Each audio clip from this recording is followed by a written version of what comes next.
Welcome back, everyone, to the 2024 PMSL America's Fall Season, day number 10, officially our halfway point. We have 10 more days following at the conclusion of this day, and it's not a lot of time, it seems like it, but it's going to go by quickly. The players have been competing in Sao Paulo, Brazil. They've been loving it, and I hope they've been enjoying themselves. But I hope today is a realization of time is coming to an end. If they're not where they need to be, well, they need to start getting to that point. Shout out to the plushies on stage. I love these three, whatever they are. I know two of them are dogs. I don't know what's on the left. I call it a lemur. Some people call it a zebra, but I leave that to you to decide what you want to ultimately name it. I've been enjoying the competition. I really have, especially that each and every week we have someone new rising up to the top. I'm your host, Taylor Reflections. I'm joined by Seven and Enigma. Today's going to be a great day. Our halfway point, Seven. How's everything going? Oh, man, I'm so excited that you said halfway point there. Just you know what? I'm going to be nice today. Next week, I'm giving you a fair warning. I'm going to start being critical, even more critical of some teams. That's right, because this is the end of week 2, and then therefore 2 more weeks starts, or at least 2-week countdown starts on Wednesday. Enigma, not a lot of time for these competitors, but today is the day to get serious if they're not where they want to be. Yeah, I mean, for the most part, the first 2 weeks, kind of a bit of a breather. The second one, not as much of a free ball as that first week. But with it being that halfway point, every sort of game after today going into that week 3 and 4, every point is going to be critical. Every point indeed. Today is going to be great. We've had one team that's been slowly, or I should say quickly, rising to the top. Their eliminations this week have been off the chart. I do believe 120 plus, if I'm not mistaken. And of course, I'm talking about Loops. Sarpatch had a chance to talk with Vidden from Loops about their tremendous week 2 performance. Hey guys, here we are at the last day of the second week of this PMSL America. I'm here with Pitin from Furia Esports. They did amazing yesterday. Pitin, what clicked yesterday? What went right for you guys to do such an amazing double points day? O que deu certo ontem para ter tão bom dia de double pontos? Ontem foi um dia muito bom pra gente. A gente conseguiu executar o nosso jogo da forma que a gente planejou, que a gente estudou, que a gente queria fazer. E deu tudo certo, a gente conseguiu executar bem o jogo da forma que a gente queria. E isso que fez o resultado ser bom. We were able to execute the game the way that we wanted to execute it. Everything went right for us, and everything we planned, we were able to do. But give me an example of what was it that you planned, right? Was it to be more aggressive? Was it or something like this? Dá exemplo para mim do que foi do que vocês planejaram, o que foi qual é o jogo de vocês mesmos, como para explicar aí para o povo. A gente jogar mais agressivo, né? Sendo a gente, o jeito que a nossa equipe tem que jogar, trabalhando no time, escolhendo posição exata para ganhar a partida. Foi isso que a gente planejou jogar e por isso deu certo. Yeah, our gameplay is aggressive. We were able to choose our spots correctly. We were able to choose our fights correctly. That's our game, and that's what we were able to do. Sir, congratulations. Let's take it back. Furia Esports. All right, Vidden, he talks to us. He lets out all the secrets, and we start talking about Loop 7. What do we gather from that interview? I gotta hear it, be honest. The interview is that they like to be aggressive, and yesterday they were given the chance to actually be aggressive. And I'm gonna hold off with what I'm gonna say because we have an amazing graphic coming up after this highlight. We do. To Loops Esports and Team Liquid. So I'll wait until then what I want to say in regards to certain players there for Loops. But overall, man, we know that this is what Loops is capable of, right? At the beginning of the week, we weren't even talking about this. They ended up getting a win with 10 eliminations. They were being more aggressive. They're willing to third-party fights too. And we've been saying it over and over again. For those teams that are aggressive, you need to continue to be aggressive. You need to be the first ones that are actually aggressive because it's helping everybody out. I mean, so far we have seen that. Yeah, we have, and I will give credit to Loops. You know, if they are trying to be aggressive, we just saw a clip there on Team Liquid. We're seeing it. We saw a clip a little bit earlier of them going up against intense game. They have 100% got more aggressive, and at times have paid off tremendously. But also Team Liquid too. Team Liquid has been on fire. this is your bonus day graphic, and I want you to take note. This is a compilation of all the bonus days so far, and Team Liquid is the only team to appear twice on this list, not only from yesterday's performance from day number 9, but also from their first bonus points day in day number 3. But you'll notice Loops just below that best performance in Team Liquid in second place with a total of 60 points. Loops, I cannot say this enough. They have been absolutely dominating, at least in regards to their own personal performance. 120 plus eliminations this week. Their winner chicken dinners have been off the charts. Their aggression has been there. Don't know if they made roster changes, or should be not roster changes, but at least roster moves within in terms of roles. But I'm loving this Loops roster. They're quickly becoming my favorite without question. But if we look at the team head-to-head, Team Liquid versus Loops, this is where we start to get a bit more specific. Enigma, I pass it to you. Talk to me about Team Liquid. Team Liquid, for the most part, this is going to be the performance of yesterday's matches. And obviously, Team Liquid, through those first 5 games, they were taking a lot of those early engagements, being able to soak up maybe 1 or 2 squad wipes. But that game 6, that end of the day, was really kind of that key takeaway for this team, where we saw it in that highlight reel just now. Ayala 1v3 clutching at the end there on Erangel. And this squad, for the most part, I mean, if you're putting up 1,600 damage almost per game, by the way, that's not an overall per player stuff, like that's per game as a squad. That's numbers that you don't see every day, and that's why Team Liquid is at the top. But the crazy thing is that with such a dominant performance that Team Liquid had yesterday, they're not even the top performing squad. It's Loops. That's right. I mean, Loops being able to get 39 eliminations, a team that was able to out-frack Team Liquid, and that's kind of I was referring to in regards to them being able to be so aggressive. Now, I'm going to be a little bit nitpicky here. I'm sorry, Loops. I don't want to crash your party. I'm excited. I'm behind you guys. Me and Reflections, trust me, we're on that hype train with you guys. Something that we need to kind of point out, though, is Niasalda. I actually pointed him out last time when I got a chance to talk about Loops, is that this player is currently just not up to par to what his team is being able to do. You have Nino being able to put up 39 eliminations, Rafinha 37, Bitin 35, and then you have Niasalda all the way down to 20. Now, I was wondering what his role currently is. He is the IGL and the Freeman, pretty much the flex player for the squad, but he's not really being able to put up any damage. He doesn't have a crazy amount of assists. He doesn't have a crazy amount of knocks. So right now, I feel like that is one player that's currently slowing him down. But for the whole roster, I would like to see Loops being able to improve their performances in Erangel. Yesterday, I mean, Team Liquid was able to just absolutely smack him in regards to when you do a head-to-head for Erangel alone. So they need to narrow Erangel a little bit more down. Yeah, right? 3 times it's played throughout the days. If you are not a good team on Erangel, you're missing out on half your performance and half the points you're able to get.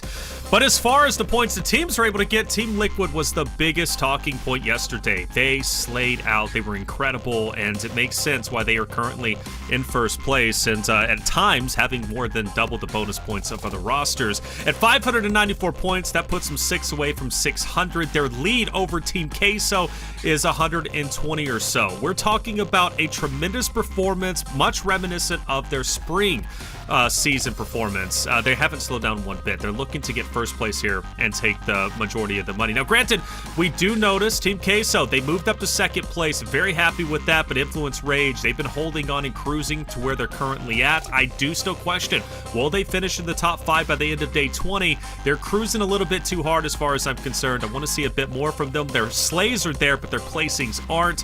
And then I want you to take notice of the Vicious, Twist of Minds, and Loops. They have moved up, specifically Loops, going from page 2 all the way up to 6th place. Now, from page 2's perspective, one team that has been looking quite decent that I'm very happy with is X Factor. What do you think about him, 7? I'm with you. X Factor has been a big surprise for me in regards to what they were able to do this week. They didn't have the performance that we did see out of them when we went back to week 1 in regards to their bonus day performances. But for this team, something that they have been able to narrow down a little bit more this week is those placement points. They've been able to finish in a top 5 situation 6 times, and out of those 6 times, they've been able to get 3 wins. That sounds really good and all, but they need to be able to find a happy marriage of not always having to go for that win whenever they do end up having a top 5. But for this team, I mean, if they continue on to do stuff like that, something that I know Enigma's been talking about is just PMGC points. In week 1, they were able to close that gap by 39 points. In week 2, they were able to close that gap by 67 points. And if it continues like this and Inco doesn't end up improving, boy, X Factor might end up qualifying via PMGC points. Ooh, now I want to say something as we're heading into game number 1. You notice double points day for Group D. Alpha7, 9Z, NRG, and Twisted Minds, 2 of those heavy hitters. Actually, let's say 3. Actually, all 4. I give all 4 credit because 9Z's had their good days. NRG has been absolutely spectacular, especially yesterday was just a standout performance. Twisted Minds, they're a great team. Bit inconsistent as of recently, but I would like to see them get up to the top. But Alpha7, a lot of eyes on them. They have to have a good day, finishing outside the top 3 all 6 games for the first time of 10 days of competition. Will they step it up today where it matters most on their bonus day? Let's find all that out and more. 7 Enigma, take it away. And this is usually when Alpha7 ends up stepping it up. When we get closer to the championship rounds, that some people would say we're about to cross the halfway mark once we end up finishing today. But I mean, Alpha7 right now, with the way that they're positioned, honestly, I think they end up being in second place for my liking, Enigma. If they don't end up being in second place after today, then I might have some questions. Yeah, that'll kind of be the minimum, I think, especially after their EWC performance. After last split, they were very much neck and neck with Team Liquid and those sort of overall points after the 90 matches were played. But, we've seen it time and time again. Maybe after tournaments, the rise and fall of some of these squads. I don't think Alpha7 is going to be the likes of it, but it's not like I'm going to be throwing that sort of notion out of my mind just yet. And for the most part, a lot of these squads, especially Alpha7, they're looking at that leaderboard, they're seeing their placement, and especially for a team like Alpha7, they're going to be saying, man, we got to have a pop-off performance today because this is their double points day. And after seeing Team Liquid, obviously Loops maybe isn't too much of a stressor for Alpha7. Their real competition eyes are set for that first place spot. But if you're wanting to catch up to Team Liquid right now, today's the day to make that happen.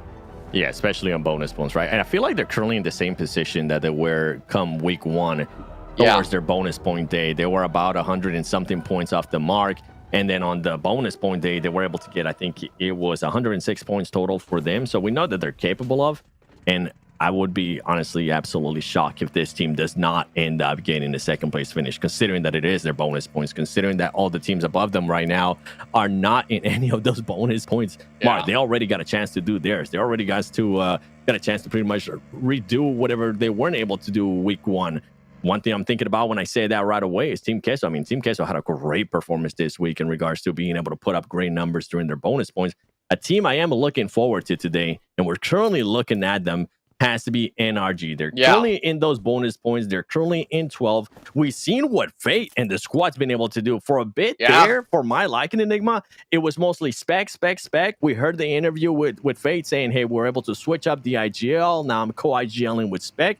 And ever since then, I feel like Fate has been put in a position where he's just able to excel a lot more in regards to the fragging power that he has. Yeah, and we've seen a lot of brilliant moments out of him. 1v2s, 1v3s. Obviously, that fight with Furia on Erangel a few days ago comes to mind, where it came down to that essential 2v2 fight, and Fate was able to clutch it out. And he's one of those players where I think, if you're making a change drastic like that in terms of switching IGLs, Fate is one of those players where I feel like he's really going to take the time and still be able to use his brain in his own rights in those sort of micro 1v1 decision moments, and he doesn't have to worry about his teammates. And with that being said, obviously they switched that IGL role to spec. His performance maybe has, faltered a little bit, but that's to be expected. He still wins a lot of his 1v1 gunfights, but surprisingly, you had called out, and I really enjoyed that your discussion with Loops is we like to really point out maybe the underperforming players and squads. And for the most part, it was Fate before on this team. And now currently, I'm pulling it up right now on the stat sheets. 24K is currently the top performing player for NRG.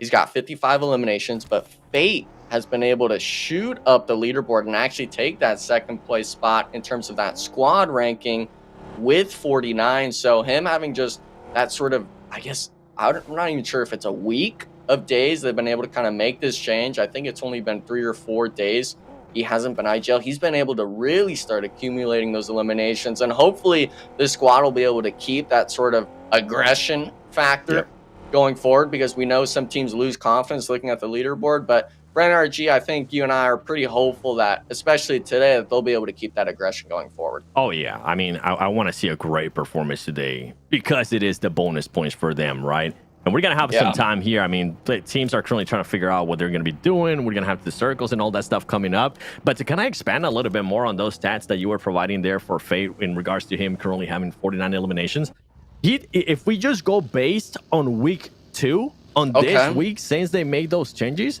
Fate is actually currently at the top in regards to eliminations. He has 30 elims. 4 more than 24K. Casper's currently sitting at 21. Spec is sitting at 19. So you can see that how much of an impact that change has been for him alone and for the roster too. We keep talking, especially myself, we keep talking about how the meta for PUBG Mobile Esports at the moment is you need to have all players being able to frag. It's not just one player, it's not just 2 players or 3. Everybody needs to be able to clutch up and be able to frag out when it comes down to it. And for him to currently have 30 elims with the amount of damage that he has as well, I mean, sky's the limit, I guess, in a way here for NRG, and hopefully they'll be able to follow up on all that, because we have seen teams being able to clutch up really good performances. One team that kind of comes up to mind right away is The Vicious. The Vicious is like, no, why is 7 here? Bring PB back. We need that good luck, because ever since PB went away, man, The Vicious has been absolutely non-existent, as we have 9C, a team that tends to be aggressive. And these 2 teams on your screen right now, guess what, Nigma? They're currently on bonus points. They not want to, you know what? Maybe not take this fight early on, but they're going to. Oh man, I mean, you're not wanting to drive into trees just yet, especially on bonus points for Erangel, but I really kind of like that notion of you saying that today's the day for these squads. We saw yesterday with the Loops, they were on the bottom page. They were on that bottom 8 leaderboard, and they were able to skyrocket up the leaderboard. And we know these squads with the likes of 9Z, with the likes of NRG, they're able to have those pop-up performance days. Obviously, we haven't seen that too much from these squads in terms of an overall full 6 games, full day performance. But today, obviously, this is the last day of the week. This is Group D's bonus point days. Obviously, Alpha7 still has their matches to play and stuff like that. And yesterday, we saw, of course, I believe it was 3 out of 4 of those bonus point spots really having a top, a top performance. But if you're 9Z, oh my 7, this is not how you're wanting to start off game 1. Nah, Choco, and Choco was just caught with his pants down there. You could see him trying to zigzag a little bit there, but with the use ass in this terrain, it ain't gonna happen. It's gonna be a tough one, trust me. It's like me trying to go up the stairs, very high stairs. All right, I'm out of shape right now. Let's not talk about it. But Bonus Rage is currently going to be able to set up some smokes here to kind of cover the off angles that some of the other 9C players are doing. And with what I'm going to be looking at here between this fight is Twisted Minds. Remember, we saw 9C and Twisted Minds earlier on. Is Twisted Minds possibly going to try to third party this? And just to refresh everybody's memory of what Group D was able to do during bonus points last week, Alpha7 ended up with a solid 53 points in regards to bonus points.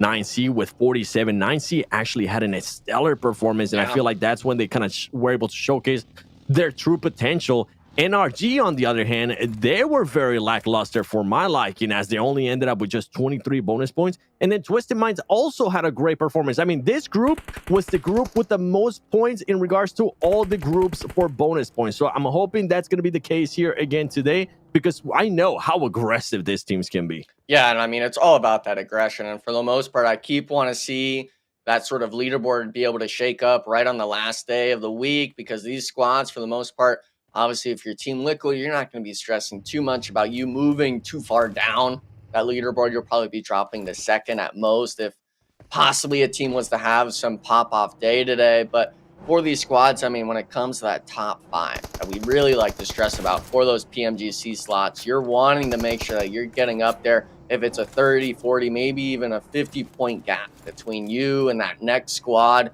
that's doable on bonus points. We've seen squads absolutely chunder their bonus points today. And obviously, like you had noted, NRG was kind of that team out of the 4 squads last week. But with those stat lines you're talking about, with Fate having 30 eliminations just this week himself after this short IGL changes the squad, I'm hopeful of this team, especially on the likes of Erangel, hopefully that they're able to come through and keep those elimination totals going up.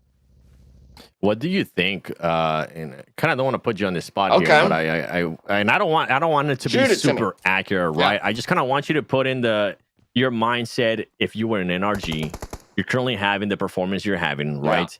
And for NRG right now, they're in 12th place, 309 points away. I mean, currently 309 points, almost actually 101 points away from a top 8 finish, at least at the start of the day.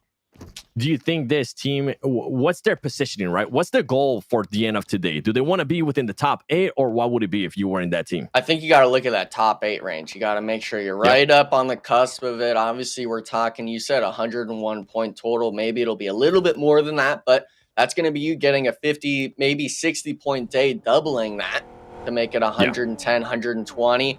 And I think this is really going to be that tried and true test for NRG coming in this week too of, we've made this IGL swap. We've got our aggression down. Obviously, they have the likes of J7 being able to kind of coach them and give them maybe insight that they're not able to fully grasp. And for this squad, you know, the hardest thing is to make changes in game. Today is the day, though, where they're able to finally put those pieces together. Thankfully for them, they're in Group D, so they have the end of the week to really have been able to kind of test out this new system they have. And for the most part, I really enjoy the idea of Spec being the IGL for the squad because he's so experienced and he's been someone that, maybe he doesn't give comms as much or talks as much as the other players, but he's willing to understand. And even if he's having maybe, you know, a slump of a day, he understands what the correct play is. Some IGLs let that get to their head of what plays to make. He's definitely not one of those players. And that's your sort of just a respect of that history some of these teams have. And for the most part with NRG today, especially on these Erangels, is going to be a real question of, you know, how are these fights going to play out? How are we going to work in the zone? We've seen teams over-aggress. We've seen teams be a little bit too passive on bonus points. Obviously, Furia, Dave was talking about it yesterday, comes to mind. And for the most part, with the zone shift, I think it's going to be a real test. Yeah, they're actually going to be in it here, 7. Ooh. So NRG going to be that question mark of, okay, what's the next game plan after this? What are we looking to do as a squad to make sure we get as many points as possible? Yeah, you can see Casper currently being a little bit away there from his squad as the rest of the squad is currently outside the zone. We have seen a lot of NA and NA fighting throughout, throughout both weeks. It always tends to be like X Factor versus Inco or X Factor versus NRG. I wonder if we might get a little bit of a view of that again here, considering how close NRG and X Factor are. And I kind of want to continue to talk here with NRG. Just give them a little bit more focus because I don't know if they're not able to perform today, man. We might not be able to talk about them in the future, especially with the way things are going on that overall leaderboard. They need to be able to close up on that gap to even have a chance to be within the top 5, right? And if you don't end up being in the top 5, then you have to position yourself in a way that possibly, if for some reason, some teams that are currently leaders in regards to PMGC points that are going to qualify via PMGC points end up in the top 5. Then the spot would end up going to 6th place, 7th place. Don't worry. If that sounds a little bit confusing, when we get to that, when we get a little bit closer, we'll explain it a little bit better. But these teams just need to position themselves there closer to that top 5. So that's what I want to see out of NRG. Yeah, NRG. Being able to hopefully end up in a 10th place. I feel like 10th place will be solid. And the main one, too, that I saw yesterday that I was going to scratch my head a little bit for NRG is they need to be able to clutch up the wins when it's given to them. Because you were able to see an opportunity yesterday. I was able to see an opportunity yesterday for NRG to be able to take on Team Queso, and boy, that, at least for my liking, I felt like it was just a big choke considering everything they had to work with. Yeah, that first game is what we're referring to, of course, Chad. If you didn't see it, obviously it was an insane match to watch. Ended around that Pachinki hillside to the south, and really came down to they had that 4v3 fight against Team Queso and just didn't really have a game plan afterwards. And that's where we kind of talk about, you know, holding up to the end of the match, playing 100% throughout all of it. And some squads, you know, they faltered. We saw it as well, even with the likes of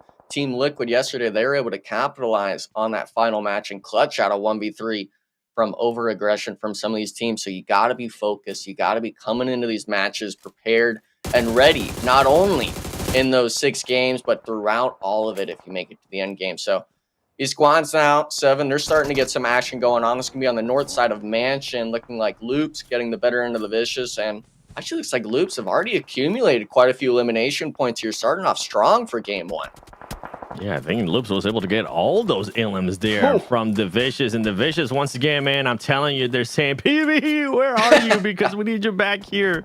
We're not the same without you, Inco and Active. They actually ended up knocking their both teammates as they were trying to make a push there towards Loops in the horizon. Let's see what the circle is going to be getting here. Team Liquid, of course, they're always going to be within the circle. But this one, nobody is gonna be, at least Team Liquid, they're gonna have to push in. They do have Cardozin already set up in a great position. You have Furia, Twisted Minds, and a lot of the players there for this fights right now. Loops Esports versus Inco and Influence Rage there trying to third party this X Factor as well.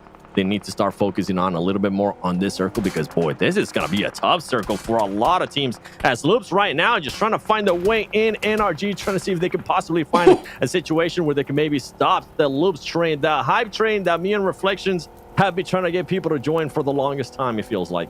Yeah, and I mean, we're talking a duo now. The vehicle is basically one shot at this point. He's got to just stick at Vitin, having to spin it out, maybe blow up the vehicle. It actually seems like he was able to make it sort of to the center spot that you were talking about was kind of free, but man, Rafina, he doesn't even get the chance to make it. Too many squads kind of camping this sort of eastern roadside. I believe that's an Intense Gaming solo on the coastline. We're talking X Factor up towards prison, NRG's up on that north side outside of zone. So man, Loops, you know, I like the idea of taking that fight with the Vicious, but afterwards, that zone shift really kind of just faltering them in this match.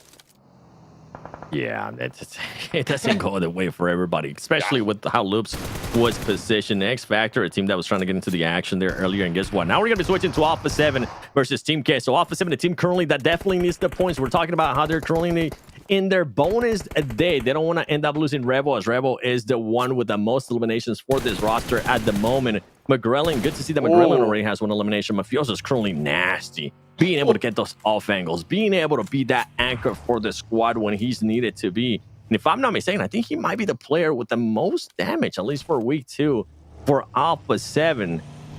Alpha7 decided to slow it down a little bit more. They're going to realize that it was Team Queso right there. And Team Liquid, I was talking about how Team Liquid was going to have a tough entry into the circle. They end up getting eliminated by AGG and VIP. Yeah, that's a rare sight to see. 15th place, I think it was, for Team Liquid. So, you know, it's not like the best teams aren't only getting those top 3 placements. Start of the day, I don't think will affect them too much. But with that zone shift, 7, we were talking about it. Now the disaster is really starting to strike for these teams, having to work into this logging area. Influence Rage now trying to find their spot in this western side of zone. Latin Kings is one of the squads, 7, that have really been struggling with their team fighting capabilities. But wait a second, we're actually seeing NRG taking the full send on the X Factor. Baton, FSS having to take the fights to him. And this is Fate. This is the player that you want in these positions. Can he hit the shots? That's 12K. He gets one, but Baton, he's still alive. Gets shot through the smoke, making a 1v1 position. Casper, he runs out of DBS shots. Oh my goodness, that could have been disastrous, 7, but NRG thankfully winning out on top. Oh my goodness.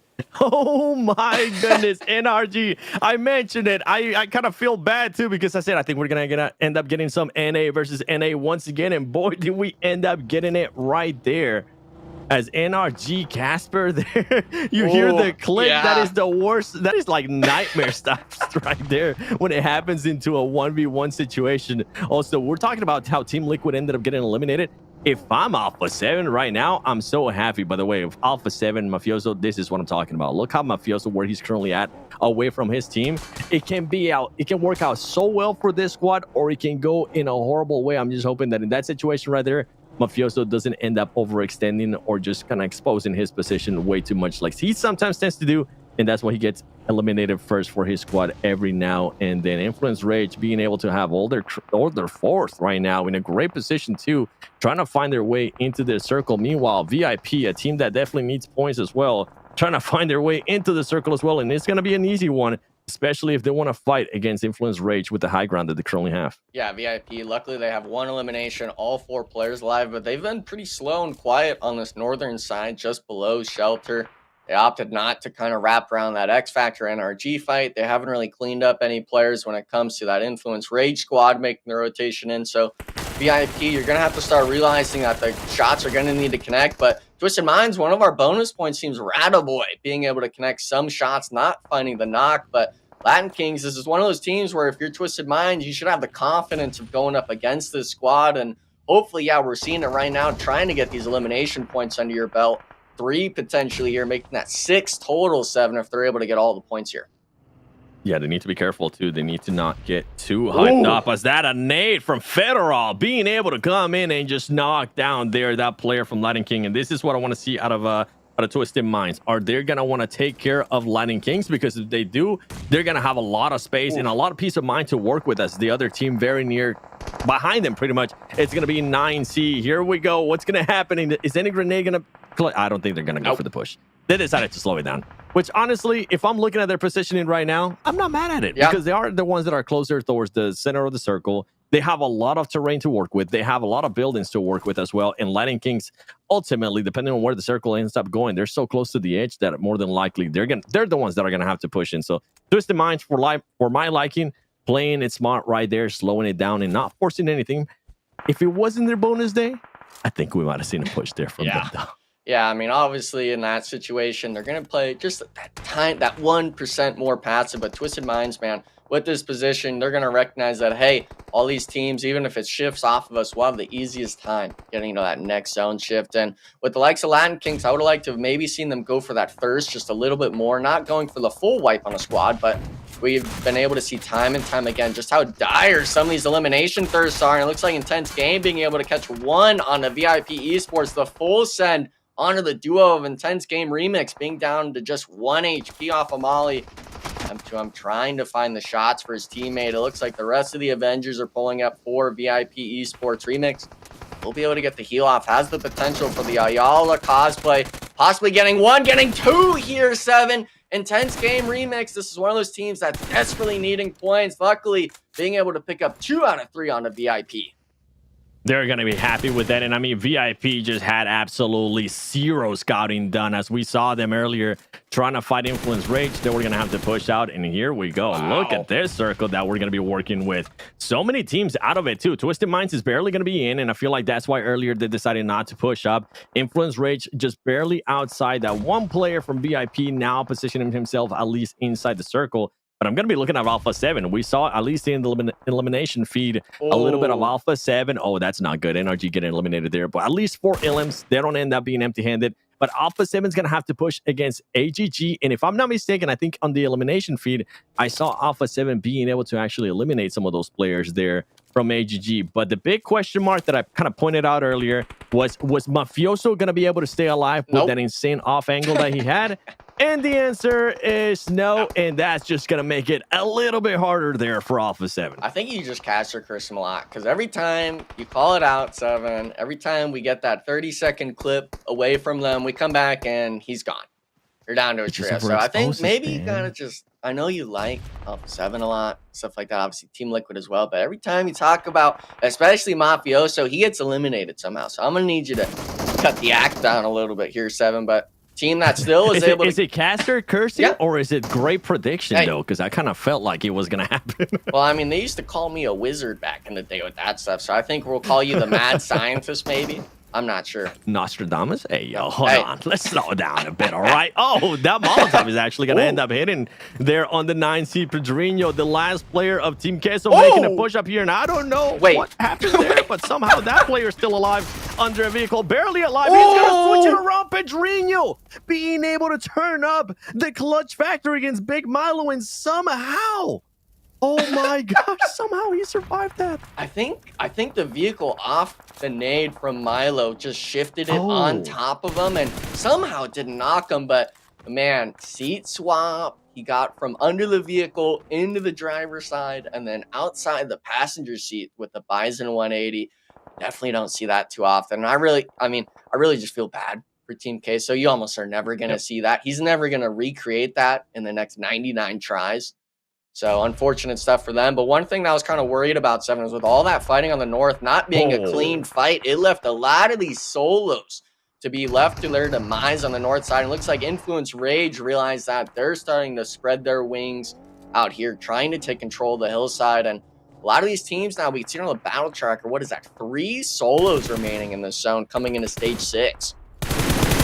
Right now, I was looking there at Alpha7, and it left me wondering, man, was maybe Mafioso trying to do a little bit too much earlier with that crazy off angle that he was trying to get on some of those teams. Twisted Minds now starting to get a little bit closer here towards Influence Rage and also Furia players. They're going to have to be careful as Influence Rage is now taking care there of Intense Game. Intense Game, you were mentioning them earlier. They were at least able to exit with 7 eliminations. Great numbers for that squad, considering they're currently sitting in 15. And if Twisted Minds is able to take care of the player here from Furia, and on top of that, start preparing themselves for whatever Influence Rage might end up doing, they're going to have so much terrain to work with. And they're our team that is currently sitting for those bonus points. You're going to hear that over and over again today. Yeah. Because I feel like we're going to point it out as he's able to connect on that grenade right there. And this circle just keeps shifting further and further away from AGG, Alpha7, and Influence Rage, what looked like to be an unlikely position for this team. They're going to be the first team right now within the circle that we currently have. Yeah, the scary thing is that Twisted Minds having to push through from the south side of Logging lost a player early on. So being able to keep Obscure up here could be the do or die factor for Twisted Minds being able to break into the top 2 instead of going out top 4. And with this zone shift, one thing I want to note is that Alpha7, even though they're not in zone, pretty sure they have a whole ridge line on that east side to work with. Influence Rage has to obviously focus Twisted Minds here, but these teams, no one really wants to be the team in the center. No one wants to play for that positioning and try to control both teams. You want to stay on the edge, and this is where having 4 players up 7 is so crucial because you're able to really hard focus, whether it's vehicles, whether it's smokes, whether it's seeing players not. You're able to really start putting the pressure in these do or die positions. And this is why these 3 teams are the last squads remaining here. They were able to keep 4 players up and not be the one in the middle of these fights. Yeah, now we have Twisted Minds being the aggressor here, forcing the action against Influence Rage. Luckily for this team, they were able to pick up that player that was knocked earlier. Federal trying to hit another grenade elimination, as we were able to see one from him at the start of the match. Twisted Minds, oh man, if any of these nades would just hit on whatever they're currently sending it to, I think that... Oh, there you go. There you go. There's the action. They were trying to figure out that they were trying to scout, but Federal just goes in a little bit too far with the scouting there. I don't know if everybody else from the rest of the squad there from Twisted Minds wanted to do the same thing. They were maybe teasing it. But Federal just overextends way too much. As now for Twisted Minds, oh man, it's gonna come down to trying to save face here a little bit, and they need to be careful because AGG might end up rolling up on them and might end up third-partying them. Right now, where Twisted Minds is, they're just so focused on this Wizard Tower. No. They're so focused on Influence Rage and taking it over, as they were able to knock the 1 player left on that tower. Yeah, Melgar instantly rotating around to this left side right behind the Twisted Minds duo. And we know a duo is definitely doable if you get the first knock, if they're not even looking at you. And I think Influence Rage kind of got away with murder there, being able to come in right after that Furia solo was eliminated and Twisted Minds not opting to take the building. So really unfortunate stuff to see from Twisted Minds. They do have 8 eliminations, though, on their bonus points today, and they were able to find the AGG solo, getting themselves that top 3 finish secured. But there's going to be Gazal. He actually gets a freebie knock on the Lorenzen. La trying to give that cover fire. Not going to be able to get the thirst just yet, but this could be a moment now, 7, where Alpha7 could start making their move. This is when Alpha7 would have loved to still have Mafioso, but Alpha7 taking, you mentioned it, they're taking advantage of what's currently happening here. They're going to move up closer to Influence Rage, and this is what we talk about when aggressive teams need to just make sure they become the aggressors and go for it. As that grenade just falls a little bit short, Influence Rage is going to recognize Alpha7 is trying to make a move on them, and they're going to switch the focus. It's only just 1 player from Twisted Minds anyways. They don't know that, but I'm pretty sure that some of them, they might have a very small idea that it might just be 1 player, and they need to focus a little bit more on this squad right now, because you don't want to have Alpha7 close by. Carrillo very close with another player going for that 1v1. Rebel's going to be able to help him out. He's going to end up getting the knock. Influence Rage, what looked like to be possibly a very convincing win for them with how the circle just kept blessing them. Alpha7's trying to switch that out. As Alpha7, if this grenade hits from Carrillo, it's going to go insane. Oh, so close, Enigma. Yeah, I mean, the damage, they're finally finding it. It's not just Carrillo throwing a McGrellin being able to pick it up, and now it's just a solo of Lil Boy in the back trying to get the shots, but no shots connected. Carrillo now gets it. 1v2 situation, actually make that a 1v1. Lil Boy versus McGrellin. We've seen how the shotguns are against the UMPs. Can he find the connection? Gets the 1 shot together, and now, wait a second, 7. Twisted Minds is still alive. We're in the 1v1 slot now. Gizao is still alive. It's not going to be Revo. It's not going to be Carrillo. It's actually going to be McGrellin, the player that currently has the least eliminations for Alpha7. Gizao trying to make the move. It is going to be McGrellin clutching it up for Alpha7. You can see Radamo just scratching his head, hoping that his teammate will be able to clutch it. Question marks have been floating around for this squad. What happened with Alpha7? Why aren't we seeing that back and forth that we saw from Spring between them and Team Liquid? Well, guess what? Alpha7 is looking to shut up some people today because they came in hot. It's not going to be the last game that they're going to be winning Reflections. It is going to be the first game. Yo, Hold up. That game was incredible. All right. I really thought that 1v1 Twisted Minds was going to take it. I'm watching that last player from Twisted Mind just take his time, wait for the third party. Now's the time to strike. Let me push up. And he finally does. But McGrellin just too good in that situation. Good on Alpha7 to take that win. A lot of questions that I personally had about A7 and their performance yesterday. Again, just to reiterate, they placed outside of top 3 for the first time ever during the fall season on all 6 games. But we knew going into bonus points, there was a very real chance they would step it up today, and step it up they have. But the writing on the wall for Team Liquid, well, it seems to be spelling out a bad performance for game number 1. Granted, they do get 1v2'd, and in that case, it was 1v against 2 other rosters. They finish off in 15th place, still get 3 eliminations. But I want to go immediately to this NRG versus X Factor fight. Enigma. That was absolutely gorgeous, brother. NRG clutching up, but they nearly blew it. Yeah, and I mean, losing 2 players, we saw how that zone shift ended up. Imagine if either of those squads, yeah, maybe if it was X Factor having 4 players up. Oh, and I gotta make note of this real quick. Look how sad that was. What? Yeah, he was under the vehicle and then hit the sweet swap. But going back to the NRG situation is, any one of those teams, I would have loved to see NA be able to keep 3, if not all 4 players up, no matter which team it was, because how this zone played out, they could have had full control, oh my goodness, on the north side of the zone, and unfortunately, they just kind of tear themselves down with those fighting, only having 2 players up, and then getting third party. And at the end of it all, obviously, it came down to each of these 1v1s, and McGrellin, surprisingly, like Seven said, being able to win out each of them for the squad. Win out each, and he gets it done. Good game, though, from Alpha7. Twisted Minds, Influence, Rage. That's a big game, number 1. The fact that Twisted Minds also gets more, though, than A7 by getting 2nd place. Nice to see this for a number of reasons. First off, 7. We've been waiting for Alpha7 to step it up. They did so in game number 1. Twisted Minds have been a big question mark. Even though they're at the top of the standings, they continue to, be hit or miss. Influence, Rage, a team that's been cruising, not getting placement points, but getting 6 eliminations, 4 eliminations pretty consistently. They've been a talking point, but not as much as I wanted. We get all 3 talking points, top 3, game number 1, same day. Hear me out. We might need to start getting those samba lists, baby. I know you were talking about salsa. I know you were talking about merengue, all of that stuff. I know how to dance that too. I think I need to get on my samba train. I need to start getting ready for PMGC, because boy, Brazilian teams, when they need to step it up, they're always able to clutch up and showcase why they are so convincing, why they are the owners of Americas in a way.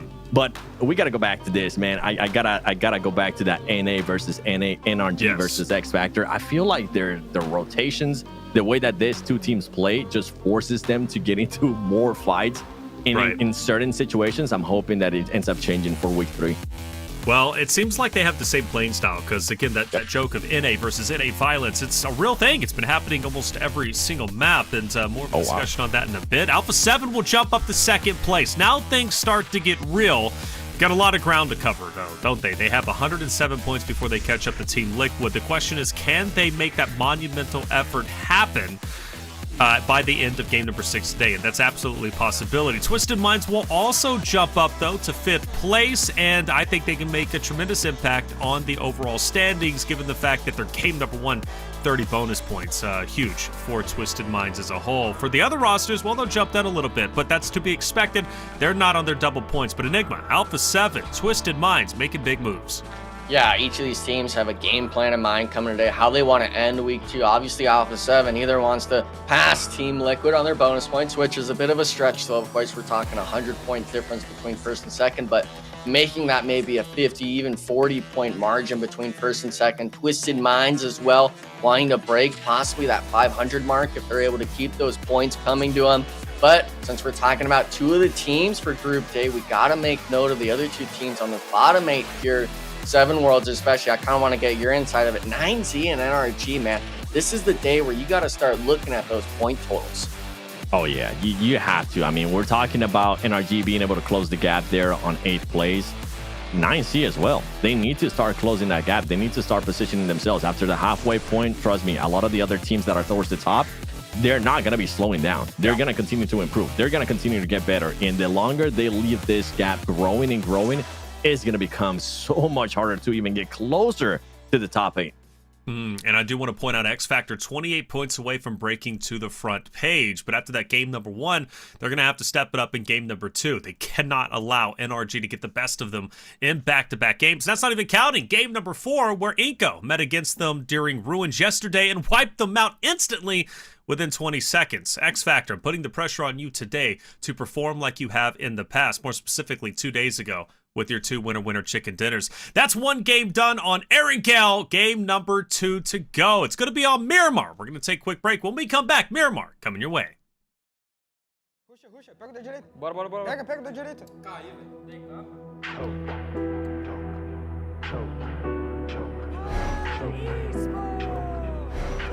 Desculpa. Já chega.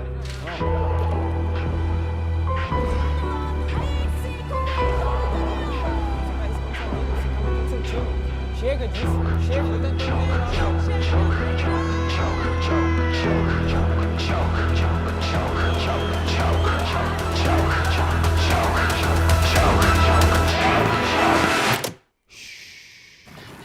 This is how we train, and you know this story.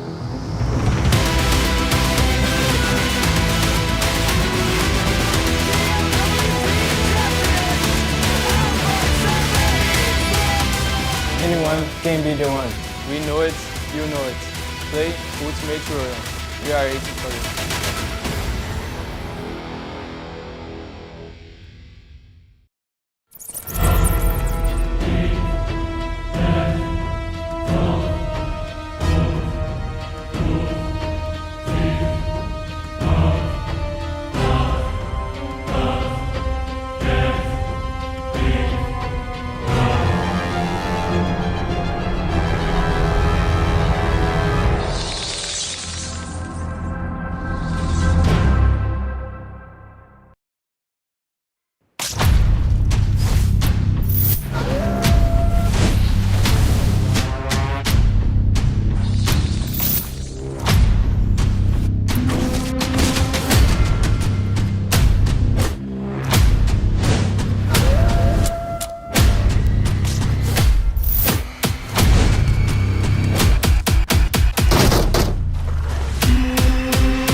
Welcome back, everyone, to the 2024 PMSL America's Fall Season, day number 10, the halfway point of the fall season. Things start to get real, and things have gotten real, even off that game number 1 on Erangel. We bring in our casters. Of course, I'm talking about Seven and Enigma. That game 1 was exhilarating for a number of different reasons. We've covered Alpha7. We've covered Twisted Minds 7. I now want to cover Influence Rage, the second place team. A wonderful game coming out from them. They end up getting third place, holding Wizard Tower for as long as they possibly could. Pros and cons of that final fight, that final hold for them. What did they do well? What did they do bad? What did they do well? Being able to survive for that long, especially with that we're working with. They had, I think earlier in the match, they had Furia had to deal with. And it's something that Enigma actually got a chance to point out during the cast too, is as quickly as they realized that the Furia player got eliminated, they decided to move into that Wizard Tower. So just that proaction, that quickness. I feel like a lot of teams tend to lack that. And it's something that I personally always talk about, teams being able to use that switch. Sometimes if you're a passive team, you just stay passive. For this Brazilian team, especially for Influence Range, we just saw it. They were able to be passive when they needed to be and turn up the aggression. And luckily for them too, I mean, the fight that was happening between Twisted Minds and themselves, Federal just ended overextending a little bit too long. But overall, I mean, I'm not mad from Influence Range. All right, you ended up with, what was it, 8 eliminations, 5 placement points. Yeah, it's a great performance for the first game. Without a doubt, you know, it's a team that I've wanted to step up for a little bit now, specifically in the placement points. And I say that lightly. I mean, look, Influence Rage is still sitting in, or they were sitting in third place going into today's performance. It's almost the same when I'm critical of Alpha7 and them not being where I want them to be, even though they're in 4th place. They're still the best in the world, right? Where do you want them to be? Huh? Where do you want them to be? What do I want Alpha7? You want to get real? Yeah. I feel like we should overextend on this because it's something that we have to do after week 2. That excuse that they were putting up, and this is kind of why I didn't want to talk about them earlier, but here we go. The reason why I didn't want to talk about them is because they were saying, okay, we haven't been able to prep enough, we haven't been able to do this. Well, hey, you're a championship team. It doesn't matter what you were able to do before. You have had 2 weeks now. We need to see a turn up. And I feel like, personally, for me, I don't know where you're standing, but I need to see this team in 2nd place at the end of the day, which they've currently been able to take 2nd place. Now we need to see them being able to close that gap to Team Liquid, because that gap is absolutely ridiculous. Yes, it is. It's 107 points, right? So if we want to get real here, we'll get real. And I was thinking about this earlier before the show. Alpha7 is a team, they are the best in the world currently, and I cannot dispute that. When they won Esports World Cup, it put Americas on the map. I remember the conversation during the fall season, going into Esports World Cup, even before it, and both on screen, off screen, asking, well, how do we feel about the Americas region? How do we feel about Alpha7? How do we feel about Team Liquid, you know, going over towards Esports World Cup? And the consensus was they'll do okay, but they're a middle of the pack team. They're not better than Mongolia. They're not better than China, right? They're not better than some of the Korean rosters. And that was the consensus. Americas was just a region that it was kind of like, okay, it flies under the radar. But then I remember, Alpha7 coming to conversation, always a 2nd place team, and they were always a team that did incredibly well, but they never got a victory. And when they get to the world stage, they're probably going to get 2nd place again. We don't see them being victorious. And then they go to Esports World Cup and they win. And people start to take notice of Americas. And the conversation gets very real about this region being potentially one of the, or if not the best in the world, specifically because of A7. And in my opinion, you come back now to the fall season, and that makes everybody want to try even harder, because now they understand they've got the best team in the world. If they can beat that team, they can beat anyone in the world, arguably. But then Alpha7 starts to under-deliver and underperform, at least in my opinion, based off where I expect them to be by day number 10. They're in 2nd place. Now I'm happy with their performance where they're currently standing. And again, they haven't been doing bad. They've been doing great. They've been doing better than a lot of the other rosters. They're still the best in the world. However, I don't think their performance in the previous days have represented an Esports World Cup championship team. That's where I'm getting at, right? There's a difference between being the best in the world and at one point and then continuing that, right? I've been doing this a long time, and I've seen teams win a championship and then go back to like regular season and just bomb out in regular season because they don't care, or maybe they're not hungry anymore because they already got that championship. Well, Alpha7 started looking like that to me, okay? And you've got to have that competitive spirit, and I think they have it. I think they want to be there. But let me ask you this, Enigma. We go to the world stage, Yeah. right? We go to the world stage. We go to PMGC. Alpha7 makes it there. And by the way, guys, we're loading into Miramar. To be very clear, map number 2. We'll continue this conversation. But we're loading into Miramar. Map number 2. Let's see if Alpha7 can continue to dominate much like they did in map number 1. With McGrellin hitting that 1v1 win. If they could do so again, hey, Alpha7 might be able to close that 106, 107 point gap. And if they can do that, my lord, Alpha7, this conversation is null and void. Doesn't even matter, but let's get it going. Pass it over to our casters, Taylor, Reflections, Noble, and Enigma. Hey. The self-pass? I appreciate you, baby. Hey, picking it you're up, always baby. On something.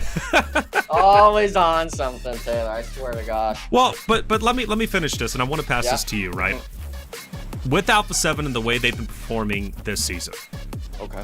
do you see if they go into PMGC right now? Do you see them beating the other international rosters, regardless of their Esports World Cup performance? Do you see them with their performance now being the best on the international stage again 2 times in a row? 100%. And for the most part, my reasoning for that has got to be we've got a lot of Brazilian teams in here, obviously Latam as well, and NA. To be exact, it's not like our region, even though NA does not perform that well.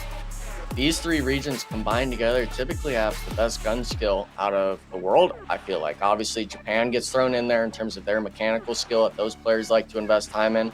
China, Mongolia, Korea even, they've been kind of on that more. We're going to play that Team Liquid style. We're going to play kind of more passive, play the map well, pick up our eliminations just off of brain gaps alone. But for the likes of Alpha7, when you come back to this lobby, everyone's got their eyes set on you. And you're going to be the one, other than Team Liquid, where they've got the microscopes pointed right onto you.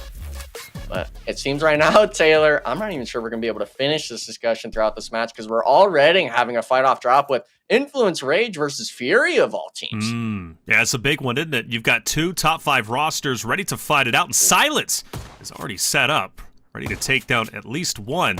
But now that he's given away his position, he's just kind of firing blanks, and unfortunately for him, he will fall to the wayside. He's only down for the moment being, but now that puts the pressure on the rest of the Furia roster to get up there and help him out. Now, the good news is you've got Archers in, who should be able to take an off angle. Influence Rage, if they're not ready for that, they're going to be hurting, as well as Kowalski, who can also dismantle this Influence Rage roster if they choose to decide to push down this elevation. Yeah, the problem is going to be this idea of Law having an offhang. I believe he has a frag grenade as well. So Kowalski, they're not even going to be focusing the Nox player. They're going to isolate out Kowalski right now on this edge side.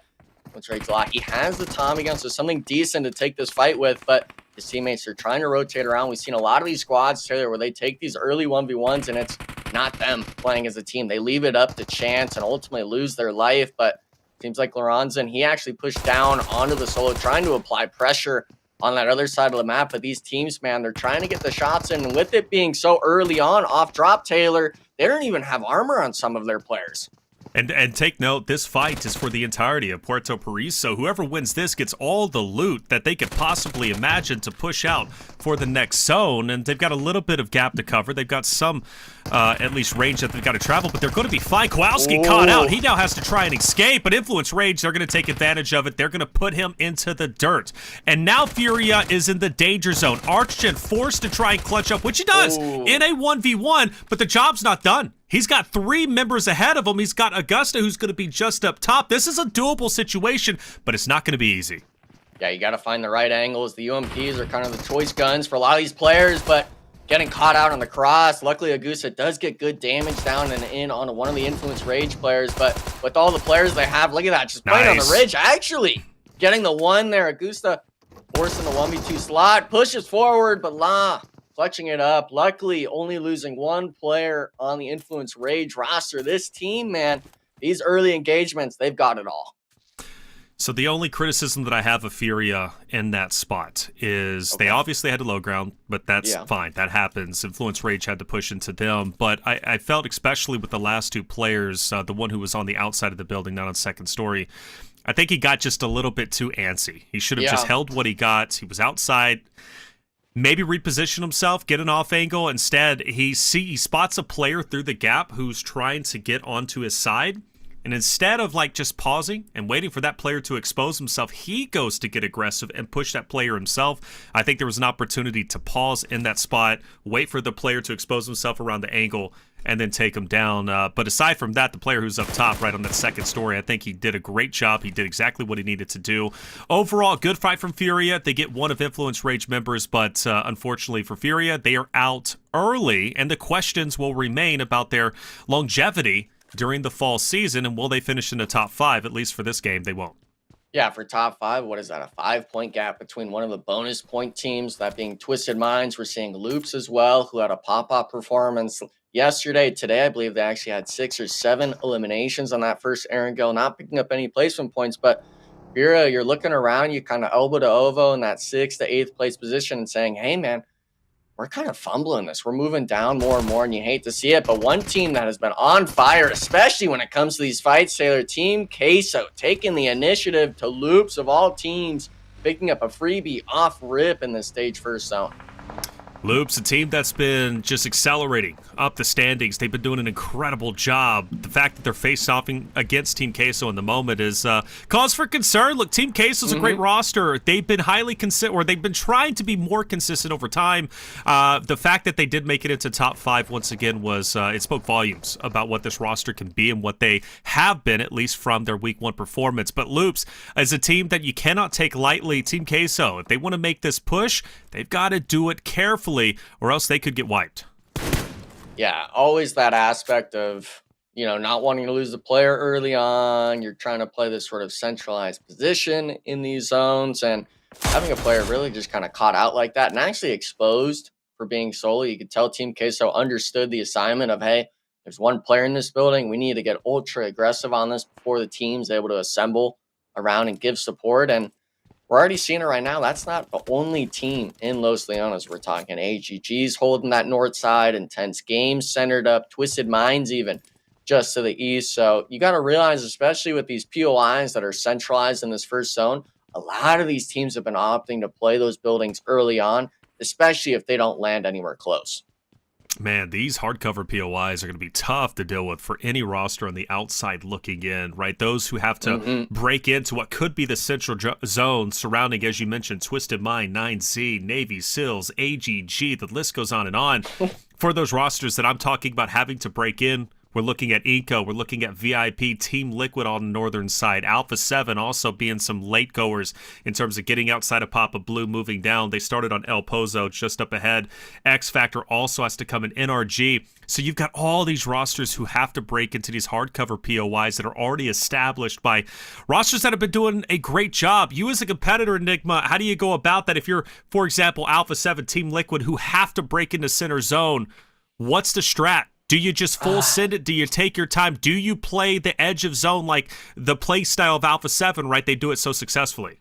Yeah, it kind of varies on if it's a POI that's centered up. Also, it comes down to that stage 2 shift. We see Team Liquid being one of those rare teams that are not centralized just yet, but I think they're kind of waiting on that zone shift to come through and say, hey, let's gun for the centralized position on zone 2. But like you had said, Alpha7, X Factor, NRG, this is kind of their bread and butter. They've done it every game where they like to play this edge zone. They don't like going in early at all.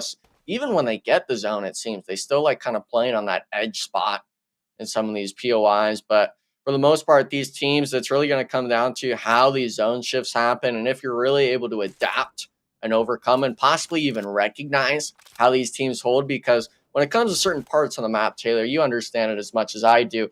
Teams like to set up a very consistent way. They like to focus on weak points, whether it's compounds, whether it's hillsides. And with this zone shift, that's kind of what I was leaning into, Taylor, is if it's not the POI, you're wishing you're on that edge spot like AGG, like 9Z, where you're able to freely rotate out of it. And Team Liquid, this is their chance to possibly get themselves a nice spot in the circle.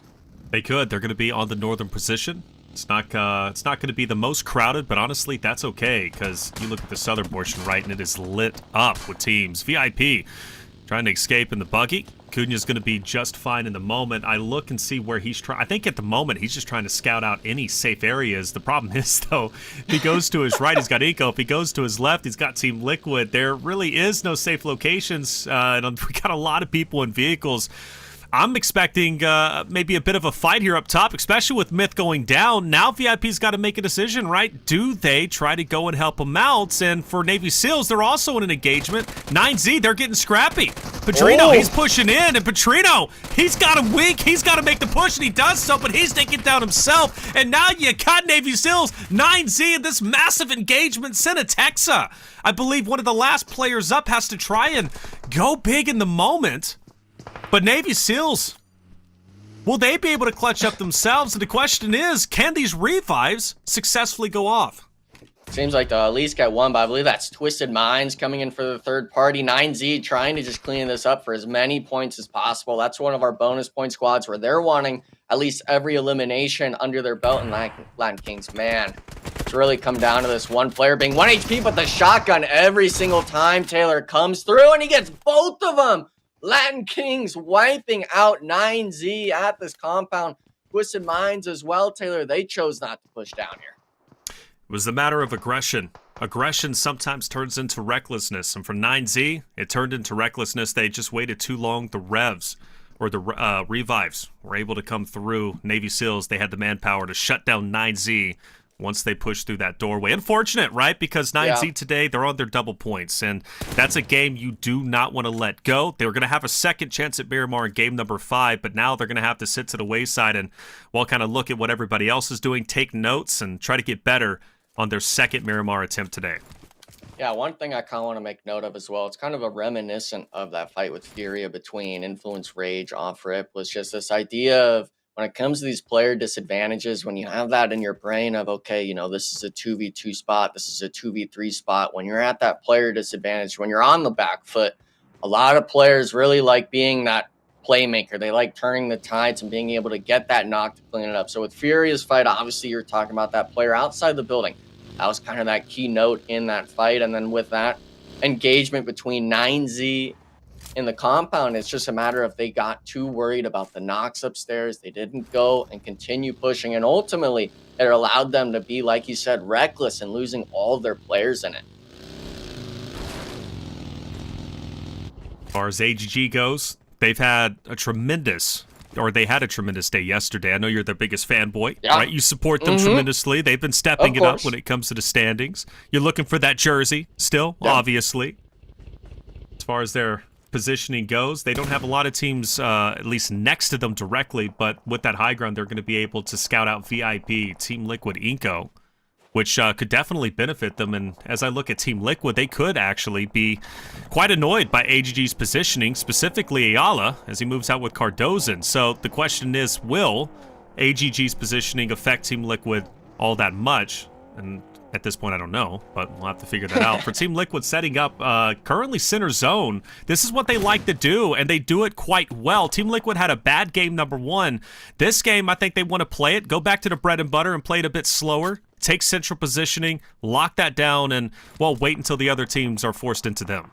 Yeah, it's always kind of just a sight to behold with Team Liquid where, yeah, they weren't even in the zone on that first shift, and then when it comes to that zone 2, they immediately beeline it to, you know, a decent spot, but they're centered up. And when they start realizing that some positions, whether it's those ridge lines next to them, whether it's teams not holding a spread properly, they're not afraid to leave the compound and take those engagements. So Team Liquid obviously having a prime position. And I really like your idea that you talked about AGG holding the mountaintop.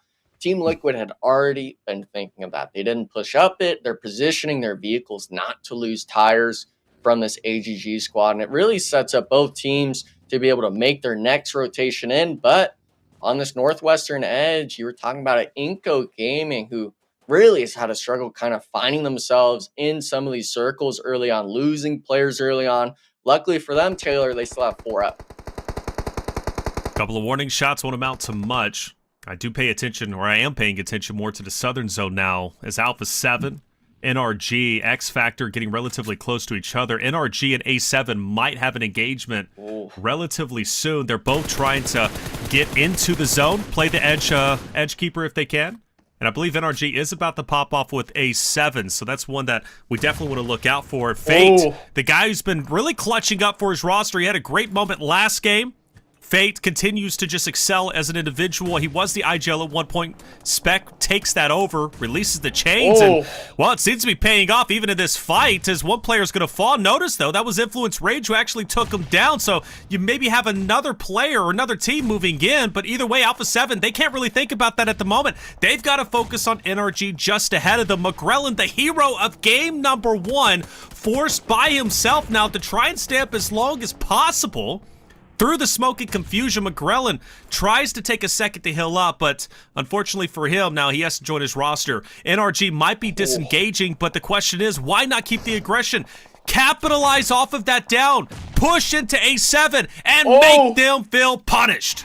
Well, Casper is trying to make that happen. Spec was getting knocked on the pull-up, but NRG finally realizing they got to go on that frag grenade knock. Fate getting traded out as well, but it's not even just Influence Rage third-partying. X Factor heard the commotion here, Taylor. They're looking for their piece of the pie, and it's really going to be a matter of can Alpha7 find these revives centered up. They already lost Carrillo, Mafioso knocked as well, so down to just a duo, and we're talking about NRG being next to you. If we're talking about X Factor being next to you, both of these squads have been able to really find those knocks and eliminations early on in these zone engagements, I guess you could say, on the edge. But Revo, he understands the assignment, Taylor. He's got to get a knock here.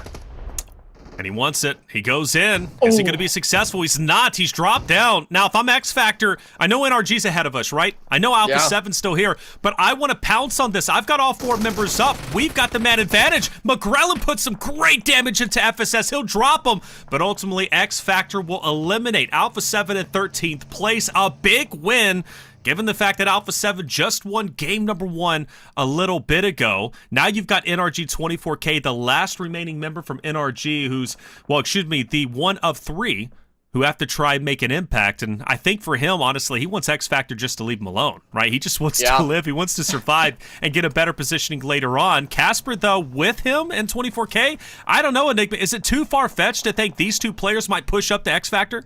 I mean, you just allowed them to reset too long. It had to have been when you got that knock. It was one of the NRG players, actually, that had knocked X Factor on the pull-up from a vehicle knock with the frag grenade. So now they waited too long, but X Factor, they chose just a full send. FSS, they don't get the trade immediately on Fate. Turning disastrous right now. This is a 3v3 slot, and 24K, he peeks over, he gets Havlik 1, gets Caprice down, and he finds 2 with the S12K. Now just Baton trying to fight it out on his ridgeline. Casper is one of the fatalities. Fate, though, gets the first aid off. 24K pushes the initiative, and he gets 3 of them, putting a few extra into the box. Make work of it. NRG, in my surprise, Taylor, coming out on top in that fight. Yeah, that's massive, isn't it? NRG, they trigger discipline. They stay calm, they stay composed. They understand a new opponent entered the fight. That was X Factor onto Alpha7 on the hilltop. They back away. They were getting scrappy with A7. They weren't scared to get down and fight. However, once X Factor move in as a fresh 4-man, they said, okay, this fight doesn't benefit us at the moment. We're going to lose too many. Even if we do win the fight, we're going to be leaving with 1 player, 2 players at most. We need to back away, preserve our forces. Plus, we know Influence Rage also got a knock just a little bit earlier on A7. Remember when that fight took place? There was a third-party knock from Influence Rage onto Alpha7. They recovered, but the X Factor moved in. So I like that NRG. They disengaged. They wait for the smoke to settle. Then they took their time, they healed up, they got their wits about them, and then finally pushed up to X Factor to ultimately take them out. That was a smart, educated play. They walked that tightrope of aggression as well as passiveness, and it paid off. In sometimes situations, the best play, Enigma, is to actually disengage, wait for the next opportunity to attack, as opposed to just full sending and matching that pace of the other rosters who were in the engagement, which in that case was Alpha7 and X Factor. Yeah, I really enjoy the fact that NRG, they were 3 players down, but they understood if they could get the first initial knock, if they don't give them a trade, it's a do or die situation for X Factor, because you understand that X Factor does not want to lose a player if they're sending someone in like that. We saw FSS, he sent in with that coup, giving him the opening. Fate wasn't able to get traded, and at that point, it's like I said earlier, when you start seeing teammates get knocked, you want to be that playmaker, that saving grace, and ultimately, that's why 24K was able to peek over, find 2 players, hyper-focus on his other 2 squad mates, and ultimately allowed NRG to win. And one thing I want to make note of too, Taylor, is you talked about this Influence Rage third party. They never opted to leave the compound. They chose to stay here while all three of those squads were fighting in the ridgeline. And that was partially to blame from their fight with Furia. They lost a player early on, and they lost that confidence to really be able to go out of the compound and look for those engagements with these other squads. Ooh, Federal, he's down. That high ground was great, but sometimes you just peek a little bit too much, right? You get dropped off. That leads Guizal to maybe try and go up there and get the res. Team Liquid, we talked about their positioning earlier being down low in the valley, and because of that, it gives an opportunity for players like Rattleboy, Guizal, who's on the hilltops, to, well, just pretty much have free reign to gun you down, at least take a couple of resources away from you. But for Team Liquid, they want to move in.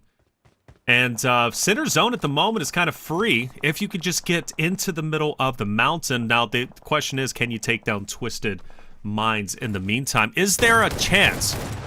As we do transition off, Diego is down. We have a bit of a battle here between Influence Rage and the Vicious. Reyes will take down Lil Boy. Diego will also fall. Flaw is in a really difficult and precarious situation with the nade out. I don't think it connects, maybe for a little HP, but his main goal at the moment is probably to get the res and reset. Yeah, I mean, you understand that there was still NRG to your south side. You want this to be a clean pickup and revive. Unfortunately, Diego's going to be thirsted out by that frag grenade, so Law up to him on the backs of his shoulders, being able to pick up these shots. And the Vicious, they lost one player on the pull-up, I believe. NRG being able to steal it away, but gotta find this fight clean. And Law actually finds two with the bounce grenade, Taylor. Now coming to the 1v1 on the stairs. Doesn't win it. And now NRG, that's the third party I was looking at, Taylor. They're coming in hot. NRG's coming in hot. They've won their third party a little bit earlier on X Factor and Alpha7. Now they look to do it once again on the Vicious. They're feeling confident. Their confidence has grown day in and day out, so I do not blame them for this aggression. But notice Guizal will pick up one of the Vicious members, and now where do they stand? From the high ground, were they able to get a shot off? I think so. Now NRG has to contemplate their rotation out of this hard cover. For David, he's gone. He doesn't want to stay, right? It's already been enough bloodshed. He now just wants to preserve his life and try and go for the placement points. Yeah, but the placement, we're talking 10th place currently if you're to be eliminated as a solo. And if you're NRG, I think you honestly look for that eastern side. You understand Team Liquid probably will not look to rotate up the mountaintop to contest you. You'll have free reign playing underneath Twisted Minds, which, yeah, you might be able to get knocked from Twisted Minds on the pull-up. But, man, that one elimination point's looking real juicy for that bonus point squad. And NRG, I believe, having 7 eliminations already as a team. And being able to have a trio up still, this is nice signs to see. Boy's been up here for quite some time. Don't want to give up this hilltop. Why should they? They're basically center zone. They've got the highest portion of the map, and no one can really safely push them. Twisted Minds got all their angles covered, which is a great thing. So they're going for the long game, right? They're going for a potential top 3 finish, which could be great for them. They already sit at 4 eliminations. They know they're going to get more as teams start to progress up this mountainside. NRG is their biggest threat at the moment. Guizal, he has recognized that. NRG, I've been so happy with them again, not only from yesterday, but today. And in this fight, normally I would say, okay, I have to benefit Twisted Minds, but with the way NRG's been playing as a team, with their aggression and their confidence slowly building over the days, Twisted Minds might have their hands full. Yeah, 24K, Fate having top 2 eliminations for that squad, both of them having 3 already in this Miramar game, so they're definitely feeling themselves. I believe Fate actually has an MG3, the Bob Barker, as Dave liked to call it the other day. But a lot of these teams, I think, even though with Twisted Minds being up on this mountaintop, they only had 4 eliminations to their name. So their idea, from what I'm assuming, is going to be all these teams, I believe it's 5, maybe even 6 squads inhabiting this edge of Los Leones, this POI that I was talking about. If they're able to sit on that mountaintop and really find their shots on some of these knocked players, they're able to start really soaking up these points. But a team that I'm really happy to see right now, Taylor, we're seeing them right now, being able to keep 4 players up and having an elimination under the belt is going to be Inco Gaming. This is a team that has really struggled in some of these matches. Obviously, we've been harping on them a lot because of the interview, but we have that sort of recognition for you because we expect great things out of our NA boys, and unfortunately, they haven't been able to find their stride yet. Which is unfortunate, and that, like you said, we had a lot of expectations for this roster. More specifically, I look at Wancho. Wancho's just such a great player from the North American region. And the fact that this roster isn't where they need to be, it's gotta be feeling pretty bad for them. I know the pressure is there. Yeah. Honestly, to represent North America quite well. I've heard maybe rumors of maybe there's some issues with communication there. If that's the case, that could very well be why their performance is so low, why they're one of our lowest placing teams, currently in 14th place. But, the season's not over just yet. They've got 10 more days to go. I don't see them being top 5, but I would like to see them continually make an effort to improve because you never know what can happen next season. Now, for Molina, he's going to be up top trying to nade out Team Queso, who's just off to his right. And I do notice Loops has engaged onto AGG, the roster that we were talking about much earlier in the game, trying to position themselves up quite nicely. So now the battles are starting to take place. Here in Stage 6, Enigma, fireworks are about to pop off. Yeah, the mountain's going to be the key takeaway. We see as well Intense Gaming having to hold back 2 squads, potentially trying to take their spot. And the southern side, we're seeing now Latin Kings. They won that fight, being able to keep 2 players up early on. Now having to deal with the full 4-man of Team Queso. And I'm honestly having a question mark. Does Team Queso choose to try to go up the mountain from their side, or do they wrap around and try to clean up these fights? Because when the zone starts closing, we're talking 8 seconds left, Taylor. Stage 7, the zone is going to be doing massive damage if you're sitting in it, and you want to make sure that even if it's a nook and cranny on this mountain, you're able to get inside zone. Yeah, either way is going to be uncomfortable. You go one way, you're going to have to go against Navy SEALs. You go the other way, you're going to have to deal with Twisted Minds. Either way, you're going to have to deal with Twisted Minds, who've been at this hilltop, the highest location for the longest time. Team Liquid has been aware of them for some time, and they're finally making an effort to push up. Now, Twisted Minds, you got to think from their perspective, they're aware of everybody. They're having to focus on NRG. They're having to focus on Team Queso down low. This gives an opportunity for Team Liquid to potentially sneak up and take them down when they're not ready. Rado Boy will spot one. Good news for him. He's now going to have the advantage. But does he back away and join his roster? Does he take that fight head on? Well, he's taking the fight head on, and Ayala's just down below, but he misses the first shot. Rado Boy takes damage. He now has to back away. He wants his teammates. Come and help me, man. Team Liquid, they're on our flank, and they're coming in quickly. Yeah, he heard 2 footsteps next to him. I think as soon as he was running back as well, NRG got a glimpse of him. So 2 squads now that have been able to really dominate the last few days, turning their sights towards you. And I really enjoy the fact that Twisted Minds did not lose Radaboy there. They were able to keep up their players because Team Liquid, they lost Mythic early on. They're down to a trio. NRG is down to a trio. If you're able to find that initial knock, maybe even get a confirmation thirst with the frag grenade, it could really save your game here because it's like you said, they've been able to sit pretty up here all game, but when you start sitting in that center spot, every team starts looking at you, and that's going to result in situations like we saw where you're going to be in 1v2 spots. NRG, Twisted Minds, right? The battle for the hilltop. Who wins it? Really, my question is, if one of these 3 teams win it, do they win the game? And I think so. Yeah. This battle for up top is the utmost crucial. And for Team Liquid, why are they so focused on Inco down below them? If I'm them, I continue to push up. I want to try and challenge NRG. I want to try and challenge Twisted Minds. The more that I focused on the lower teams, the more of an opportunity, like, for example, NRG to push up on them.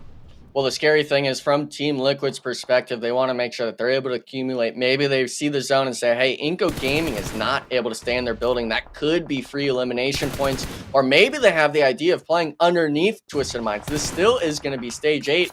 The center spot is going to be down on one of those lower levels of the mountain, Taylor. But NRG, you're wondering which team's going to push up. Fate's wanting to take the mountaintop, and Twisted Minds having to take the engagement with them. Betterall takes a bit of damage, so does Fate. They'll both back away in the meantime. NRG's been tempting Fate, pushing up, but they haven't been able to fully commit as of yet, which is holding them back just a little bit. They've got time, though, but the nades, got to dodge those as well. And now the teams start to get closer and closer. NRG, Team Liquid, both just across from each other. For some reason, Cardoza will die to play zone. And now that gives NRG an opportunity. Do they read it? But no, the flank is in. Twisted Minds, they're on the come up. Team Liquid can push in. At this point, NRG can get pincered, and that's exactly what happened. Team Liquid from the back. Then you've got Twisted Minds from the front. And NRG goes from being in an advantageous position to being sandwiched, and they're paying for it. And now it goes from bad, the worse for Team Liquid. They were on the advantage for NRG, and now they're getting flanked from Team Inco, who are now pushing up the mountain. Yeah, Inco had the third player knock for Team Liquid, recognizing, hey, these teams, they're starting to really have to worry about their backside. Ayala being able to find the initial knock on Inco Gaming, but 2 players have already crossed. Nenabete, unfortunately, getting thirsted for Inco Gaming, but this is the whole idea, Taylor. I was talking about it. Team Liquid had to focus the roadside. They allowed Inactive to get so close, and now, yeah, the mountaintop from Twisted Minds, they're starting to rain down. They got the full reset on their squadron. And with this sort of mountaintop, Taylor, we talk about it. This TPP on top, the uphill advantage. We really started able to shoot down on these teams. And Inactive not able to get the knock on Ayala, trying to get us another placement for his team. Twisted Minds have the utmost advantage at the moment. Meanwhile, it's just really shooting fish in a barrel. They can shoot down at Inco. They can shoot down at Team Liquid. They are amassing a ton of eliminations, now at 9 total. Now they've got Team Queso to worry about. Rhino Boy will drop down, and, well, through the smoke, he's going to be able to heal up. Obscure falls, and what looks to be great from Twisted Minds now starts to fall apart as Team Queso have finally woken up from their slumber, and they're pushing up. Twisted Minds are gone in third. Team Queso with 1 member to worry about from Team Liquid, and they managed to take them down, and it will be Team Queso victorious. Miramar, map number 2 with 9 total eliminations. Yeah, Team Queso opting to play that western side. They didn't go around trying to take the mountaintop. They'll say, hey, we'll play underneath you guys. You'll have to jump down eventually. And that's exactly how they were able to pick off 3 of those Twisted Mind players. That mountaintop, it's nice for those eliminations, but as soon as you got to come down it, Taylor, it's a recipe for disaster in 7 Worlds. I know you're a fan of Team Liquid. I had the notion they'd maybe be able to clutch that game, but in the end, it was Team Queso. What just happened? The intense fighting that we saw there, NRG. I feel like NRG got a little bit too aggressive there towards the end, putting themselves in a bad position. As you were kind of talking about it, 2 reflections. They end up getting pinched by 2 teams, and 2 teams you definitely don't want to end up getting pinched. And then Twisted Minds. It looked so promising for them, and the execution there at the end, they kind of had to jump down. They were in a bad position, but man, it just didn't work out for that team. You know, it's unfortunate. There were several times in many fights where teams I felt could have definitely been more aggressive and taken matters into their own hands. Furia was one at the very start in their 1v1. Even with 2 players, there was 1 player that remained stagnant. He sees one, he tries to take the advantage, he ends up getting taken down, leaving his last remaining member on the second story to ultimately get taken out. But the big story though really was this hilltop, and obviously you see A7, NRG fighting it out. X Factor moves in for the third party. And I love that NRG7, they back away, right? They back away from this fight. They allow the smoke to settle. X Factor takes down A7, and then NRG comes in to clean up X Factor. It was a beautiful series of events, and NRG played this perfectly as far as I'm concerned. I think so, too. And I think what ended up helping out, especially before even this fight right here, what ended up helping NRG, and I'm sorry, Mafioso, that I'm going to have to do this with you because I feel like I just been calling it out over and over again, but it's a pattern that needs to be fixed for Alpha7. Mafioso just overextends, puts his team in just such a bad situation, and then we end up having that fight again of NRG versus X Factor, NA versus NA. Clint always says, who's NA's biggest enemy? That's right, NA. Right. And by the way, for Team Queso, they played this out so perfect. That team really didn't have to do anything. They were so quiet, and they were able to just start collecting eliminations over and over again. And when they saw the chance to just push for it, you can see it right there perfectly. They were just able to start surprising teams. Yeah, I'll pass it to you, Enigma. Twisted Minds, they're in a great spot pretty much all game. They've got the hilltop locked in. They know they're looking good. They start gunning players left and right. But then even going to another team, Team Liquid, opposite of NRG, they start to push up on NRG. NRG kind of freaks out because now they're pincered between 2 rosters. Both for Team Liquid and NRG's perspective, they had their moments to be the aggressors, and they didn't act on it. And because of that, both of them were taken down. NRG taken down by Team Liquid taken down by Inco, and that could have been fixed if one of the other roster would have took the fight against each other, finished it quickly, and then they could have focused on another team. Yeah, luckily at least NRG on their double points that they were able to accumulate those 9 eliminations under their belt, but I got to bring it back with that final part, those last 3 teams where it was Team Liquid solo underneath Twisted Minds with Team Queso staring you down.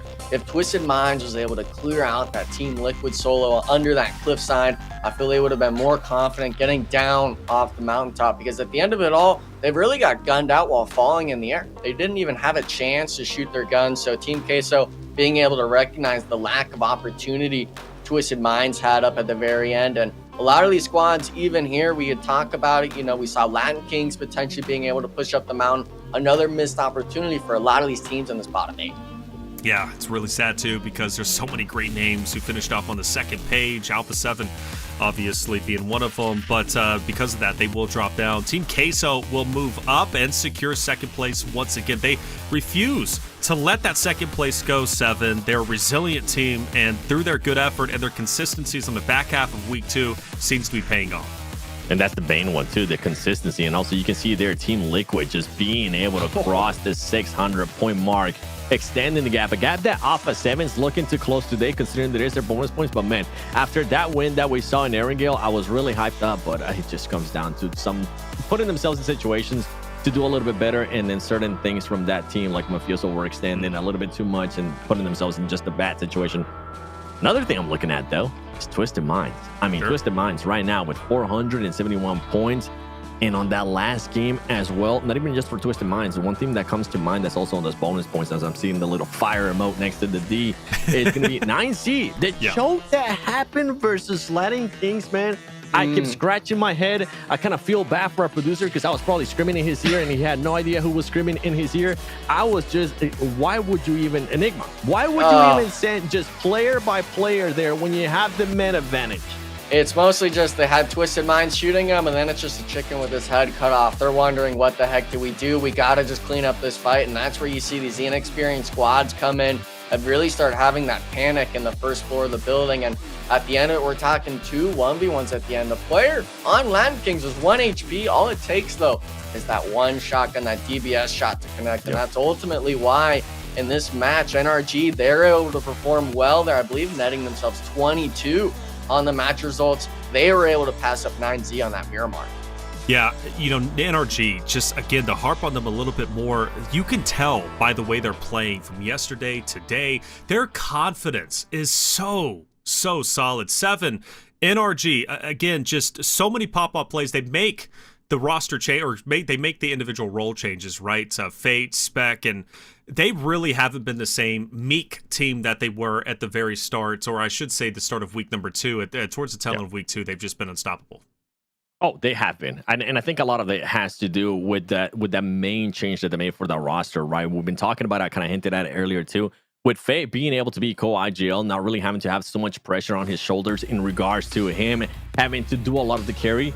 He's been able to put up good performances. By the way, this is for week 2, and he was the leader in regards to eliminations coming into today for his squad, currently having 33 eliminations, averaging 268. On top of that, being able to assist, on top of that, being able to revive some of his teammates. I mean, I feel like it has been the main difference for this team. Something though that I hope once they get past this stage of them just feeling good, of the changes, of them just being able to adjust to the aggressiveness, it's also not being too over aggressive, not pushing certain situations when you don't need to end up pushing, like in that last match. I felt like if they would have played a little bit slower, it would have ended up being completely different for that team. But overall, congratulations. You guys are getting eliminations. We're talking about you. That means you're doing good. Right. And it's your bonus day, baby.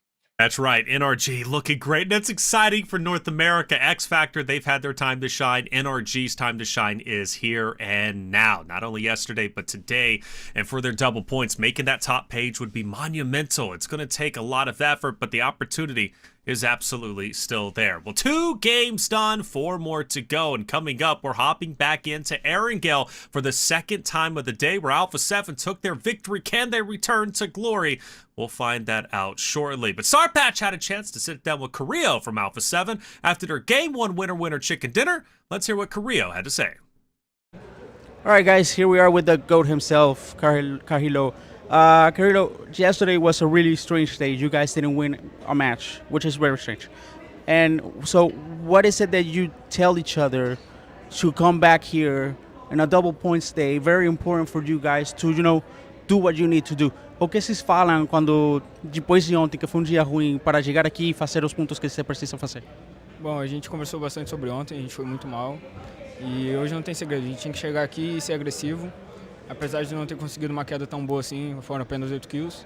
Mas a gente está dobrando e esse é o lado bom. A gente espera manter nas próximas 5 também. Yeah, we talked a lot yesterday after that match day. It was really bad. We discussed a lot on the gaming house. But today we were able to get here and we're already starting good. He told me earlier that Maglelin needed a good start, a good match, and he did that right now. So they're calmer because of this. Sir, best of luck. Double points today. Double important. Let's go.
Welcome back, everyone, to the 2024 PMSL America's Fall Season, day number 10. Without any further ado, we're heading into map number 3, back into Erangel. Last time we left off on Erangel was map 1 with Alpha7 taking the win. Twisted Minds just behind them, followed up by Influence Rage. The Wizard Tower getting a lot of attention. Do we get the same? Do we get a bridge finish? Military Island, there's a lot on the line. We're going to have to find all that out as Erangel is played out on map number 3. 7 Enigma, take it away. Enigma, did he just say what I think he said? Did he say bridge finish? Yeah. Or am I mistaken here? Because we got it already one time, and hear me out, Reflections. I'm with you. Give us another bridge finish, because I know one team that would be happy if that does end up happening. It's going to be an intense game. We'll have to wait and see what's going to happen, though. Alpha7, I know for sure, is going to be looking to switch up a little bit, especially after what happened in the last Miramar. And I'm going to keep my close eye on NRG, because that team, I don't know, it just feels like a completely different team today, man. I think it might be the bonus points and what they've been able to achieve so far this week.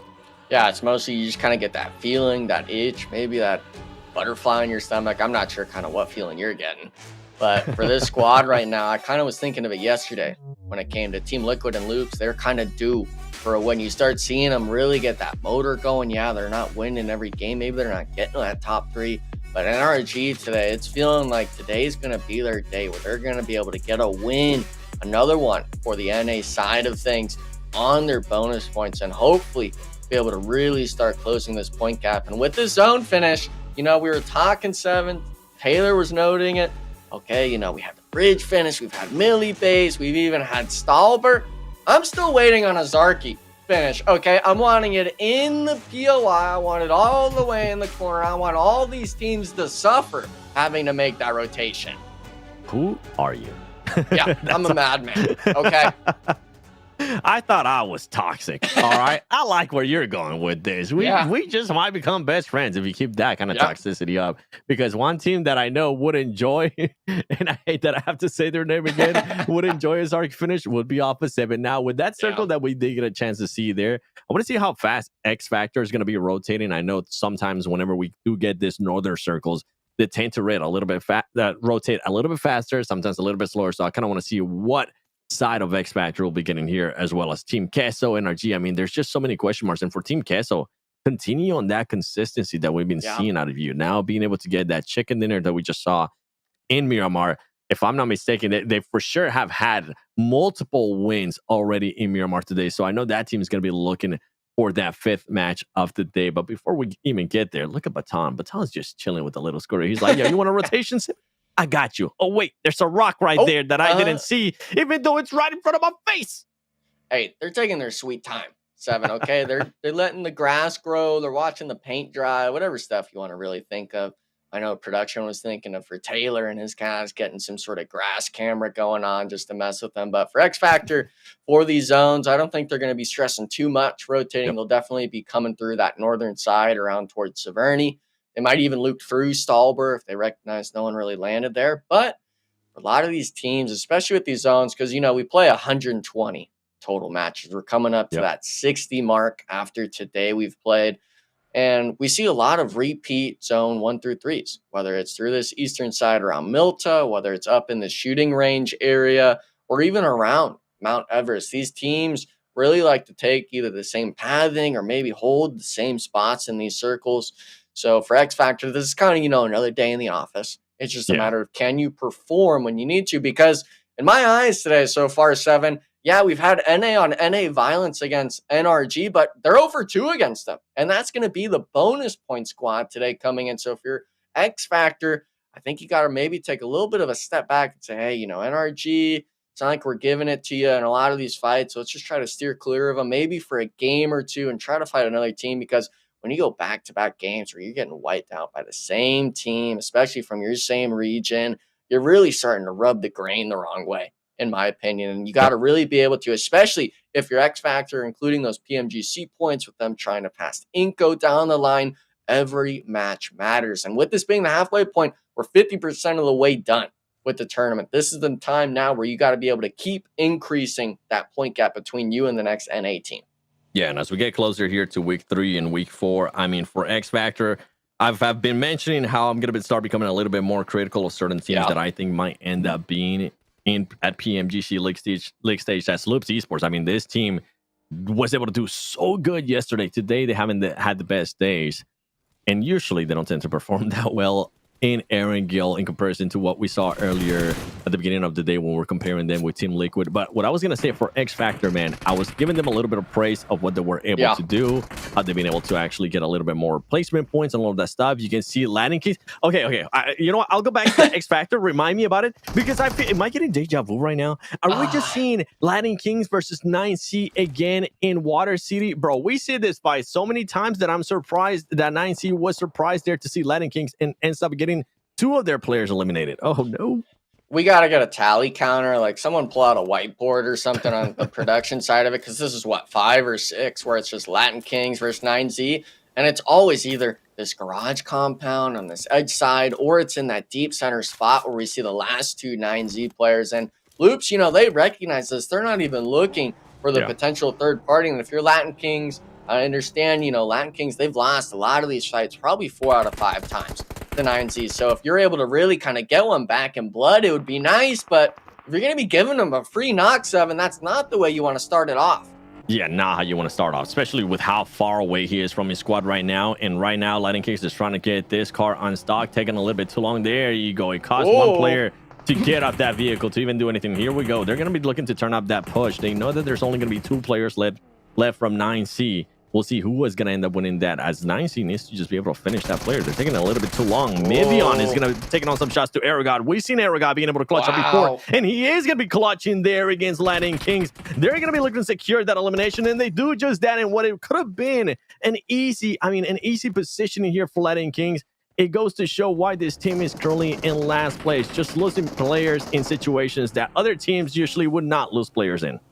Yeah, I mean, for the most part, I know the Coups got 2 seats in at 7. We're only having 1 player in the vehicle. Really just a blunder on that squad. Obviously, losing 1 player early on. You understand where the other 2 9Z players are. I'm not sure if we're just not paying attention to the map or not really realizing where our teammates' pings are at. But giving an initial knock is not something you want. But Twisted Minds, this is kind of a scary situation here, 7. Mythic being isolated out in the compound. Rest of his team, though, they're starting to assemble around the hillside.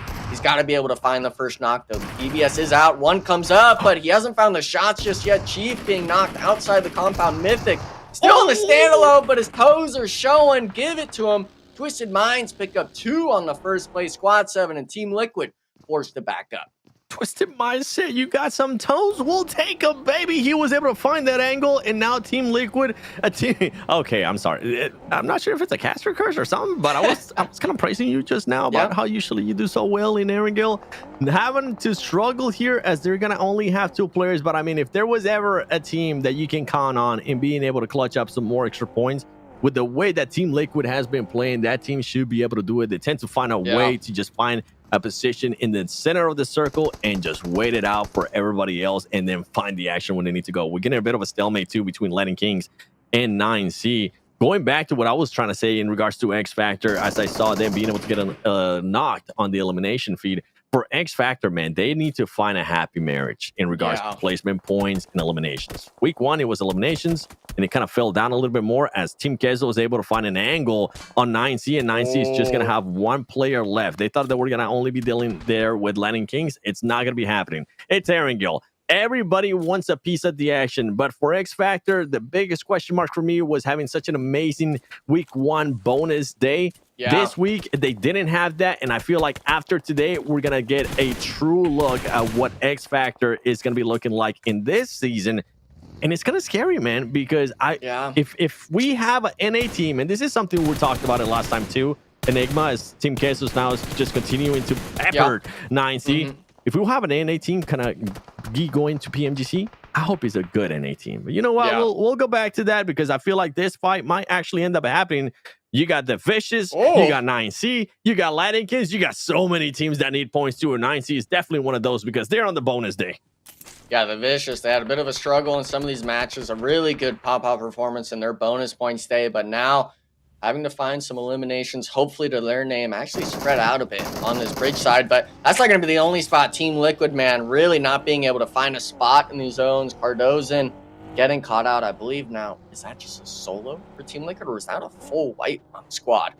Furia, man, I mean, that's the team where we always know, 7, of just this squad. When it's not their bonus points day, they always have this aggression switch on that works so well for them. But when it comes to their bonus points, they really just played too passive. And a lot of these teams, I think, have that same rhetoric of just, man, you know, bonus points, we got to play a little more passive. And it always gets them in the end of not getting as many points as I think we'd be able to see them collect. And, oh, man, 9Z, that's a team that needed points. I believe that was, nade finish on both players. So Latin Kings finally were able to clean it up, but they definitely shouldn't have lost 2 players in that engagement. Yeah, 9C is not going to be looking good for them. I mean, even with 9C, I felt like they shouldn't have lost 2 players on this push. They should have expected Lightning Kings to be there because of how many times we have seen those two teams fighting each other in that exact same position. So I don't know. I'm glad you mentioned certain things there with some teams just not being able to continue to be aggressive even when it's not their bonus day. And I feel like that's why we see certain gaps within the leaderboard, right? Why we start building certain gaps. because some teams just don't have that switch. They aren't able to play both bars. They either play very slow and they continue to play slow in situations where they need to play faster and they need to play a little bit more aggressive, and vice versa. You have other teams being a little bit too aggressive and they aren't able to play a little bit slower when they actually need to play slower. You know what? We finally get a look at the circle here. Which one are we going to be getting? Because IG right now, where they're starting, more than likely they're going to have to at some point fight Alpha7, unless Alpha7 decides to go north, decides to take a little pop-up blue damage and go towards that North George.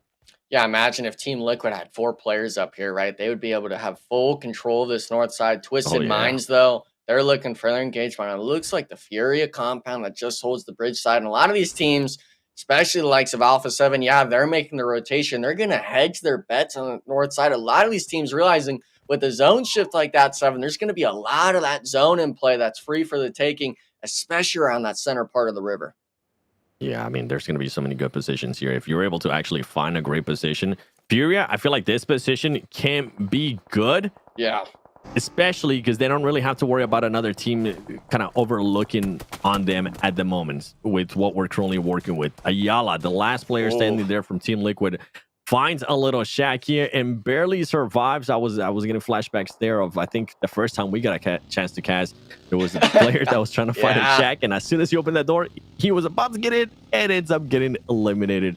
But Twisted Minds, I mean, this team has been hot today. This team on bonus days, with what they were able to do last week, I mean, last week they were able to get 47 bonus points. I think they're going to be looking to duplicate that, if not improve on it. I mean, we saw the bonus page stat with how many teams were able to do so well. Right now, I think the limit is with 68 points for Team Liquid. Somebody's got to break that at some point as X Factor is trying to crash onto loops.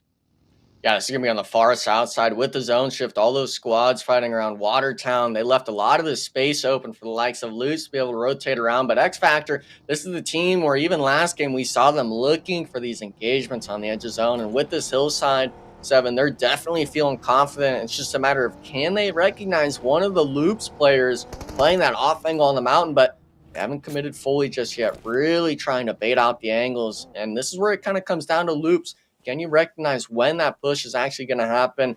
And I think a lot of that's going to be on the shoulders of Vid10 with this off angle. He's got to find the positioning. He's got to find the right timing to open up this fight for his squad. Yeah, and he's going to make sure that they don't spot him, because all that smoke is going to end up creating some attraction there. So he needs to be careful of just not overextending X Factor. I think they're going to commit to this fight, which is going to be nice to see. It's not NRG. It's not some NA versus NA. It is actually NA versus Brazil, which I'm all for it, baby. I want to see more of this right now, as Loops is going to have to hold off. V10, you need to start finding some angles here for your squad. X Factor is getting closer and closer. FS needs to be careful with that smoke, because V10 might be able to just spot him right over the smoke, or at least over the side. Grenade, pre-grenade just misses barely. X Factor closing in this push, and if you're V10, you need to start thinking if you want to drive down to your team, because it's gonna be close. Heavily gets knocked. That's not something good there for X Factor. He's usually able to be the biggest fragger for his squad. FS now be able to get a knock. He's gonna be able to spot V10. He's gonna set some shots down, and this fight is gonna be very close, as FS needs to make sure he clutches up this shotgun shots.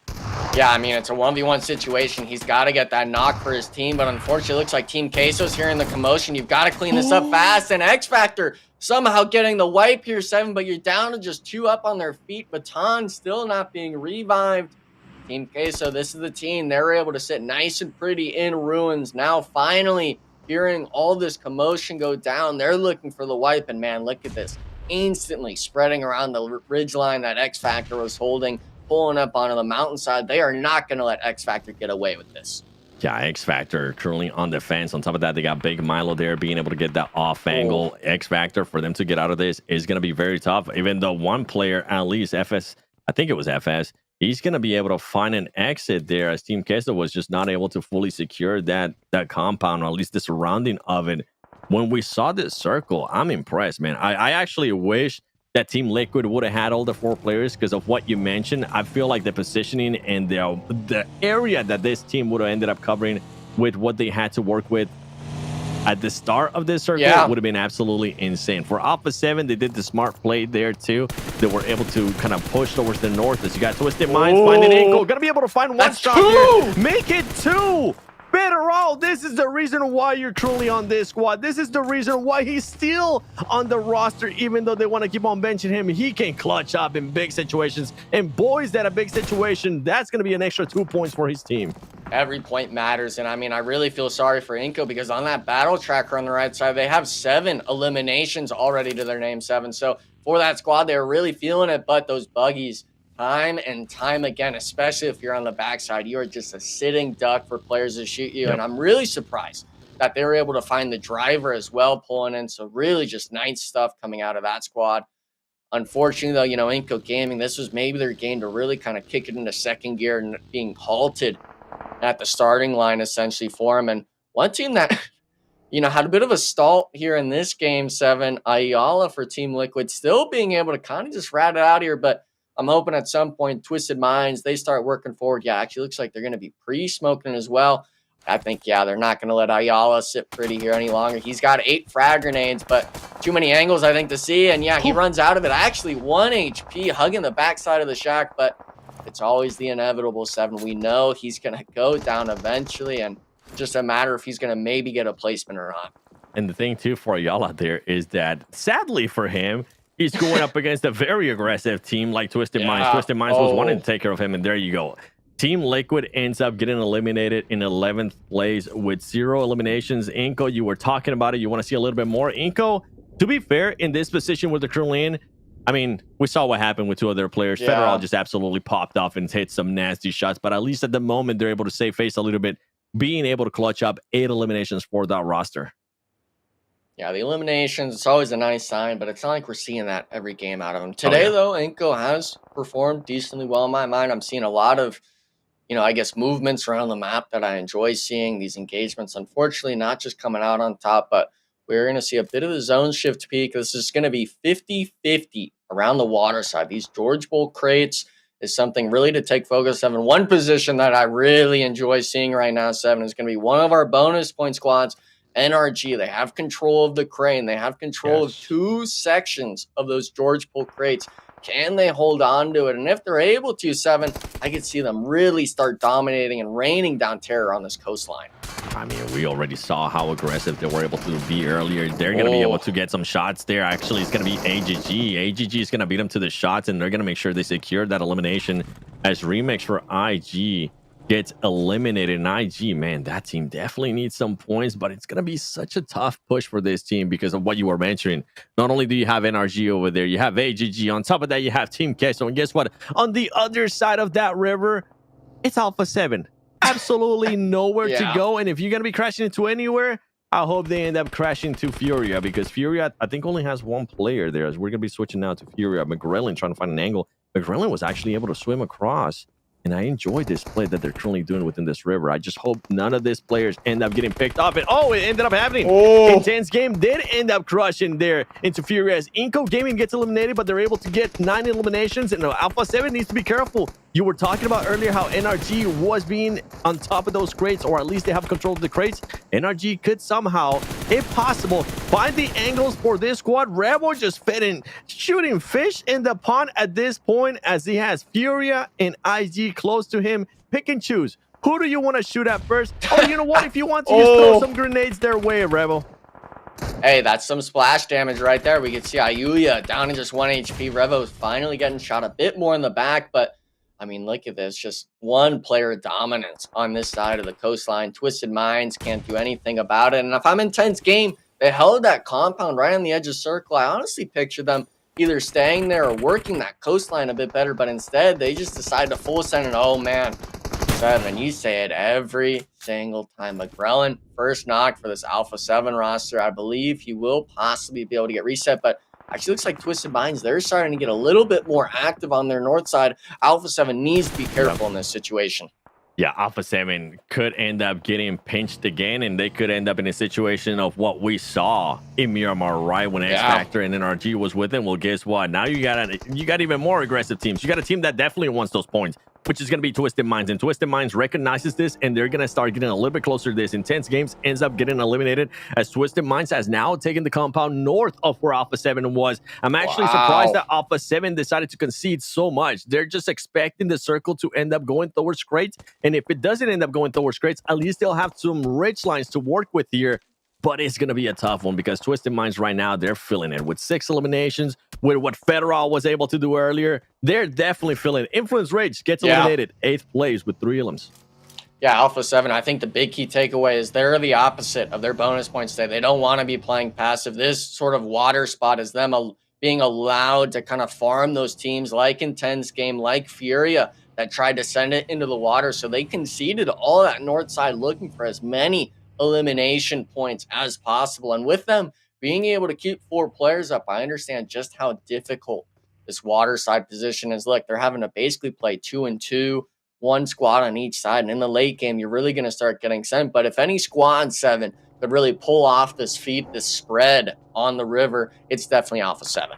Oh, yeah. I mean, I have seen them win in situations where they shouldn't have won, where they shouldn't even have gotten in a top 3 situation, yet somehow that team's able to pull it out of a hat and actually end up getting a win, or if not, at least securing some extra elims. I mean, they are currently within the top 3 for a reason. AGG trying to find 24K barely surviving there. Doesn't even end up getting hit by 7 from AGG, and 7 scratching his head. He's like, oh, I know you're there. Hold on. Keep on peeking. Come on, ego peek me again. You ever get into those battles in Enigma with some of the players? You ever just wanted to ego peek us? We see AGG trying to now hold off NRG and Team Queso. Yeah, those thoughts really kind of just eat away. You haven't really shot much. You've maybe got 30 or 40 damage. You're shooting people driving by. It's definitely that sort of thought that you don't want to let it get the best of you, those intrusive sort of beings. But right now, this is kind of the end of it on the bridge fight here. Furia Artusan is kind of, I guess, sounded out from Alpha7. They understand there's a solo around here, and we could see it. The crates now, they're having to work in. This is really looking, actually could be doable for Artusan in a 1v2 spot, but he's got 30 meters to work into this next circle shift. He's still got to start to be moving. He's going to have to start moving, and on top of that, I mean, he has the Alpha7 players so close to him, and he has Twisted Mind players looking at this way. Yeah. They're looking to just see if they can maybe steal any eliminations. We're going to be having AGG versus Team Queso. Team Queso setting themselves up here for this push. You can see them being able to set some smokes a little bit towards their west, trying to protect themselves from NRG, and this is going to be a big fight here. All the grenades coming from AGG, not being able to fully connect or fully knock anybody, but forcing Team Queso to slow it down a little bit more. Think about what they're wanting to do, and it allows All Glory Gaming to just set themselves up, back up a little bit more, and set up some kind of trap here for AGG, for Team Queso, as AGG misses those shots. Cold Gold, we've seen what he's been able to do in the past. Team Queso now within striking distance here of AGG.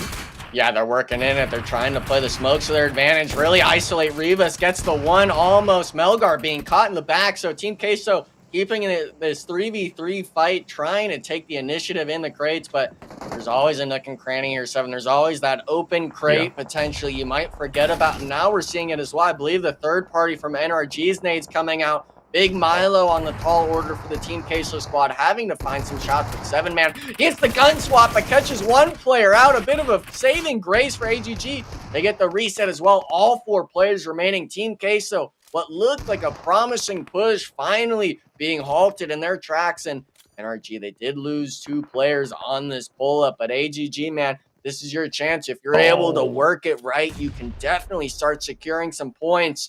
But now's the time to do it, 7.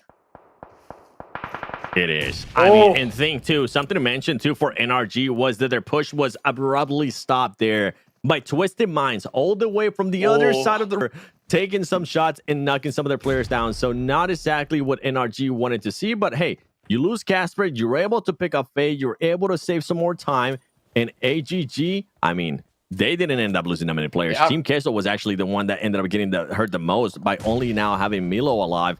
NRG needs to try. I mean, I'm glad they have that player right there. I'm glad that they have that player trying to get those off angles. Meanwhile, on the horizon, you're seeing Twisted Minds jumping into that river, seeing if they could possibly find any Alpha7 players, because they know they're going to have to push in there, and Alpha7 needs to recover. Alpha7 needs to be able to find some spots were they going to be able to take shots if the Twisted Minds don't come out of the water? AGG, though, we got to go back to this fight. They're so close. It's anybody's fight at this point, because if for some reason the Team Queso player can find anybody from AGG, you know what? I'll take that back. It's going to be 24K finding a grenade and connecting twice with one of the players from AGG. That's going to be AGG going from 3 alive to only 2, but 7 is trying to slow it down, and he's going to be able to secure some eliminations. Turns around, able to get another one there from NRG. Can he turn around once again and get the last player from Team Queso? Stay tuned and find out, because 7 is clutching up big time right now for AGG. Yeah, but it's brought back down. Team Queso got wiped there 24K after getting those 2 nade knocks, takes the initiative and takes the southern side, but 7, man, going crazy with the DBS. Both of these players are feeling it with the shotguns, and it ultimately comes down to this 1v1 fight. There's also that river engagement, but man, these 2 squads, they're needing the points. AGG, they're my boys, but NRG has been feeling it with some of these engagements today, and 24K, he's pushing through the smokes, trying to sound them out. This has 12K, 7. We've seen it fail for a lot of players compared to the DBS, and it's not even going to come to a gunfight. 7 with the read, the nade, landed right on his head. He wins it up for the squad, securing them that top 3. 7 said pick and choose what you want to deal with. You want to deal with a shotgun? You want to deal with grenades? I got everything that I can deal with here. And he ends up securing a top 3 for his squad, currently with 4 elims. I mean, right now, if I'm him, I'm trying to just collect as much loot as I possibly can here and try to get some angles too on this fight, because he might be able to end up third-partying this fight. He might be able to try to find his way to just snaking him. If he has nades, he could possibly end up messing up the push that Twisted Minds right now is trying to set up against Alpha7. Alpha7, 3 players left alive. Twisted Minds, 3 players left alive. It's going to come down on who gets the shot first, because, wow, there's 2 squads like to be aggressive, and you can see right there on the off angle, trying to spot him. Revo knows that he needs to be careful. Revo knows that there is going to be somebody from Twisted Minds there across the river trying to get those off angles, trying to get those eliminations, trying to get those knocks, and give the advantage to his other 2 teammates. Yeah, but the big key takeaway, 7, is that the AGG player's on top of the crates. He could play spoiler for Twisted Minds, but these 2 teams, they're not going to wait for those shots to come in. 1 going down for Alpha7. Make that almost 2 for Twisted Minds. Obscure now, getting peppered at range, and yeah, it's on Federal. You got to find this knock on Arrivo, the top player essentially in the lobby remaining, but Mafioso's not going to give it to him. 2 players up for Alpha7. Make it that 1v2 slot. 7. Do you have it in the wheelhouse? He is in zone on the crates here, but with this being stage 8, I think it's going to pull too much into the open there. He's going to have to run and make that make or break sort of spray, I guess you say, in the open, but he actually has a vehicle. He could potentially try to take the water fight with them, but against the likes of Alpha7, 7, they've been on fire. I believe. All right. And I usually wouldn't say that against Alpha7, but this man's also got my name. And this man has been able to clutch up not only with just grenades, with shotguns as well. If he can somehow, there you go. He has 5 more smokes to work with. He's going to end up setting up some kind of smoke here. It is going to be tough. Don't get me wrong. It's going to be really, really tough. You have Mafioso still alive for Alpha7, which he's just insane at being able to get off angles for Alpha7. On top of that, the other player for Alpha7 is going to be Revo. So if he can clutch this up, man, it's going to be an insane clutch for him. Luckily, something that I do want to mention is that he was able to kind of help out Alpha7. Whenever he was on top of those crates, he was taking shots on the player that was across the map for Twisted Minds and making it a little bit harder. And I gotta give some props there to Mafioso too. Mafioso was able to get those off angles, not overextend, and find the right play. But here we go, 7 making the push. He's gonna end up seeing Mafioso first. Who's gonna be able to getting those knocks? There you go, Revo just shooting at the smoke, hoping he can connect with something. Mafioso very low, but it's just too much there for AGG 7 as Alpha7 are the Erangel Kings at the moment, winning the first one, winning the second one, and they're feeling good. Oh, baby. This is what we wanted to see out of them.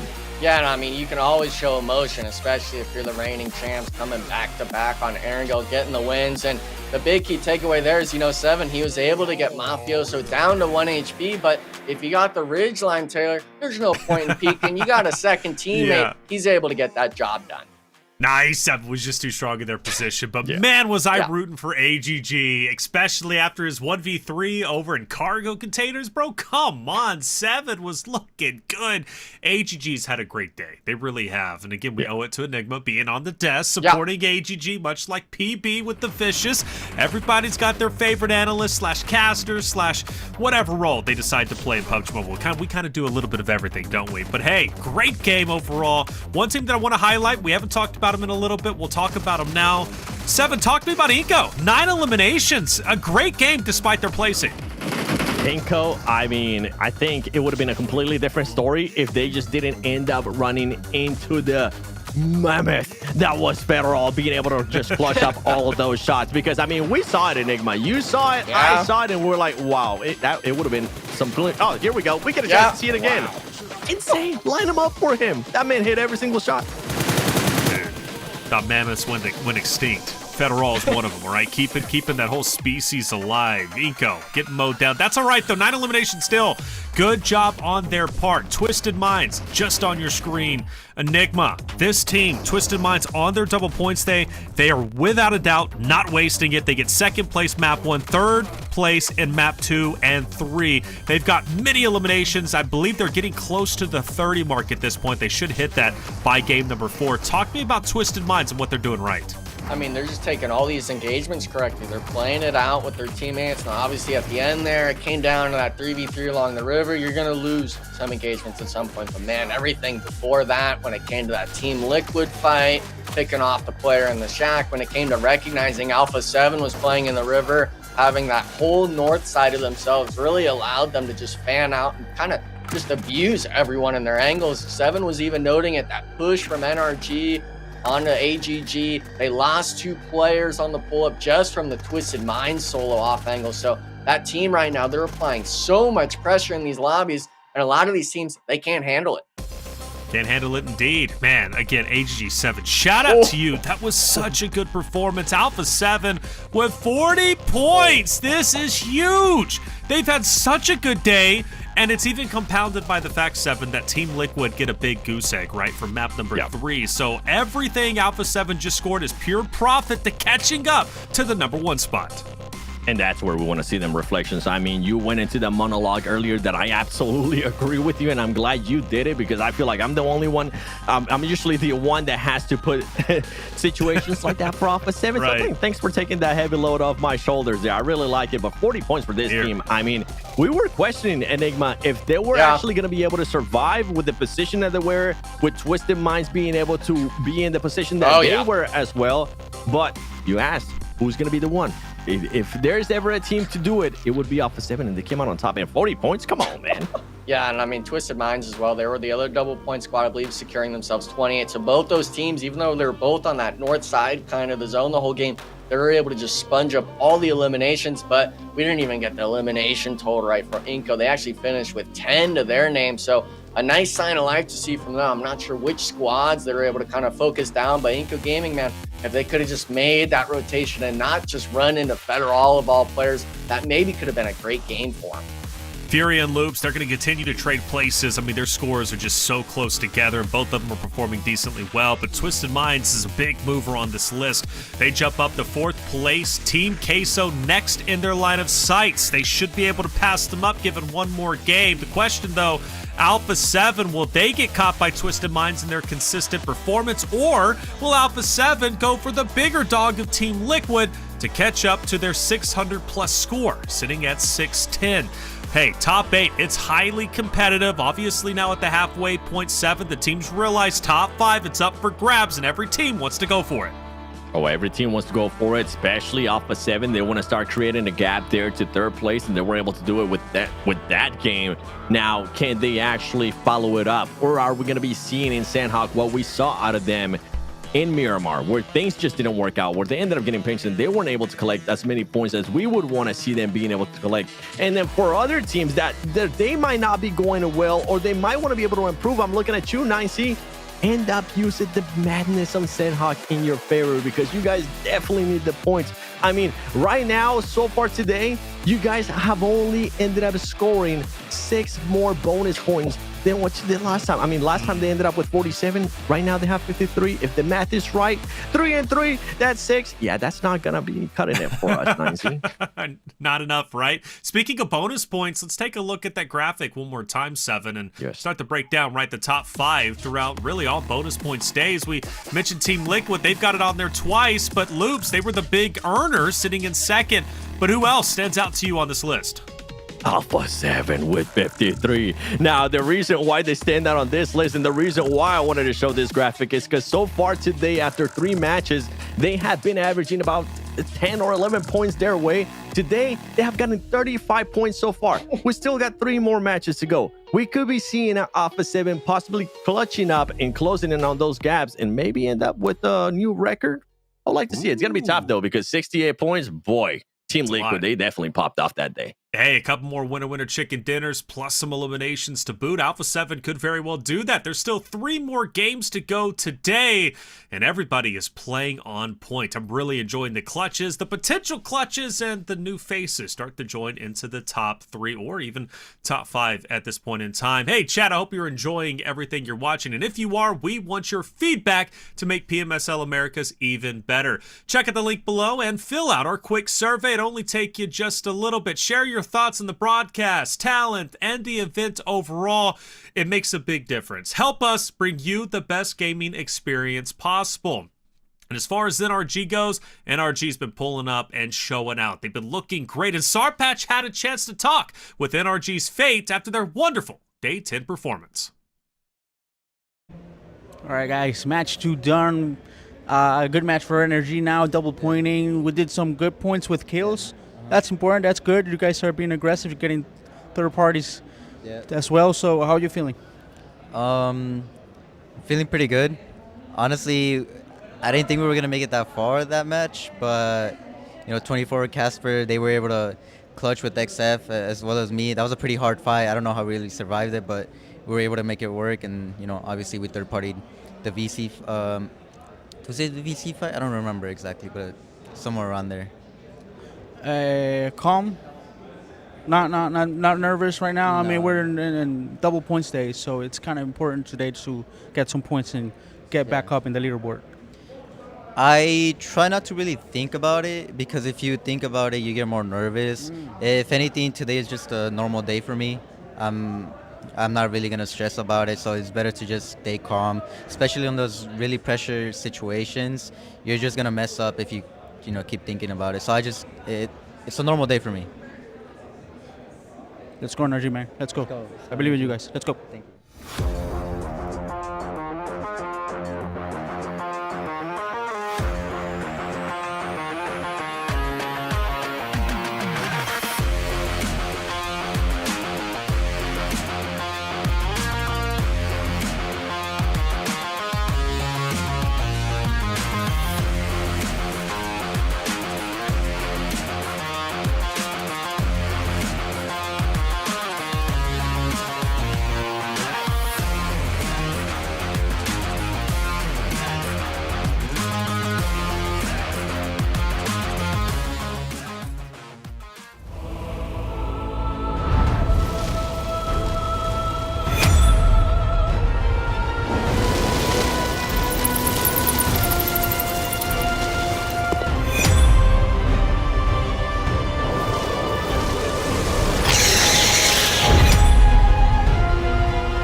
It's time for your sacrifice.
Welcome back, everyone, to the 2024 PMSL America's Fall Season Day number 10. I'm your host, Taylor Reflections Noble, and we are 3 games in, about to hop into game number 4, Sandhawk. An exciting one for a number of different reasons. Some big fights should be taking place early on. And also, we had a chance to just hear from NRG just a second ago, Fate, of course, and I liked a lot of their answers. Let's talk about that and more as we bring in our casters, 7 and Enigma.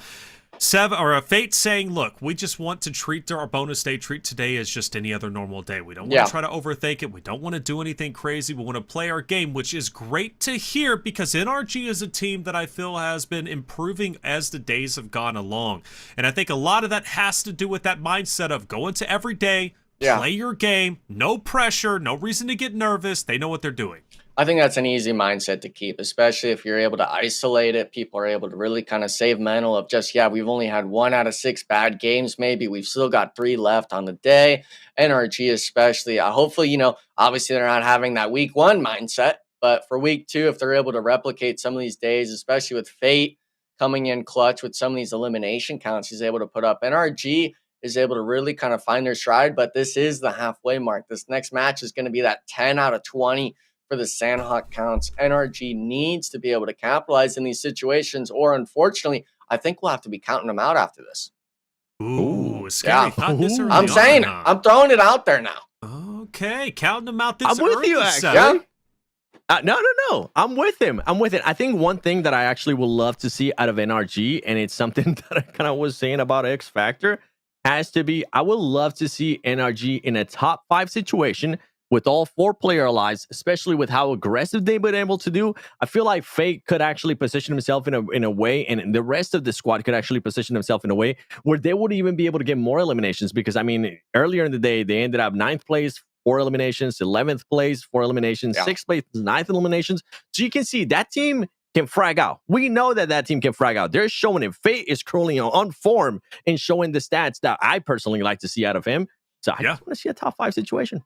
Well, they're only one roster, right, from North America. Let's talk about another that we're consistently bringing up, mainly because of their Ruins fight against Inco, and that's X Factor. These were the stats going into today's competition. Week 2 stats overall, 106 eliminations. I'll take that for X Factor. I think that's a decent amount to have. 3 winner chicken dinners.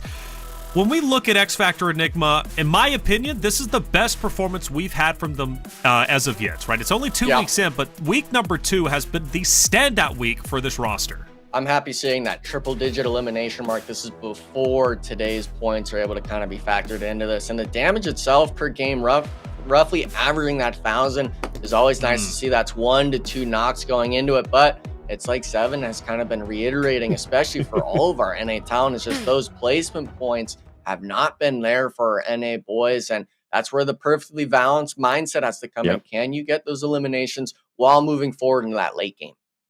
Yeah, and the thing for that team, right, is that I mentioned it earlier too, but I got to mention it again. They got 6 top 5s going into today, and out of those top 5s, 3 were wins, which is good. You want to see that, right? But only 6 out of how many matches we'd have played up to this point, that's not enough. That's not what you want to see. And I know, and I think the reason why we're thinking this team, and the reason why I was even high on this team for this week too, is because we were finally starting to see some wins. We're finally starting to see more placement points, but it's either very highs or the lows are very low. This team needs to be able to find a middle ground, because right now, if they continue on this kind of performance that we're seeing today, they might not even end up with more points than they were able to get week 1. And that is scary too, considering that I thought they were actually starting to improve. They're a roster that, in my opinion, is going to have to work very hard to make top 5. I don't know if they make top 5 based off of their inconsistencies, specifically their placement points. But if they are going to make a run for top 5, they have to fight for every single map. And now that we head into Sandhawk, this is a map that they're going to have to fight extra hard for, because yesterday they were wiped out in 20 seconds. Inco took the fight to them and destroyed them in Ruins. That cannot be replicated today. When you talk about 6 maps per day, if if you're only playing in 5 of them, essentially, you're not going to make top 5. You've got to have a great game every single game, and this is one of them. So let's head into it, 7. We're going into map number 4 on Sandhawk, the 4th game of the day, and I'm looking for a big performance from X Factor, but more importantly from AGG, from Inco, from Team Queso, who performed so well yesterday in the top 3. Can they do it again today? Can they do it again? Is there going to be a hot drop? It is going to be looking like there is going to be a hot drop there. And oh, no, wait, it's actually not Enigma, because we're going to switch it on a little bit for the viewers. It's going to be Reflections with me. You know what? Reflections yesterday, it took 20 seconds for Inco to take care of X Factor. Is it going to take maybe a little bit less? You know what? They didn't go for it. Oh, they're being patient. Okay. So that's good. That's good, right? Yes. Because X Factor doesn't need surprisingly good. They don't need it. Like, you know, X Factor is a team that can take that fight if they want to. They've won it before, but why 50-50 your chances? I love initial fights more than any other talent out there, right? And we love our initial fights, especially as viewers. But let's face it, they're 50-50 fights because you go down, you got to get ground loot. You don't necessarily know if there's going to be ground loot there. It's a little bit random. So it's like, why risk a full game or 2 players or losing anybody for that reason on an initial ego fight? It just doesn't make sense to me. They're exciting to watch, but as a competitor trying to make top 5, it doesn't make the most sense. Yeah, especially if you're trying to clutch up the points. Right now, the team, we keep thinking they're doing so well just because of those 3 wins that they've been able to achieve. With what we saw, it was promising, but I mean, right now, in regards to points, they're just not looking like where they should be, at least in my eyes, for X Factor. And something X Factor needs to be careful is going to be, oh, you know what? They ended up getting a circle, so they don't even have to be careful. I thought they might have to be careful if the circle ends up going towards the east.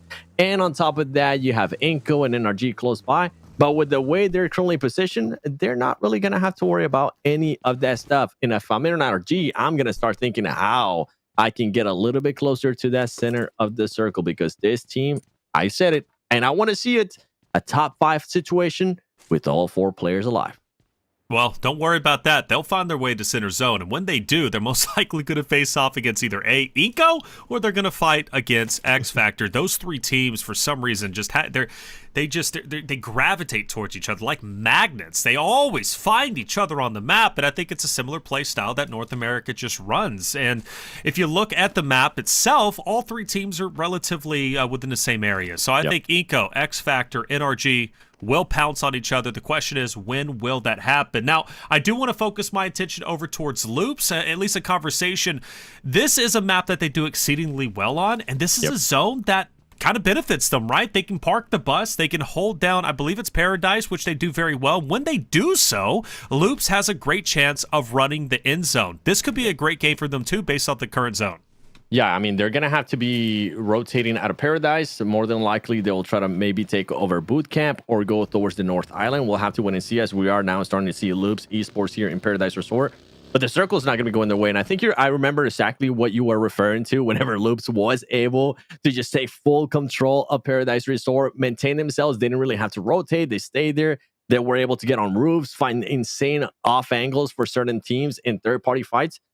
Sadly for that team, they're not going to have to stay. They're not going to be able to stay in Paradise Resort. One fight we might end up seeing early, though, is teams that are currently towards the top. And it's going to be none other than Team Queso versus Little Boy.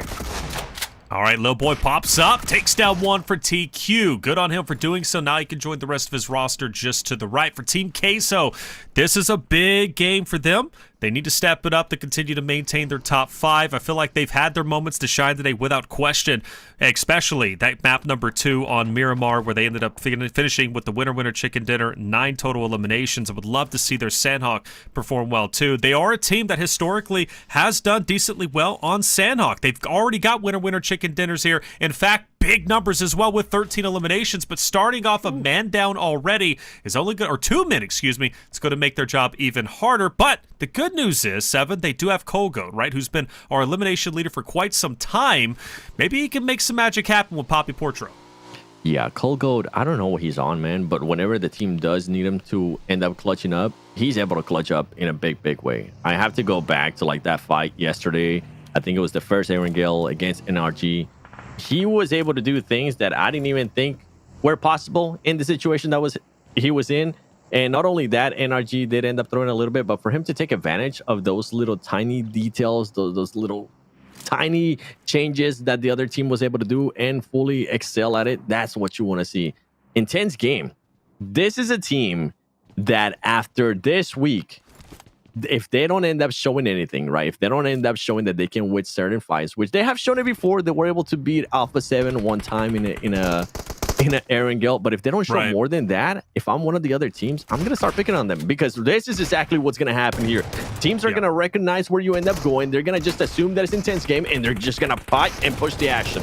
Oh, that's what Inco's doing. Guapo, though, has a chance to shut that narrative down, and Ayuya will at least drop one in a bet tape, but Vitali will answer right back onto Guapo. Now it turns into a 3v3, but Inco, they're not pumping the brakes. It's all gas. Inco, another one will fall. Can Intense Game get a big victory? And it might be able to do so, but Ayuya, he wants to make a move. He wants to push in. He knows he doesn't have the numbers behind him, but he doesn't care. He's a warrior. He wants to fight it out, but an active wants to shut him down, and he's doing exactly that. On to the second, and it looks like Intense Game might be at their wits' end, but an active doesn't have a lot of health. He's got an Intense Game member to his left. Remix, who clutched up some fights a little bit earlier in the previous maps. The nade is being cooked. An active, you gotta make a move, and he doesn't, and Remix shuts him down, and therefore Intense Game will shut out Inco Gaming early on, and they will limp. But at what cost? They only have 2 players and already have to go against VIP. That is good, though, for Intense Game. Even if they do end up getting eliminated there, that's what I want to see. I wanted to see them being able to stop a team from just fully bullying them, because if not, going into next week, they would just start getting absolutely bullied, considering with what we've seen out of this team over and over again. And inactive. Oh, man, that would have been the perfect time. I know your health was low, and I know a lot of situations can happen in a place when you are like that, but he heard that pin. He heard that nade pin. He should have been a little bit more aggressive. There you go. VIP ends up taking care of IG. And what a fight.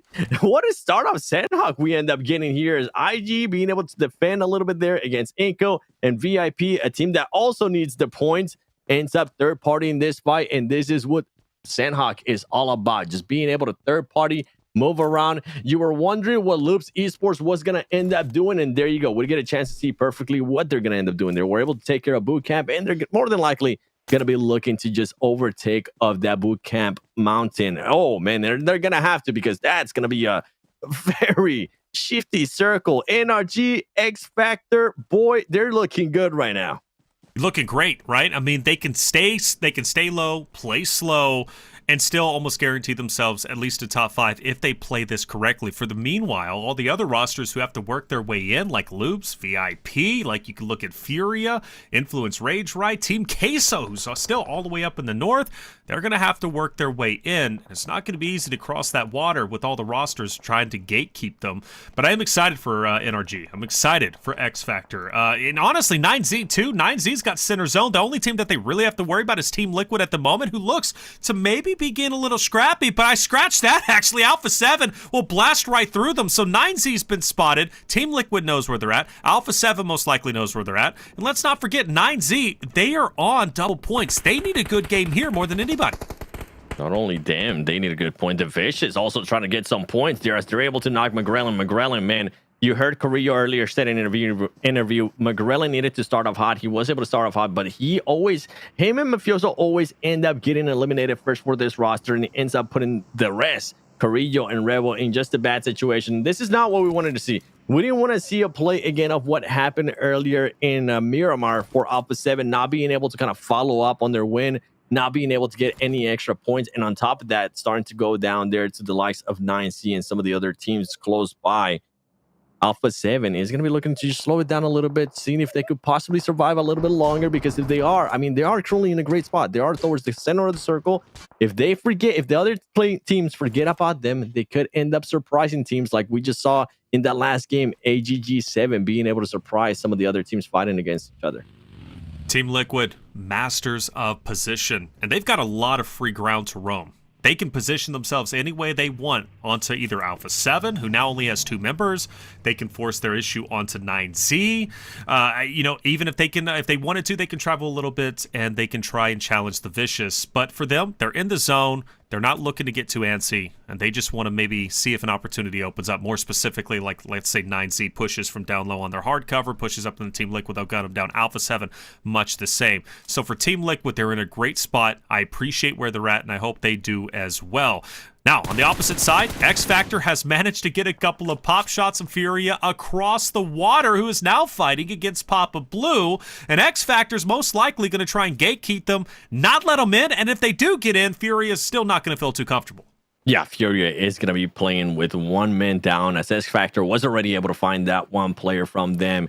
And you can see X Factor knows that there is going to be another team behind them. They more than likely know that it is going to be NRG. And NRG, with the way that they've been able to play recently, with how aggressive they have been, I'm pretty sure X Factor is going to be keeping a close eye on that, because they don't want to end up getting third party here in Sandhawk, considering how easy it is for those third parties to ensue. X Factor continuing to just wait it out. This is what I want to see. This is actually the right play for this team. For Furia is going to be a tough one. And boy, if we were thank you. You read my mind. If we were to showcase what's currently happening there at the north, because Twisted Minds and Papi Potra from Team Queso are just having a stalemate in absolute Narnia.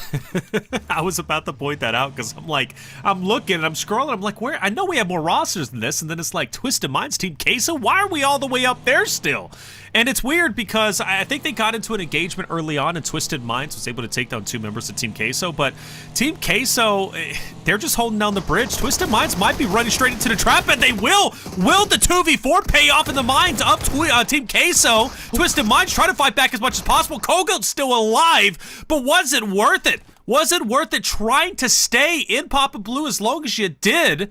Could they have crossed another way? Well, either way, for Twisted Minds, they will at least maintain all of their roster. But still, though, that was a risky play. And now their job's not even done. There's no guarantee they make it into the next zone safely. There's not. Hopefully, Team Queso has some heals going their way, and they need to figure out how they're going to be getting into that circle, because it is going to be very, very tough for this team.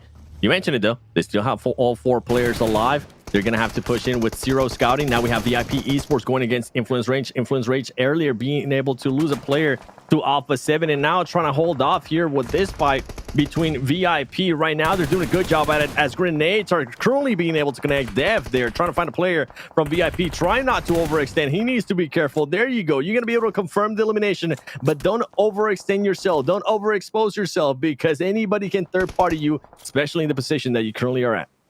All right, Influence Rage, they can kind of take their time now. That fight is over with. Meanwhile, we transfer over to the Vicious and Team Liquid. We've been watching this fight slowly but surely set itself up. Team Liquid's been positioning quite well, but it's not just the Vicious, is it? They also have the AGG in this area. AGG is falling. The Vicious now can take an opportunity to maybe push out, but they don't want to leave their hard cover, and I don't blame them. But with AGG out of the way now, Team Liquid can put all their attention onto the Vicious, and they're looking to do exactly that. Cardozan getting a little mixy with the window. Reyes throws a great nade out, but it's not going to connect. Mythic also looking to push in, and he's going to do exactly that. He clears his right corner. There's one. Clears the left corner. Through the doorway is another player. He'll allow his other members to take down the remainder of the Vicious. Reyes, I believe the only one standing, at least the one with the most health, and he's looking to put up a good fight, but now Fury is rolling in. This is a third-party central fight.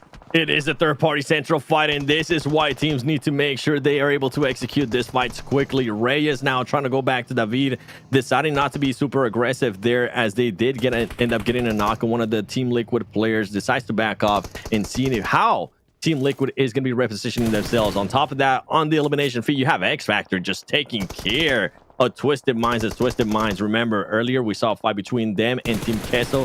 They're able to somehow get into the zone, but ends up getting eliminated. Twisted Minds with 2 eliminations. The Vicious. These 2 players are just causing so much trouble right now to Team Liquid.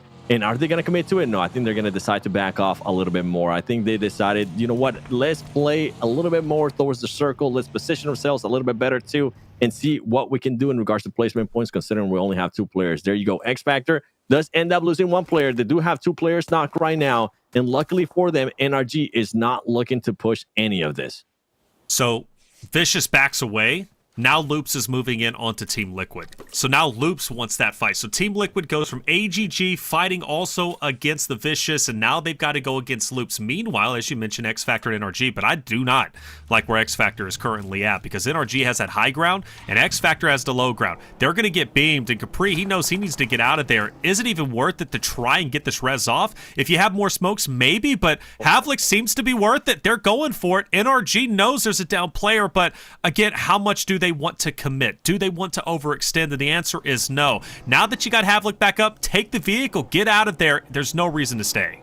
Yeah, and for Capri, usually I would be very against trying to get any of those kind of revives, but it is Havlik. It is one of the best players right now in your roster. You are going to put yourself in an interesting position, but if for some reason you're able to survive this, which they're not able to, oh man, it doesn't end up working out there. I was hoping it would end up working out, but they forgot it's not just NRG. You also had Influence Rage on the opposite side, just trying to get some off angles in 24K with NRG right now in a great position. They have full control of the north of the circle, northwest of the circle.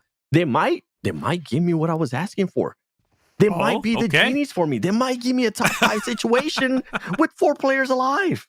I'm liking it. I really am. NRG is a roster that has pumped me up recently. I'm so ecstatic to see them finally return to their true form. Week 1, they were in 3rd place of the overall standings. They fell a long way, but now they're starting to look like that roster that could very well pass up X Factor and who knows, become the new leading champ for North America. 9Z will fall, and that's unfortunate for them because their positioning early on was great, but they did get wrapped up between a couple of different rosters. Team Liquid was one of them. I believe Alpha7 was also encompassing them. So they were in a tough spot that they just couldn't get out of. Meanwhile, Loops, we talked about them from Paradise, right? Moving down slowly but surely. Now against Navy SEALs. Oh no! Turn around and he gets the turn on. But does he get the turn and burn on to the second? Is he going to carry this Loops roster? It's possible, but I cannot believe Navy SEALs once again get put in a golden situation, make the right play, and then ultimately fail. This roster continues to let me down as well as their fan base. But hey, there's still time to rectify the situation. Navy still has members. Loops, though, they're on the hunt, but will they be able to capitalize? The answer is yes. That player who jumps out the window needs to kill that Loops member, and he refuses to do so. I don't know what was happening there, man. Why didn't he just decide to confirm the elimination? You had Papa Blue just taking damage off of you, and he decided not to go for it. Now Loops is going to be switching around. Nia Salda is currently still knocked, but they know Team Liquid is very close by. Remember, earlier they were thinking about, Loops Esports was thinking about possibly third-partying the fight and going after Team Liquid. Team Liquid said, no. It's our turn now. We're going to be going and taking the fight to you, as Team Liquid still has all 4 players alive. On top of that, you have Alpha7 with the 2 players and Furia, NRG, just so many teams still, so many strong teams still within this circle as well. I think Loops might want to back off from this fight because Mythic and Team Liquid are starting to set themselves up, and we know what this team's capable of. Mythic already has 4 eliminations. He's going to be forced to back off a little bit more as one of the teams in the horizon was starting to take some shots his way. All right, but Cardozen is separated. Cardozen's all the way up on the north side. Meanwhile, you got 3 core members of Team Liquid in the vicinity of Loops, in the vicinity of the Vicious. I'm curious what Cardozen's up to, why he continues to stay by himself. Meanwhile, the rest of the Team Liquid roster continues to fight it out. Maybe this is a strat to guarantee longevity in the placement points for Team Liquid, but hey, I digress. They're slaying out, they're putting up a fight, and they will single-handedly take down that Loops roster. And now we're down to, what, 6 more rosters left, 7 more rosters, which Team Liquid is obviously one of those. So they're having one hell of a game. This is the Team Liquid that you give them enough space, they're position masters, and they're taking charge of that entire southern zone. Every roster that tries to challenge them, 7, continue to fail. It is, and I think to answer the question of you were wondering what Cardozen was doing there for his squad, it's just pure confidence. Honestly, it's pure confidence on your team, knowing that they're going to be able to clutch up. They don't need you anywhere near that fight. They need you to actually keep an eye out and scout for them whenever they do end up rotating, because we've seen this 3-1 splits in the past. We've seen Team Liquid being able to do this, and the way that they're being able to do it in this match is actually what impresses me the most. We know that this team, if they find a compound, if they get blessed by the circle, we know more than likely the win is going to be going their way. But for them to just keep on fighting for it, take the fight to teams, is what I want to see, is what ultimately is going to end up winning them some championships, as Alpha7 now trying to find a way into this circle, trying to find a way into surprising Team Liquid and seeing if they could possibly stop the madness. Furia is going to stop the madness for Cardozo, as he was just by himself. I wonder if they knew he was going to be there, but he's a little bit too far from his squad. The confidence seems to be a little bit diminished as Rebels gets out in the open, but Furia just taking full control of this compound with 3 players. Hey, question Cardozo. Cardozo's by himself. He gets eliminated. The good thing for Team Liquid, though, is they have 3 remaining members. The bad thing for Alpha7, on the other hand, they only have 1. They were trying to stay alive as long as possible, and no one was expecting Furia to full send in the way they did on Cardozo, the top dog out there with Team Liquid, but also on Alpha7, who's quickly making their way up the standings. Now we transition to NRG against the Vicious. NRG's been playing well, and they will continue to do so. Casper, just in the nick of time, saving the life of 24K, which means NRG is going to be a 3-stack going into the final fights.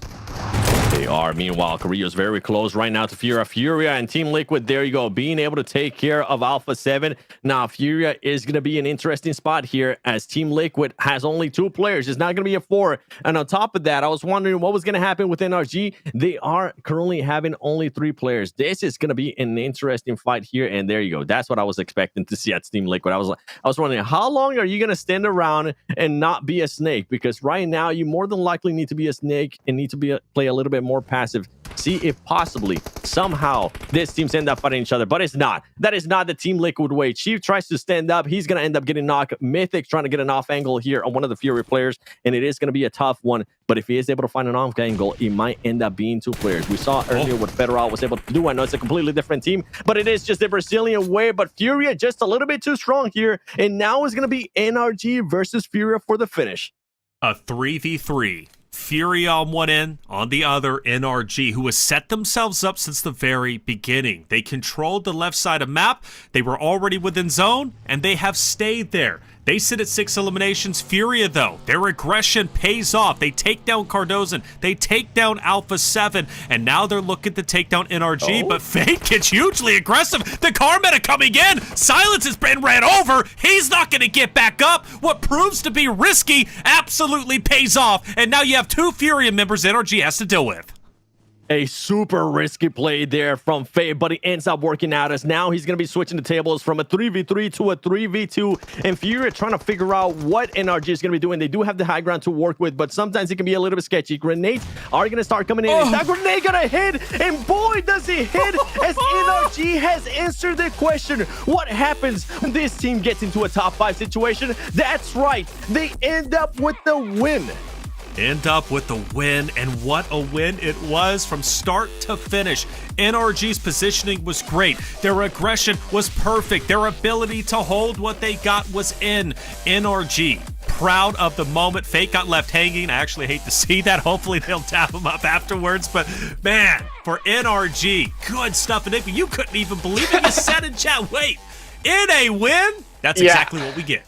Yeah, I mean, for the most part, you got to release the beast of Fate at some point. He's been feeling it this week, and all 3 of those knocks, by the way, on the Furia players. First one was by him, and then the 2-piece with a single nade. So Fate definitely feeling himself right now, and I'm really kind of just enjoying the fact that this squad itself has really been able to kind of adapt and overcome so much during the second weekend, mostly on the backs of Fate and Spec. Yeah, Fate and Spec have been absolutely lights out. I love what NRG was able to do, but let's go back to the beginning. We had some early scraps. Intense game was one of them, right? They were going toe-to-toe with Inco. Inco managed to managed to come out ahead, but it wasn't the only fight that they had to deal with. Eventually, another team would roll in, get the third party, and absolutely wipe them out. And I think that was VIP ultimately who was able to do that. I remember this fight. We were just hoping Inactive would be a little bit more aggressive. It would have ended up working out for him, but overall, man, wow, what an engagement, dude, right? I thought, actually, even after this fight, when Twisted Minds ended up crushing on X Factor, I thought NRG might have been was going to be a little bit more aggressive and try to third-party that fight, but they played it cool, calm, and collected. the right play for the position that they had in. On top of that, we'll be able to see a little bit more here later into the action. When we didn't get a chance to see that fight. No, I'm glad we got a chance to see it now because boy, it was absolute madness. That was actually nuts. We missed that entirely, but now we get a chance to see it. Now I've realized why Havlik was down and why X Factor couldn't get out of there, but eventually they did leave and then they were ultimately taken down. Talk to me about Team Liquid, Enigma. I mean, what a game from them, right? They end up finishing off in 3rd place with 11 eliminations. They had so much ground to cover, which benefited them because, again, their positioning is always great. Every time they reposition on a team, for example, here on Loops, it seemed like they found success. Well, the scary thing was for Team Liquid is they had an early knock from Furia and a third party in that zone 2 or 3 range, and Furia kind of remembering, hey, you know, Team Liquid is on this side of the map. We think they're holding this position, and they ultimately send a 3-man do-or-die play, getting that solo, allowing them to kind of crest up this hill. And while they chose to do that, NRG took their fight with the Vicious, but man, I mean, really just props to Fan. I'm glad we got every single angle from him because boom, just right on him. What more would you want out of a player that comes out of that IGL role and really is able to show up when it matters most? MVP for today, maybe? Boy, he's playing lights out.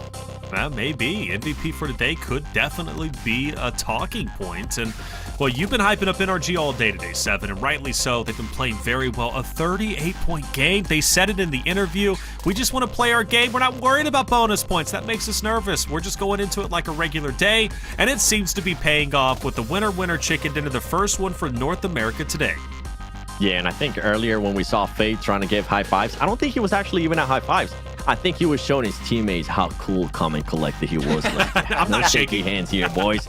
I got this. I was made for this. And honestly, I got to give him even more props because that man made the winning play right there. A risky play, say the least, with that car push. But for him to be able to at least secure that knock, allow his team to push up, and end up securing so many points for him, that's what you want to see. Yeah, great stuff from them, man. Really proud of North America. Really proud of NRG for getting that win. Such a massive one. Now for Twisted Minds, hey, they'll finish off with 6, but they've had a great day. Even if they falter at least one map, they're still going to be just fine.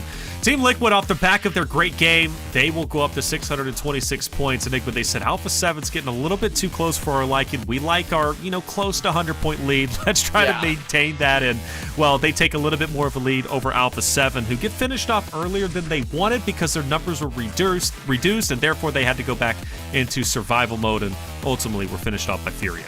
Yeah, all about today is going to be for Alpha7 and just closing that gap. And unfortunately, Team Liquid putting a halt to that pretty early on, especially with it being the Sandhawk matchup. Yeah, we'll at least match you because 100 points is no small feat, especially if it comes down to those last 2 weeks, those last 2 potential bonus point days for you to close such large margins like this, because this is why this leaderboard unfolds the way it does, Taylor, is because these teams have really started to show that consistency. And if Alpha7 Esports, if they do the same thing as Team Liquid, you're not going to be able to pass them. You have to be performing better than the first place squad, and that's always a tall order to ask. Oh, wow.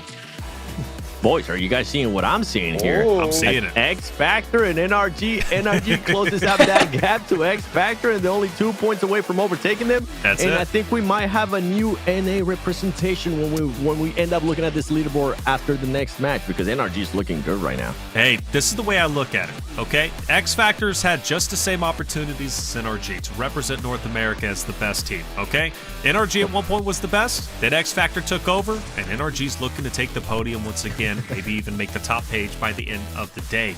I'll take whatever I can get, and for NRG, they've got a lot of great names on that roster. X Factor does too, but either way, I hope the NA pride starts to elevate both of them, and X Factor NRG continue to fight even harder, just not against each other. Hopefully they avoid each other, but I want them to continue to elevate the North American region, because that's really important to all of us on the desk, and also for the North American fans who feel we're underrepresented. But hey, we need representation to not be underrepresented. That's 4 games done, 2 more to go, and Miramar is coming up next. Get your predictions in chat. Let us know what you are thinking and who you're thinking is going to end up ahead. And don't forget, if you are on socials, use the hashtag PMSL Americas to keep the conversation alive. We're going to take a quick break. When we come back, Map 5 Miramar coming your way. Who will be the fall PMSL champion? Alpha7. Of course we will be the champion. A gente vai ficar em primeiro, a gente vai ser campeão da PMSL Américas. Honestly, I can't really see right now because there's a lot of good teams, so I'm not gonna give an opinion on that. NRG. Alpha7. Which player will have the most kills in the NA region? Me, pero diría que Sauer puede quedar arriba, al igual 24. Queso. Probably me or Fate. In what order will the NA region teams place? Us, Inco, ENG, Intense Game. pongo por arriba a X Factor. De segundo pongo a NRG. El equipo de nosotros, Intense Game, y el equipo que queda, que es Inco. From best to worst from NA, it's gonna be, of course, Inco on top. Then you have IG, then you have NRG, and the worst team out of NA is gonna be X Factor. I don't want to say anything until we finish playing because I think it gets you back to luck. There's only one NA team. It's only NRG.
Welcome back, everyone, to the 2024 PMSL Americas Fall Season Day number 10. 4 maps down, 2 more to go. Hopping into Miramar next. We watched one Miramar a little bit earlier. Team Queso had a great game with a winner chicken dinner, 9 eliminations, followed by Team Liquid and Twisted Minds. It'd be great news for Twisted Minds to finish off strong in the next 2, especially on this Miramar, given that this is their bonus points day, and they've got a lot of ground to cover. I'm your host, Taylor Reflections Noble. We bring in our casters of 7 and Enigma. We're hopping into this next game. I want to just real quickly have a conversation about this because I see it all the time in chat, 7, and I find it kind of disrespectful, but also the truth. Team Liquid, people are begging for them not to make it to PMGC because they feel like on the international stage, this roster does not perform well. Do you think, though, this season could be different? They're not wrong in regards to they usually don't perform well when we actually go to international events. But I do feel like it's a little bit of a difference. I feel like it's not, and this is kind of what I was mentioning throughout that cast too. It's not just them holding down a location. It's also them now being able to push, given that some people end up saying America's level isn't up to par with some of the regions because NA sucks or LATAM sucks, whatever the case might be. Whatever you want to say in your brain to make yourself feel good about your region, go for it. But I feel like this team definitely looks a little bit different than what I saw at PMWC. And I hate to continue to bring up Alpha7, but Alpha7 was second place for the longest time. People said they always choke. They were always the bridesmaid, never the bride, right? But they won. They won the Esports World Cup. There was always a chance for a roster to improve and to continue to get better, and Team Liquid has been getting valuable experience, not only during PMSL Americas in the spring season, fall season, but look at them during Esports World Cup. They played there. They played on LAN, right? So they have now have that LAN experience underneath them. They've got plenty of it, and going into PMGC, I think that's going to benefit them even more. This Team Liquid roster, don't sleep on them. You can disrespect them in chat. That's fine.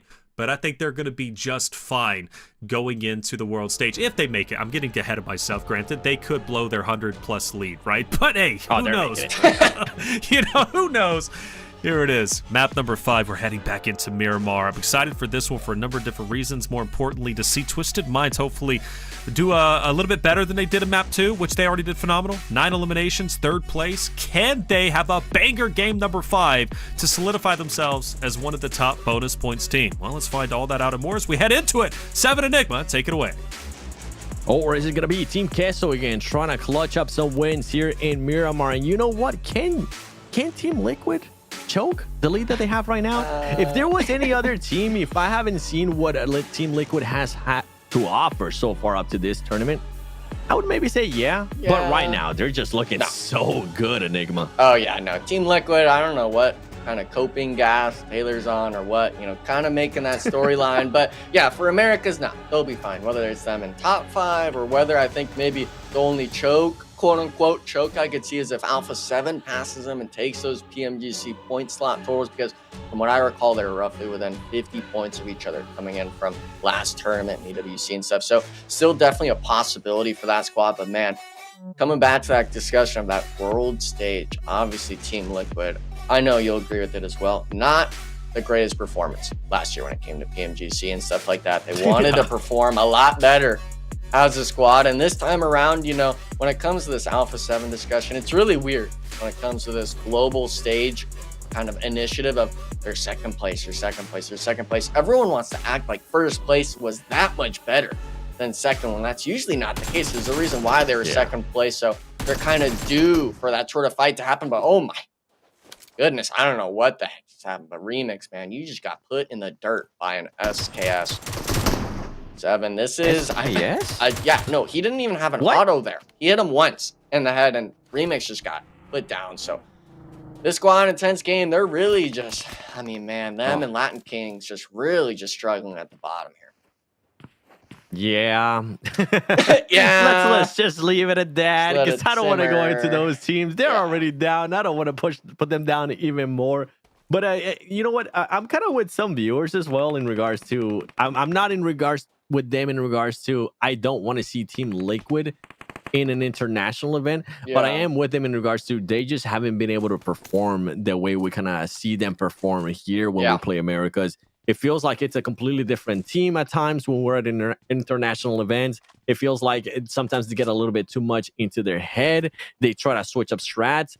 I feel like something that hopefully that the team has been able to gather within the past year is try to play your game. Don't worry so much. Yeah, you're going to be seeing new faces.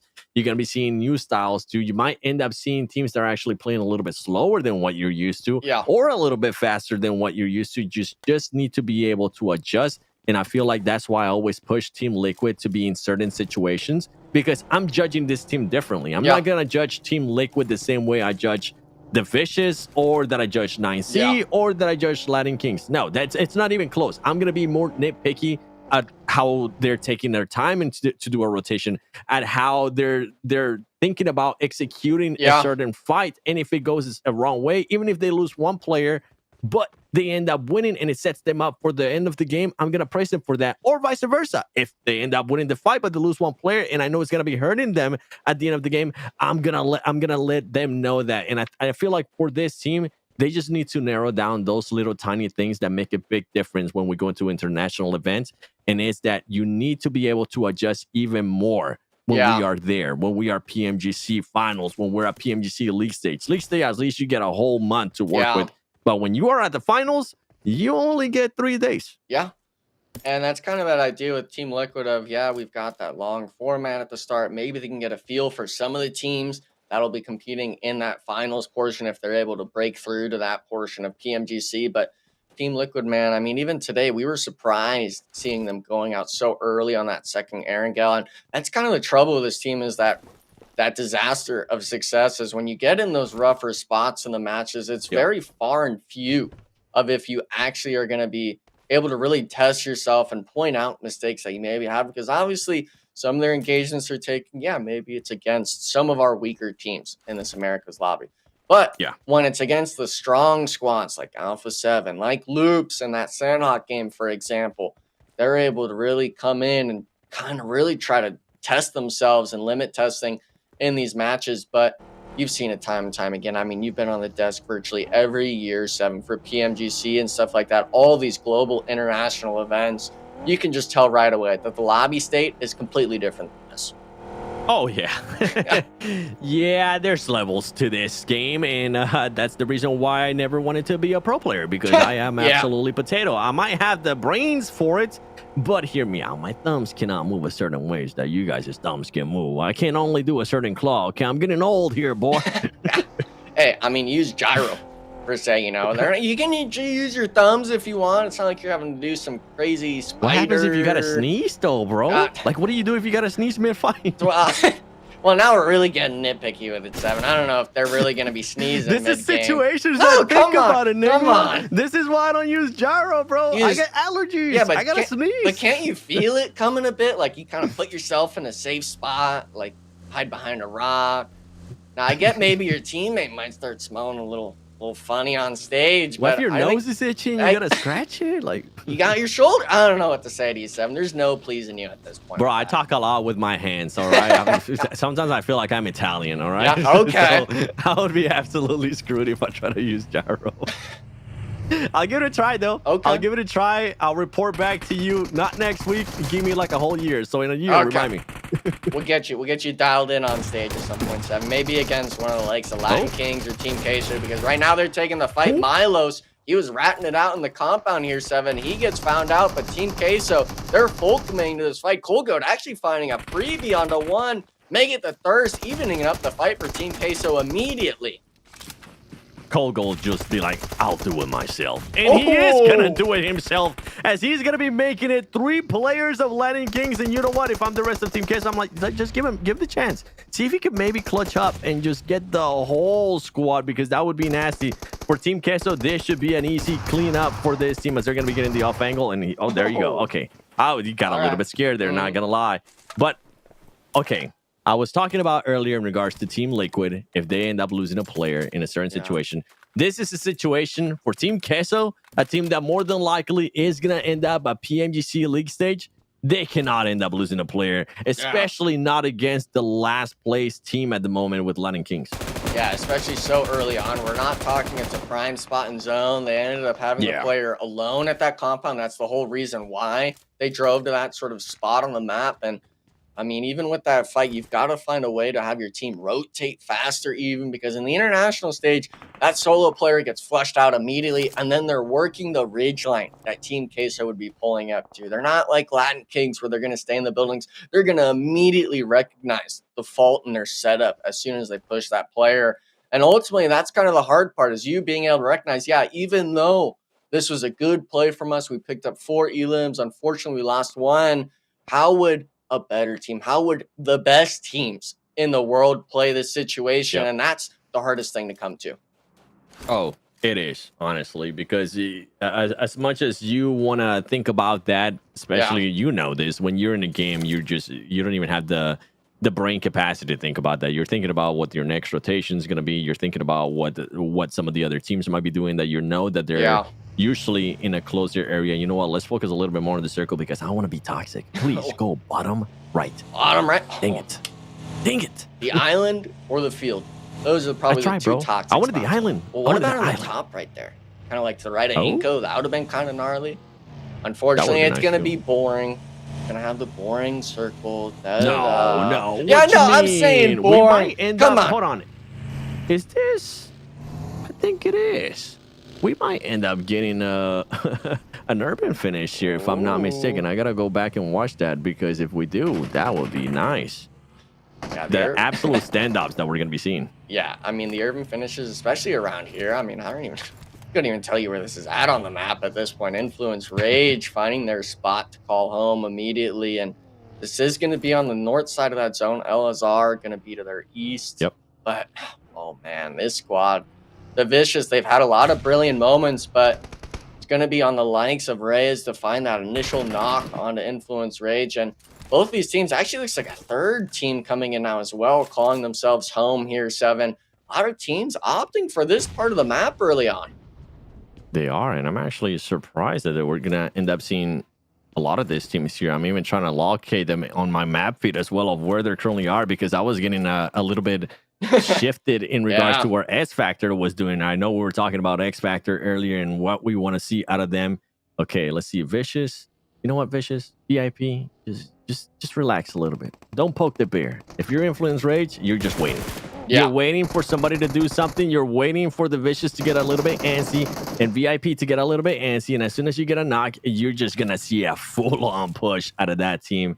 And if I'm VIP, I'm like, if I'm Myth, that player from VIP, yeah, do the right thing. Yeah. Get in that vehicle. Just back up a little bit. Slow it down. It's okay. You still got a lot of time to work with here within this game. Yeah, the scary thing, I think, for the Vicious that could have been disastrous is I think they thought VIP was Influence Rage, kind of holding a spread around the compound. But ultimately, they're going to realize that now, hey, Influence Rage, they got a knock onto the VIP player pulling up and actually recognizing Team Liquid being able to kind of rain down shots from up on top of the mountain. So the Vicious kind of getting blessed maybe a little bit. They went for that aggressive play, but ultimately not committing too much. And now it's going to be on the backs of Cunha to try to pick up Myth here in the compound while Influence Rage holds the fence line. And this is what I was talking about. Influence Rage was just waiting for the right moment to start striking. And this is a team, honestly, that I want to see a little bit more out of because Influence Rage has been falling down on that leaderboard. They are currently sitting in 5th place. I was getting so used to seeing this team within 2nd place, trying to hunt down Team Liquid. Boy, they're going to have to start hunting down a lot of the other teams.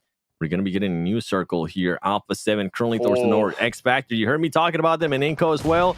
We could end up having a party up there if those 3 teams end up fighting. And Team Liquid, boy, they got so much room to work with right now with the spread that they have. Yeah, but the real key takeaway I'm looking at, 7, is going to be Inco Gaming coming in from zone. They've got X Factor right in front of them, trying to hold that ridge line up on top of the road, looking at maybe Team Liquid for shots. But if you're X Factor, you've been the one taking these initiative fights on the third parties. How are you going to be able to react if someone like Inco comes in from the backside, maybe gets an opening knock on you? Because at the end of the day, these teams, they've all been hungry. They've been thirsty for the blood in the water, and they've been looking for those shots. And now Influence Rage 7, they've been able to reset. They pinned down the 2 players of VIP, and they're looking to frag them out. They are going to be looking to frag them out, but they need to be careful because there is still one player, Myth. Oh, there you go. He ended up getting connected with M2MW. He's going to be trying to get an off angle here. Some of the players from Influence Rage, Alpha7, meanwhile, against X Factor. I guess we ended up getting that fight as we're just waiting to see what's going to happen here between VIP and Influence Rage. Influence Rage, I like that they actually decided to slow it down here. I was hoping that they wouldn't get a little bit too over aggressive, which tends to happen in that kind of situation. They recognize that maybe all of the angles weren't covered. Maybe somebody was going to be getting a different angle on them. And to make matters worse, X Factor ends up getting eliminated. I think they are able, though, to get somebody from Alpha7. We'll have to wait and see what's going to happen within that team because right now, at the moment, I'm seeing everybody alive. So we'll have to wait and see if that is correct. VIP, though, waiting it, being patient, and seeing what Influence Rage is going to do. And if I'm the Vicious, honestly, right now in this position in truck stop, if for some reason I see anybody from Influence Rage get knocked or eliminated, especially eliminated, I'm going to try to third party this fight. Yeah, and I think the best course of action, if that was to be the case, is they push down on this right side. They push down on the east. They don't tailor themselves towards Team Liquid's mountaintop because You're not wanting to get yourself knocked pulling up. We don't want an NRG situation and that Krates finish on Erangel to happen where you pull up for the third party and you give a knock immediately to a different team. So it's going to really fall on the likes of the Vicious. I'm not sure if they'll really choose to make that sort of play in a position like this. We are still talking stage 3 around this truck stop area, and this will be essentially dead center of zone. So a lot of things for the IGL of these squads to take into account. And there's still going to be 28 seconds left. We're still going to have a bit of time until this next circle shift. But man, this could be a definite hot spot for teams if it's in the next zone. Yeah, if it's in the next zone. Oh, I know teams probably towards the east that you might not be seeing on your screen right now, but you got NRG. On top of that, you possibly have Loops, Alpha7. There you go. Now we're seeing the map. Let's see what we're going to end up getting with, as now the Vicious is able to find somebody there from Influence Rage. We're waiting for that circle to close. And I was talking about how the Vicious might end up third partying this. Well, guess what? Influence Rage might get a little bit aggressive here and go for it. And you guess what? We end up getting that truck stop in the next circle. NRG is going to be looking to get into the action here. Alpha7 as well. And then Team Liquid is just going to be regrouping and trying to control a different angle here within this new circle. Yeah, the key takeaway I'm looking at is how Alpha7 is going to move in against the 4-man of Team Liquid. You're a trio. You've got to find your position on that mountaintop. I don't think they're feeling too comfortable sending it into the truck stop here, especially now with us seeing the Vicious choose to play the very edge of this POI. But Team Liquid, they're one of those squads that we've seen them hold these splits, having a solo kind of anchor down. I believe it's Cardozen usually on that squad, being able to kind of anchor it in position. But it's not just Alpha7, I feel, on that north side looking at Team Liquid's position. It's also going to be the 4-man of Inco Gaming looking to take shots. Yeah, I don't know what Inco is going to be doing. We'll have to wait and see what that team is going to decide to do. As we're going to be switching over to 9Z and Furia. Furia Kayovsky is going to have to run away as 9Z just took care there. Furia, Arturuzin gets caught by Big Milo. Colgo currently sitting at 3 eliminations. And here we go. You got to hit this shot, Kayovsky. You're the last player alive for your squad. It's in guessing Ted's game. You need to get that elimination, and he's going to be able to get it, and he's going to secure it as well. And how much time is he going to have? Because he has Team Queso just on the horizon, waiting for him to peak a little bit longer. Team Queso needs to be careful, though. Loops is also within striking range. And then I don't think anybody is going to want to push Kayovsky right now. Let that man be. Let him chill. He's not hurting anybody, right? Yeah, I mean, if it's anyone other than an intense gaming player, I think he gets right there. But unfortunately, actually, I guess you could say fortunately for Furia, he's able to take the shots. But now I was talking about Alpha7. They were looking for Team Liquid. Team Liquid taking the fight to him now, actually down to just Mafioso in the back line, trying to find the nade, but not even going to be enough. Team Liquid immediately dealing with the Alpha7 problem, the trio on this north side. And this is the scary part. Inco Gaming, they chose not to look for this third party. They made that do or die sudden. We've seen so much from them now on the back foot. But Nenebete, he pushes out 7. He finds one, but now everyone's looking at him. It's all up to him. He's got to win this 1v1 for his squad. He's going to have to win it. Now he's going to have to worry about just Big Milo starting to push up his way. On top of that, 9C trying to third party this fight between Team Queso and Inco Gaming going on. And this is the smart play right there. Oh, Nenebete. I don't know if he was able to get it in time, try to secure that elimination for himself. But once again, when you have questions in regards to Team Queso, there's always one player's name that stick out, and is none other than Colgoat. Colgoat maintaining his life, and on top of that, securing some extra points for himself and the rest of his roster. He has 4 eliminations to his name, and Team Queso at the moment, I believe they have up to 11, which is just straight up ridiculous. 9C, Senatexa though. Senatexa wants this. Pedrinho also trying to get the off angle. And that grenade hit, a little bit off. Colgo needs to be careful. Senatexa starting to set up that grenade. Yeah, I mean, it's just a matter of walking on the landmines or not. Colgo actually just completely peppered down. We could see the level 3 vest absolutely one shot. And yeah, if we can find the nade mark, thinking he was outside on the back, 9Z is not going to give him any bit of breathing room. He's able to get the heal off, but it's all about taking these 1v1s. Can you isolate 9Z between you? But the jump shot tags him up, maybe makes him panic a little bit. Colgoat choosing to disengage a bit, give himself some space, and 9Z, they're not going to give it to him. The clean wipe, and you were asking 7. If Inco Gaming was able to secure that one elimination point, they weren't. Cold Goat's nade that he threw actually eliminated his teammate. So that KP will go to 9Z being that knock initiator on him. So really unfortunate stuff for Inco. We could see only one elimination on that battle tracker. So, you know, they've been in some of these spots and then we tune off of them for a little bit. As soon as we come back, it's just a complete disaster for them. Yeah, if I'm Inco going into week 3, I'm going to be just taking a long meeting within the team. Yeah. And I'm going to be just waiting and trying to see if they could possibly make some changes, because whatever's been going on, I know we mentioned earlier in regards to they might have some communication issues, whatever the case might be, they need to figure out something, because right now nothing's going their way. And the gaps, man, the gaps is what's going to keep building up longer and longer. And something that you were mentioning throughout the last 2 weeks as well, Enigma, and I'm glad you brought it up too, is those PMGC coins, as we currently have Twisted Minds trying to see if they can find somebody from NRG. And you know what, Spec, we know what you can do there with the vehicle. It's different terrain. We're in a Miramar now. Slow it down there. Yeah, I mean, it's all about slowing it down. We're talking a minute 40 left on the circle shift. I believe NRG's other 2 players are already in this circle shift. We could see Gazao actually getting peppered down from, I believe that was 24K in the distance. So NRG, they have their back to the zone. They have the setup you'd prefer instead of Twisted Minds. It's just a matter of if you can apply enough pressure to possibly pick up 1 or 2 elimination points, because both these teams, 7, I can't stress it enough, is both of them are on those double points day. And obviously we saw NRG in the last game. We saw Twisted Minds having a lot of eliminations throughout the day today. Both these teams, they're looking to make this game theirs.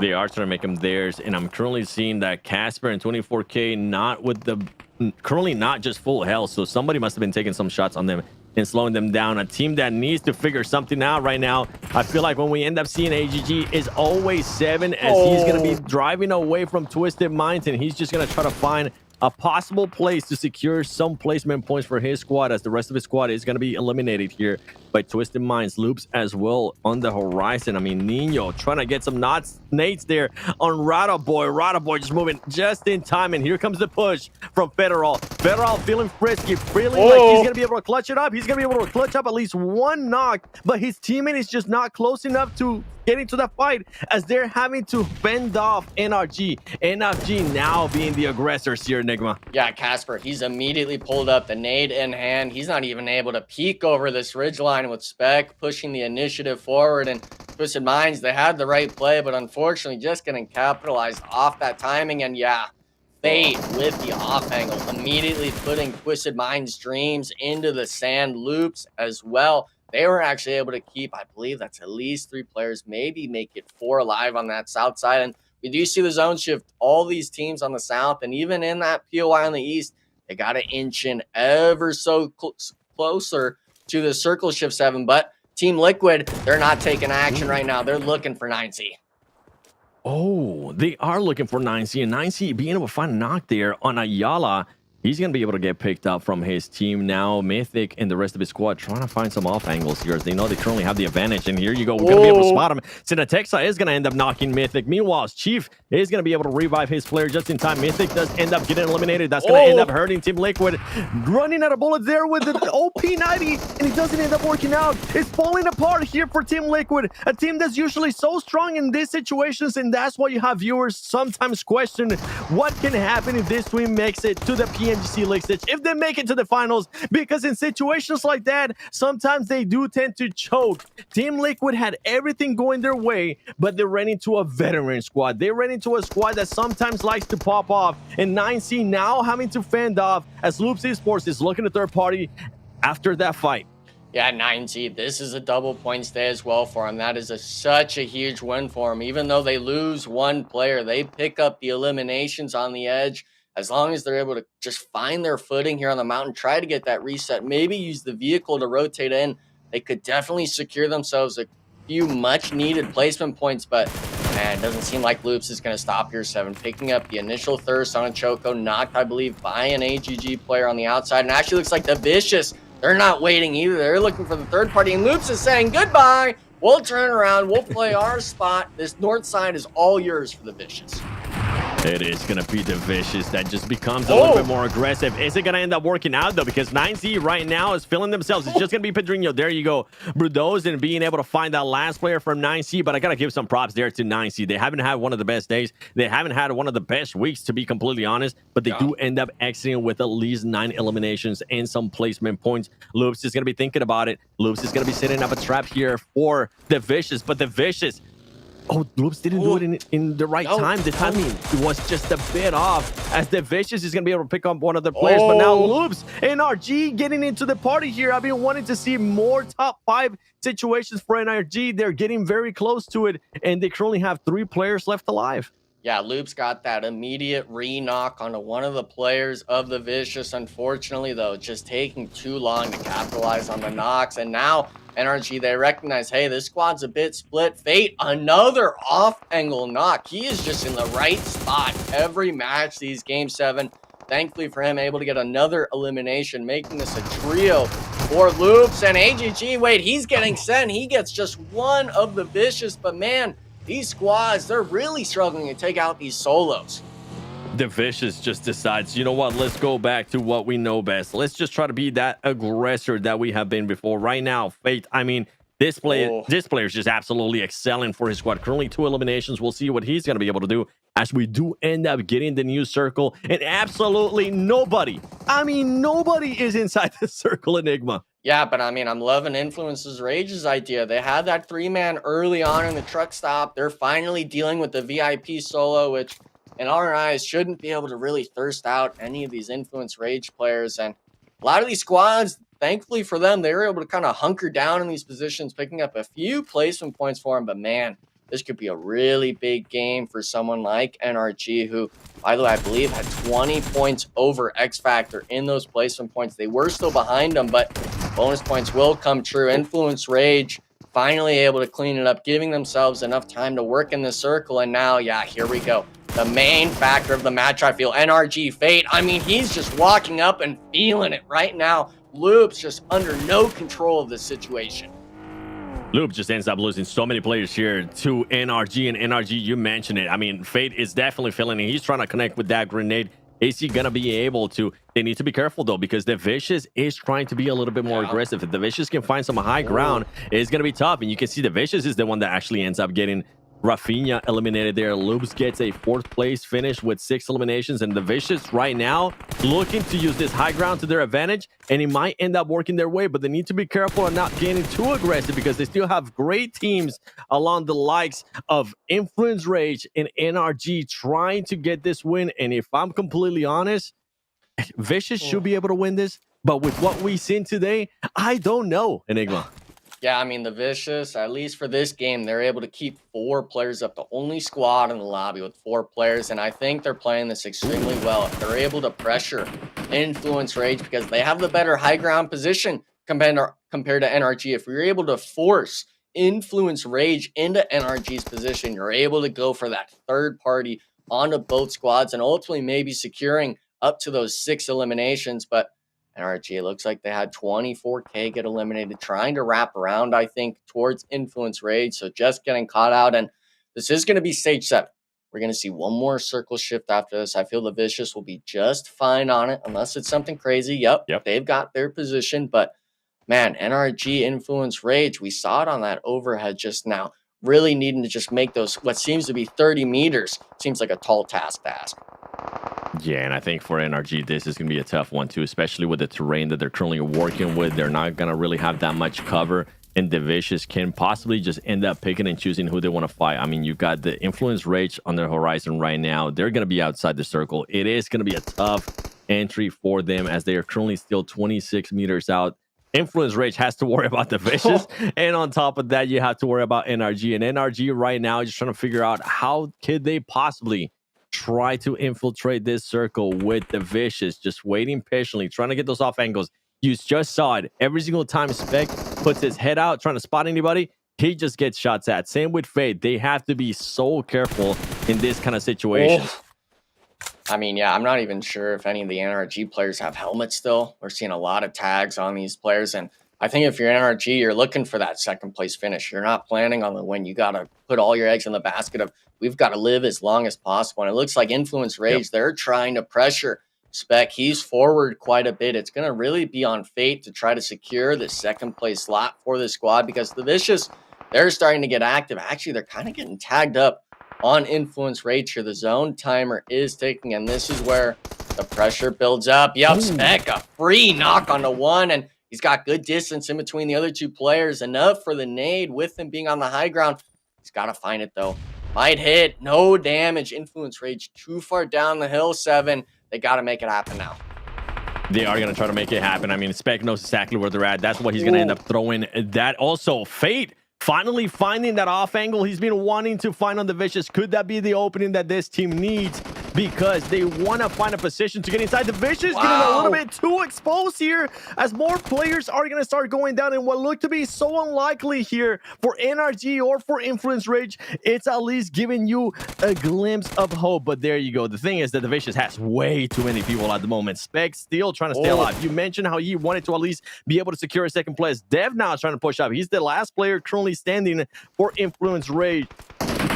Regis, so close. Spec is going to get eliminated there, and it's going to come down to the Vicious being able to come out on top in that game. They had everything working their way. They were able to work those angles, and they say, PB, we know you're not here, so you know what? We're going to try to make you proud and get that chicken dinner. Yeah, just really a sob story for NRG. I think Spec saw that prone player of Influence Rage just in the open, but as soon as he runs up, I think it was actually even 3 Vicious players just completely spraying him down. So NRG, a really nice task for them to see in terms of going for that 2. Unfortunately, only getting that 3rd place. Hey, but you see the smile on their face, 7. They were happy that they got that win. Vicious, it's been a little bit since they've been in the winner's circle, so work well done. To win that was great because it wasn't a guarantee, right? I mean, NRG started heating up in the last moments. Influence Rage still had a big impact there, so Vicious had to fight pretty hard to get that win in the end. I'm even surprised that NRG was able to last that long with what the circle was given to them, because I honestly thought they were just going to be getting picked apart. I thought they weren't even going to try to get NF on the angles, and I think it speaks volumes to Enigma of how the team is currently playing, of the confidence that they have, because they were still looking for angles. They were, I mean, you saw Fate at least being able to get one knock there on the Vicious. If they would have had a little bit more to work with within that circle, it could have been a completely different story. Still though, great performance out of that team. On double points day, they're showing up, and they're showing up in a big way. Oh yeah, and I think a main component is with Spec being the IGL, I think Spec is giving Fate free reign of, if you think you can make a play, go for it. In that Sandhawk game, that drive up, in this Miramar game, those off angles with the Murado, he's deciding to make plays, those instances where he feels like, hey, this is an opportunity. In this game, he essentially goes 3 for 3 in his decision making, a full 100% accuracy. And if you're the likes of, you know, NRG and you're having a teammate like that, you definitely want to keep him in the driver's seat. But how do we feel about Team Queso? They had a great game 7, 8 eliminations total. Despite them being eliminated early on, they still pull up a ton of elims, something that they can be known for, right? Depending on the map. Yeah, honestly, for Team Queso, I think the biggest highlight for me out of today, out of this whole tournament, has been just what a superstar Cold Goat is starting to become for that team and for this region. Whenever I think he's not going to be able to survive, whenever I think he's not going to be able to get an angle on a certain player or get a certain elimination, he just proves me wrong. Even though I might not voice it, I'm like, okay, yeah, he's not going to survive this, right? Psych! He's able to get those knocks. He's able to get all those eliminations. And I kind of want to continue to see more of it. I want to continue to see that kind of consistency. And if for some reason, for Team Queso, if they can just narrow down being a little bit more consistent, maintaining themselves there within that second place. We saw them going back and forth earlier in the day with Alpha7. That's going to be an even scarier team with what Cold Goat is currently being able to achieve. Without a doubt. Oh man, the Vicious able to mow down Influence Rage at the end, but NRG just continues to hammer home that they are the best now, I believe, in a team. When we pull up the overall standings, I think they have overtaken that of X Factor, and rightly so. NRG has had a wonderful bonus points day, and in fact, they will score the most points during game number 5 through their good efforts. But 9Z, another roster Enigma that did very well in terms of getting their bonus points. They're on, or they're in Group D. They've, been relatively quiet. They've had some moments to shine, but 20-point game, we'll take that. Yeah, as long as they're able to match NRG, I think you're feeling decent about it, but it's really going to come down to this last game. This is really for 9Z, their only performance where they've really been able to capitalize on those bonus points days. And I mean, we got to bring it back to NRG, man. Just really being able to clutch it up. They were getting those eliminations today, but being able to consistently get in those top placements, that's always our question for these NA teams. Thankfully, they were able to prove it again today on this Miramar. Sad to see Twisted Minds on the second page and number 10 with only 6 total points. They finished third place with 9 eliminations on the second Miramar, but the next one on game number 5 just doesn't go that well. No moving here, no moving whatsoever. Team Liquid will maintain first place, and everybody else obviously just below them. The Vicious sits at 439. Keep that in mind when we look at the next page. Obviously, where NRG is going to be in 9th place, I do believe, passing up that of X Factor. But no surprises here. The one thing I want to take note of, though, is from 3rd to 5th place, the score is very close. Only 13 points separate those 3 rosters. But the drop-off from 5th to 6th is great. And even though it's relatively close from 6th to 8th, it's that drop-off. So now breaking into the top 5-7 is proving to be a lot more difficult as the days go along. Yeah, and for teams like Furia, for teams like Loops Esports, we know what Loops was able to do yesterday in regards to the pop-off performances that they were able to achieve during their bonus point. But it's got to come down to that consistency, because some of these top 5 teams, I mean, they're starting to be really consistent. As much as we've been giving crap to Alpha7 in regards to they're just not where we want them. And I kind of thought that too. I was there with the reflections. I was like, they're just not where I want them to be. Yeah. I mean, their consistency is just insane. But I actually want to look at the second page here, because at one point, am I going to start pressing even harder that just panic button for X Factor? I talked about it last week. It's still a big factor for me. No pun intended there. This team is just, I don't know. I'm not convinced. Not convinced? Yeah, just not which one? X Factor? Gonna be able to put I'm talking about X Factor. I'm not convinced that they're going to be able to put up a performance to even make it to PMGC. And if for some reason they do end up edging out X Factor, Inco Gaming, and the PMSL in the PMGC overall standings for NA, I'm just not convinced they're going to be putting up a good performance. That's why, NRG, please keep on doing what you're doing, because those changes have been massive in green. Oh, without a doubt. And NRG's looks phenomenal. I mean, I'm really, really enjoying the process, and I'm going to enjoy the last game, because they could break into the front page. Now, one reality of the situation is they are 64 points away from breaking into top 5. So the thing about it now, Enigma, is when we look at even 6th place, 7th place, 8th place, I think breaking into top 5 now for the next 2 weeks is going to come down to bonus points. I think the regular days, on their off days, there's too much of a gap now for breaking into top 5, that on regular days, it's too much to ask for to break into top 5. So now the next 2 bonus days for all the groups are going to be so impactful and quite literally game breaking or standings breaking. If they have a poor bonus points day for any roster now trying to break into top 5, it's done for. Yeah, I think for any of those top 8 teams, they've really been able to show this level of consistency coming into a lot of these Erangels and Miramars. Obviously, Sandhawk, that's that curveball. But for the most part, these teams in the top 8 have really been able to find their groove and get their points. Now, obviously, we've got to give our hats to NRG. They moved up in those placement points, I believe, at a total of 110 now, making X Factor, I believe, 30 points back from them. So NRG, if they're able to maybe keep their stride going into these last 2 weeks and have those pop-off bonus point days, I think they still have it in there.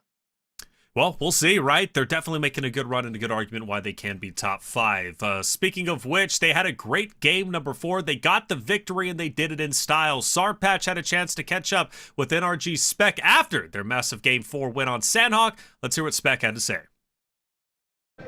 Winner chicken dinner for North America. NRG making it happen, bro. Congratulations. Tell me about the match. Things are going well today. It looks like the team is getting some more synergy between itself, or between you guys. Tell me about it. How's it going? I mean, it's been going good for the team, but I think for me individually, like I'm taking a little hit because I am trying to out-GL. Yeah. So, but if the team's doing good, then I think I'm fine with that. It's a sacrifice. Yeah. You're willing to take. I mean, it's doing good. You started IGLing, and I saw some change. I think everybody saw it. The team started to improve, and now it's looking Like it's just one more step, and it will be playing a lot better for the rest of the tournament. And you're getting some good important points, especially today, double points. Let's talk about another thing. You guys have been crashing a lot with X Factor. Why do you think that is? Like same rotation or something? What is it?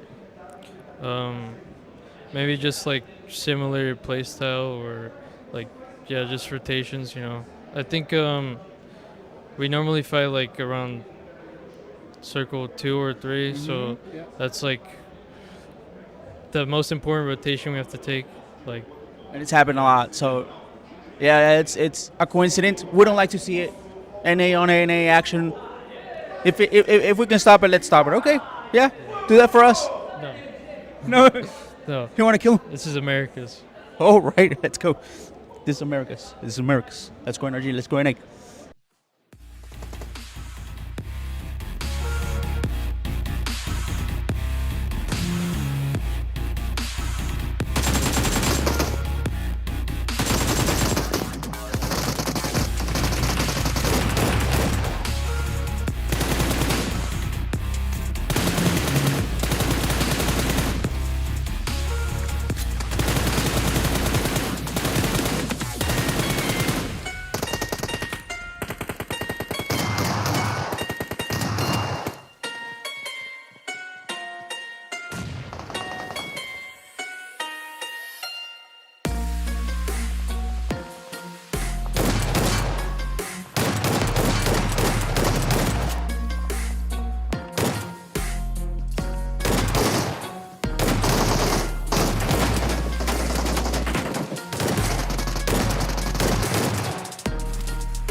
Welcome back, everyone, to the 2024 PMSL America's Fall Season Day number 10. I'm your host, Taylor Reflections Noble. 5 games down, 1 more to go. We finish off with Erangel, where we started the day. Alpha7's managed to win both Erangels, and they've done so in stunning fashion. As we load in to the final game, we bring in our casters for the final time, right? We're talking about 7 and Enigma. This is a big game for a number of different reasons. Obviously, for Alpha7, they have managed to cover a lot of ground, Enigma. Quite a bit of ground based off of their performances, specifically on Erangel. Now in second place, Alpha7 looks to close the gap with Team Liquid. They won't catch up, but they can at least close it down enough to their back end of their next 2 weeks' performance. Could be nice to at least make first place. Yeah, I mean, you're going to close the gap if you're winning 2 out of 3 Erangels, and obviously we're coming into that last part, Alpha7, with their kind of performance, that pedigree they've had all day today. I could definitely see them maybe going for the 3-peat coming this last Erangel, but the issue is there's been other teams like NRG, the Vicious, of course, like we saw, even Twisted Minds, where they've been consistently finding those eliminations and points early on. And like I noted yesterday when it came to Team Liquid and Loops, when you see those teams recurring and getting those eliminations early on, one of them's due for a win. I want to see, though, just to keep on that hype train with NRG7, I want to see NRG have an impactful game number 6, maybe even get the win, which is asking for a lot for them. They haven't placed top 3 yet on Erangel today, but they're a little over 60 points away from top 5. If they can cut that down in half, they can truly make a run in the next 2 weeks for top 5. Let's be greedy, Reflections. Yeah. I already asked for them to start getting top 5s. Show me some more players. I want to be greedy. Give me a win. Show me what you're actually capable of here. You guys were mentioning it, and it's going to end up coming to bonus points. Guess what? It's still your bonus point day, That's NRG. Right. If you can get a win right here, it's going to be massive. Hell, if we're getting greedy, let's go for 50 points, right? Cut it down to just 10 or so points away from top 5 and really showcase what North America is all about. Chat's been talking. I see you guys. Been talking all day about NA choking. NRG, oh, they're in the top 3. They're about to choke it. But hey, they haven't been choking today, man. They've been playing very well. So continue, keep it up, NRG. But again, for you Alpha7 fans, can they win 3 Erangels in the same day? The first ones to do it in the fall season. Let's find out. 7 Enigma, take it away. That reminds me a lot of myself watching the Olympics. Judging how these people are doing 360 circles up in the air, and I can't even make a backflip or anything like that. So we'll have to wait and see what these teams are going to end up doing. But for NRG, I mean, I feel like the confidence is there. That's something that's really, really big. Especially for NA teams in situations like this, when Brazil teams tend to end up taking over with Team Queso. You can see the confidence out of Cold Gold, what he's been able to achieve too. And with Fate, we're seeing that confidence now, Enigma. We're starting to see him put himself in situations where he is going to be excelling. We also heard Spec saying, yeah, my performance is taking a bit of a hit because of this switch. But overall, this switch that they did with him being able to be the IGL has worked out massively. Yeah, and I mean, you brought it up perfectly. I think it was just a matter of that first week. Fate really looks at his own stats and wants to improve, while Spec is able to kind of take that weight on his shoulders, that burden of, I'm not going to be able to perform like I usually do, but if my team is able to perform better, he's willing to put the team above the rest and above everyone else. And that's kind of what you want. That's what you want out of a player like Spec, who's competed since essentially the very beginning across multiple mobile gaming titles, and now obviously making his stay here for the last few years. And man, I mean, NRG, this is really the moment. I like how Taylor had said it, where, let's make it a 50-point game. That's 15 eliminations with the win here if they're able to do that on their bonus points day. So we have seen a lot of double-point eliminations at double-digit mark 7 when it comes to eliminations, especially on Erangel here. The question's going to be, does NRG have it in them to do it? And of course, with it being the bonus points, it's like you had said as well, you still got bonus points today. This is your chance still to close that gap, even if it's by 10 or 15 points, to really get yourself going. You know what? I was going to say Reflections was being too greedy. I didn't want to get that greedy. Yeah. But I'm all with it now. Because this team, at least this week so far, they have ended up a match with third place, 17 eliminations. Yeah. So they might become... Wait. Yo, Spec, hear me out. Bro, it ain't going to be like this, though. There you go. Okay. Last game? I thought my driving was bad. Jeez. Maybe he's looking at the map, putting marks down. Don't you hate when that happens, dude? Oh, yeah. I just hate where I'm driving and I just go right into a wall with the buggy. Luckily, he didn't flip it. I would have been. Luckily, he didn't have a yeah, teammate luckily, with him. it could have been worse. 7. Luckily, he didn't have a teammate with him. He would just be judging me like, bro, what are you doing? Instead, he gets us judging him while I myself usually end up crashing all the cars too when I end up driving, or I let a teammate drive and here we go. Yo, shout out to you, the observers. Oh, you know what? I respect it. He was trying to do that kickflip grind. Hey, all right. Yeah. His inner skater. Hey, I mean, I don't know if he's really too crazy of a skater. Maybe we can get Sarpatch to interview him over the weekend, ask him about that sort of role play. But, with NRG, they've been able to land on this bottom left part of the map towards Primor's Quarry area. We saw with that circle shift as well, that first zone 7, that it is going to be around this Gatka area. Kind of a spot we've seen quite often. So this is a chance still for NRG, depending how it shifts, to have a very good performance of a game. But still comes down to this last game. Can Fate still feel that hot potato in his hands, or maybe does he overheat in the last match of this tournament? Yeah, I mean, I'm hoping he doesn't. I'm hoping he continues on that steady flame that he currently has. I'm hoping he continues on with the confidence that he currently has, because he has been working out to be the top fragger, at least coming into today for his squad. That's a massive change. I know a lot of people usually tend to clown Fate, but man, this man is an absolute veteran for an end. He's currently been able to put up great performances, and I'm always a big fan. I might critique him whenever he absolutely sucks at times, but when he has his highs, there can be very, very high. I would just love to see what he could possibly do with the good roster, with the roster that he currently has in an international event, in an event like PMGC League Stage. And that team right now, with the performances they're being able to put up, they're looking at least to close on that gap, try to get up to the top 5. And who knows, because you do have PMGC points out there, right? You do have teams that can qualify via PMGC. I think for NRG, that might be a bit too far for the NA role, but you never know what's going to happen with the Brazilian PMGC leaderboard, with the LATAM leaderboard. So instead of top 5, we could be looking at top 7. We'll talk about it more when we get there. But at least keeping your name there within contention, keeping your name within the top 8, that's where you want to be for that team. Yeah, it's definitely just a confidence boost as well. Just knowing you have a chance. Obviously, we're already discounting probably Intense Game. We're discounting Latin Kings of, we're talking already a 300-point gap between them and that 5th slot. So really kind of just too tall of an order for those teams to really be able to stand up to. But these teams, man, it really, especially after today, we're going to have to sit there over the weekend and realize, man, we've played 60 out of 120 matches.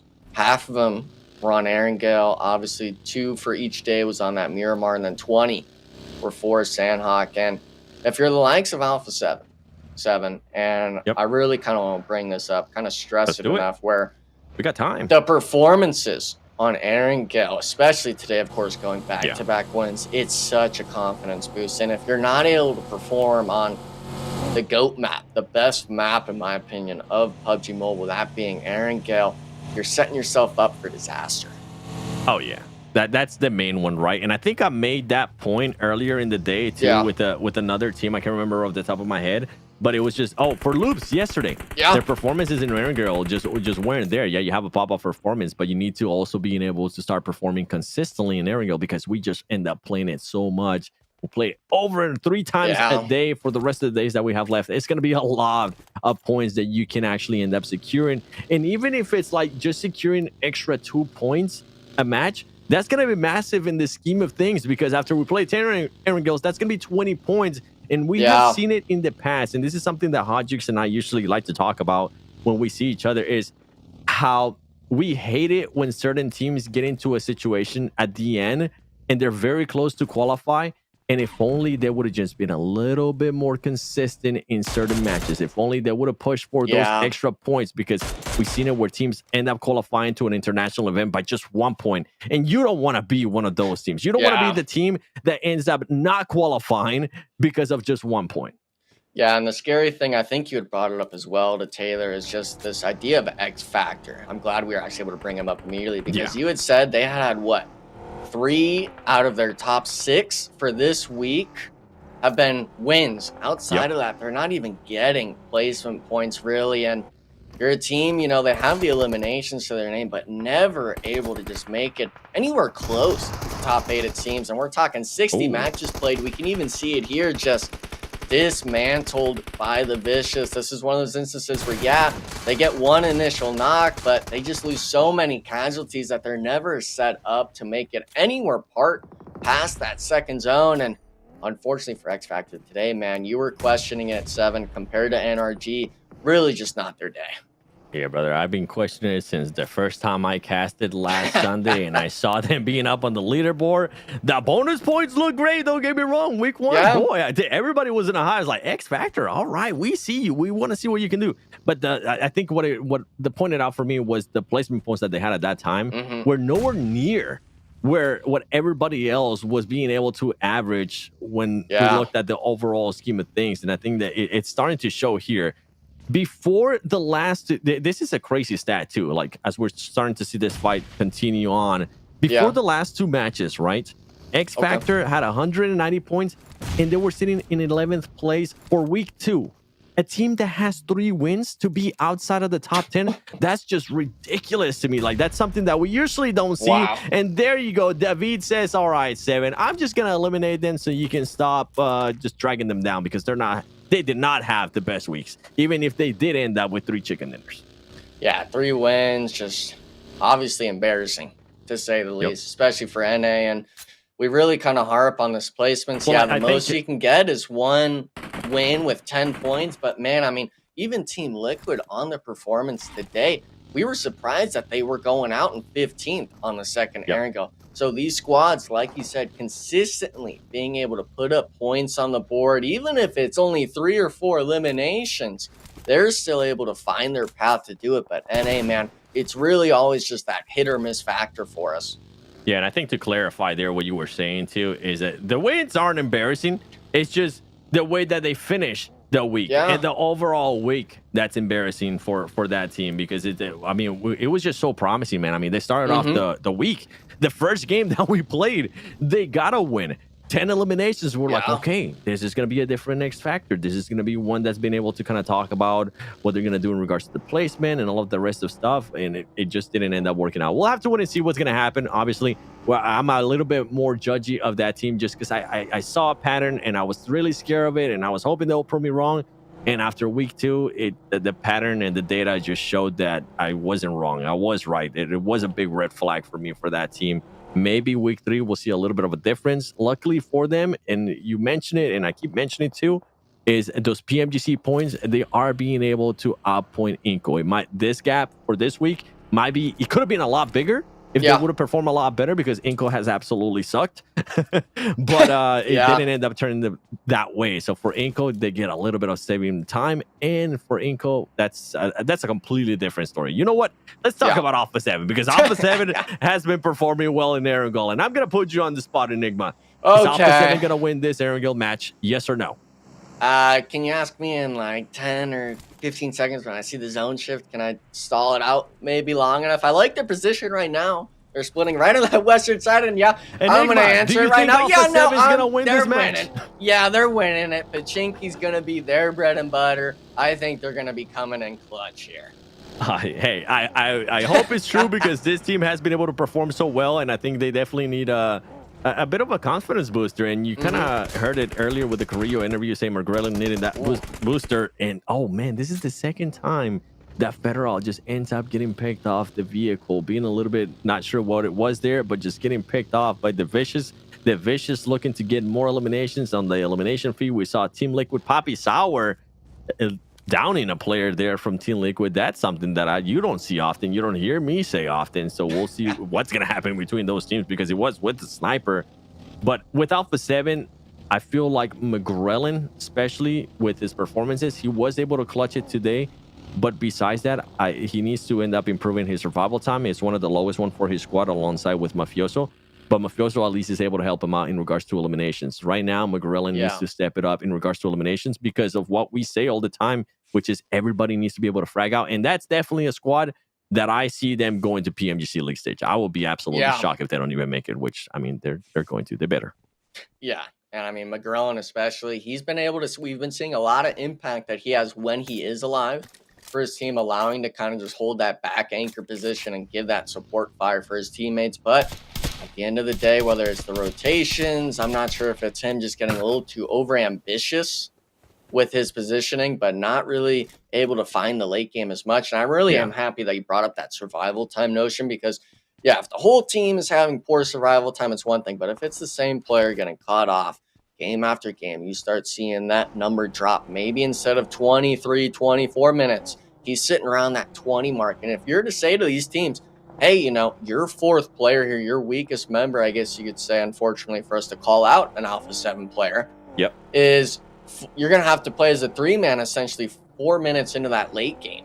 You're going to have to give it up in terms of just, okay, on average, this is where you're going to be in these zones. And for the likes of Alpha7, I know we're just being hypercritical right now. Oh, for sure. About this squad. Same thing with Team Liquid, of course, in this boat of just, if you have one of those underperforming players, every microscope, every little fraction, everything you do in these matches, it's going to get called out and seen. Oh, yeah. For sure. I think, especially for me, I'm being hypercritical of Alpha7 because I'm picturing what would happen in certain scenarios at international events, kind of like what we were talking about earlier with Reflections. Some things just wouldn't fly, and that's something that it wouldn't fly in with Alpha7. I don't, even though I hate to put this out there as we're going to be getting the new circle, they are a team that it's easy to make roster changes. They keep the core, right, which is Carrillo, Revo, and Mafioso, but they don't mind changing the other ones. And I think you might be spot on in regards to your prediction earlier, Enigma. I think Alpha7 might end up winning this and go back to back, and there we go. Yeah, but the scary thing is when it's this Pachinki zone, there's that bunker that Alpha7's kind of holding down. There's the mountainside, but every single team, as soon as you see the zone shift, you're either playing for the mountain south of Pachinki or you're just full sending into the buildings because you're not wanting to be one of those edge spot squads. You're not wanting to leave it up to the zone pulling off of you. And Alpha7, yeah, they've got 0 eliminations. They're sharing it with, I believe, Furia next to them. But man, if they could just work into this in the next few zones, if it pulls to Pachinki, everyone outside of the city is going to be struggling under their shots. Yeah, and if I'm one of the teams that was on the horizon there on Pachinki Mountain towards the south, like AGG, I'm trying to find any teams and hope that I can possibly get some eliminations coming my way. The Vicious continuing on their aggressiveness here as they currently have Lightning Kings on the fence. I thought that Nate was going to be hitting there. That one is definitely going to hit. And there goes 2 players of Lightning Kings. They're going to end up getting knocked as the last 2 surviving players of Lightning Kings are just trying to play it patiently, play it slow, trying to be a snake and hope that the Vicious don't spot you because the Vicious wants to confirm this eliminations. Yeah, the scary thing though for the Vicious is I believe Inco Gaming's looking for a third party. I'd prefer just for that squad to go for those 2 finishes in the zone and then look for the rotation in because none of these squads are anywhere close to the circle. Latin Kings now trying to make their drive in. Inco Gaming not actually taking any shots onto the solo player in this coop. So maybe a bit of a saving grace for him, but man, this squad having a duo so early on in this last map of Erangel tonight, it's never a good sign to see. And now, yeah, some squads that already made the rotation in 7, they're taking the shots. And if you're Inco Gaming, I actually think you look to take this fight. You've got to clean up these 2 elimination points. Yeah, I don't know if Inco knows that it's only going to be 2 players, but you kind of have to go for it, especially with what you've been working with for the whole week. And for Latin Kings, they're trying to save face a little bit, right? They're currently, as we saw the leaderboard there on the right-hand side earlier, they're currently the only team in this lobby below 200 points. When you have a team upwards of 630, that's just not a good look. We talk about how certain things can give you a confidence boost. That's something that's definitely not going to give you a confidence boost anytime soon. Confidence boost. I really just think it's just a mental struggle for some of these teams, and 2 teams that definitely, maybe one having it a little bit better than the other is going to be Team Liquid. Obviously, they're in first place. They've got a bit of a point gap, but we know they want to extend it. But Influence Rage making their send in along this sort of roadside, kind of pushing Team Liquid back down the road even more. But we were wondering what happened to the Vicious on the rotation. They're taking their shots towards Twisted Minds into David. He's going for the shots on Radaboy. Vicious actually getting full wipe. The Team Queso, they pull up on the side, immediately wiping Twisted Minds. A play I thought was going to go in their favor. Team Queso immediately making short work of them. I feel bad for Twisted Minds because I'm right there with them. I didn't even realize that the Team Queso player was there close to them, and Team Liquid able to take care of Influence Rage, and hopefully they're going to be able to pick up that player that did end up getting knocked. As now they're not even going to have to worry about whoever was here at that moment. But wow, Team Queso, man. Team Queso is just such a big surprise. Like whether it's Cold Go, whether it's Poppy Poacher in situations like that, I can honestly say I can look at all the players whenever they show up on my screen, and I didn't even recognize that the Team Queso player was there in front of me. As now we're going to be switching over to NRG. Team Queso continuing on the aggression here. They're going to be looking to overtake Loops Esports. They need to be careful, though, because IG is very close by, even though they are at the bottom of the leaderboard, and they're currently having to push up. They need to be careful. NRG close by as well. There you go. Intense Game gets taken care out. And if you're NRG, what are you looking to do in this kind of position, Enigma? I think you got to clear out this loop solo and look to rotate. That circle shift went immediately on top of Alpha7. Circle shifted center into Pachinki. So you got to clean this up and you got to find your stride in the next circle, because if you lose any sort of play here on this mountainside, it's going to be a disaster because the zone's already starting to close. They're taking too much time trying to find this player. Bit of pre-fires coming out along the shack, but the blue zone, oh my goodness, Spec getting knocked. They're not able to find the shots. Thankfully, though, 24K, he's holding back the likes of Team Queso on the backside. But man, both these teams, they might be signing each other's death warrants out here. They got to make it into this next circle shift. Yeah, and they got to make a decision quickly because now you're going to have Team Queso moving up on you, and this is a team that's feeling aggressive. We saw what they were able to just do. They currently have 6 eliminations their way. 24K trying to stop them from making that push, as he is going to be able to knock one player. Fate is going to be able to confirm that elimination. On top of that, Puppy Poacher is going to get eliminated. You know what? Team Queso gets up getting eliminated not only by just NRG, but Team Liquid made the push as well. For a team that was trying to be a little bit aggressive there, I feel like they ended up being too aggressive, and they were not expecting for Team Liquid to even try to push out of there, because Team Liquid was within that circle, and they thought Team Liquid was just going to keep on going to the circle. An unexpected move there by Team Liquid. Yeah, another just early sign, and thankfully for NRG, the loop solo out in the circle was eliminated by Papa Blue. NRG thankfully getting the full reset, and now actually another instance of greatness for him. Team Liquid choosing to make their rotation back in, leaving NRG to find at least an opportunity to get into the circle. But man, we can see just how hard it is. We can see at least 8 or 9 players just beaming the vehicle of NRG. Looks like 2 players make that, honestly. 3 even of NRG being knocked. I think just 1 player left alive. And oh man, he's not even in the circle, 7. He's just struggling to get in here. Yeah, and something that NRG at least has going their way, as you can see, Loops has already been eliminated. The Vicious hasn't eliminated as well. So that gap, whatever gap that there is, it's not going to be extending anymore as well. On top of that, they've been able to get 5 eliminations, even though it was a tough way to get into the circle.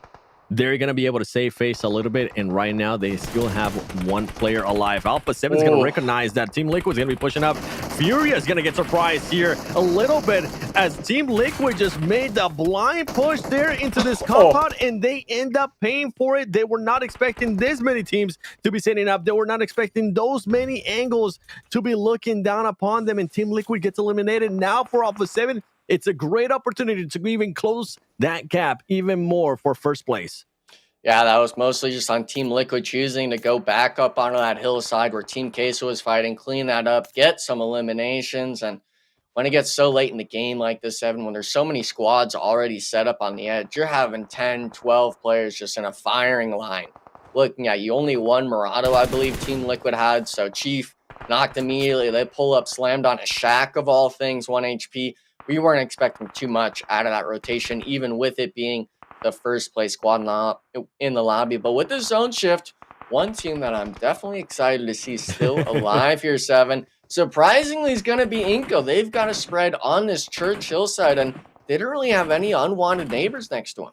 If there was ever a time for Inco to be blessed by the circle, this is one, because you're going to have a lot of viewing upon the teams that are going to end up going there towards Pachinki. You're going to be able to spot a lot of them, and hopefully you're going to be able to third-party some of those fights and get eliminations, or try to get some knocks and turn them into eliminations. As you can see there, they're keeping an eye on everything. I like when players do this, like Nedebetes. Sometimes we see players laying down and saying, okay, we have the position. You know what? Let's wait a little bit longer. No. Stay proactive. Do exactly what Nedebetes is doing at the moment, as 9C ends up pushing VIP mid, and VIP not looking good. They were able to lose 1 player. But meanwhile, Nedebetes is just waiting for that right moment, waiting to see what's going to happen. There you go. We're going to be switching over to VIP. VIP is going to have to worry about a lot of teams, not only Furia, on top of that 9C there towards the horizon.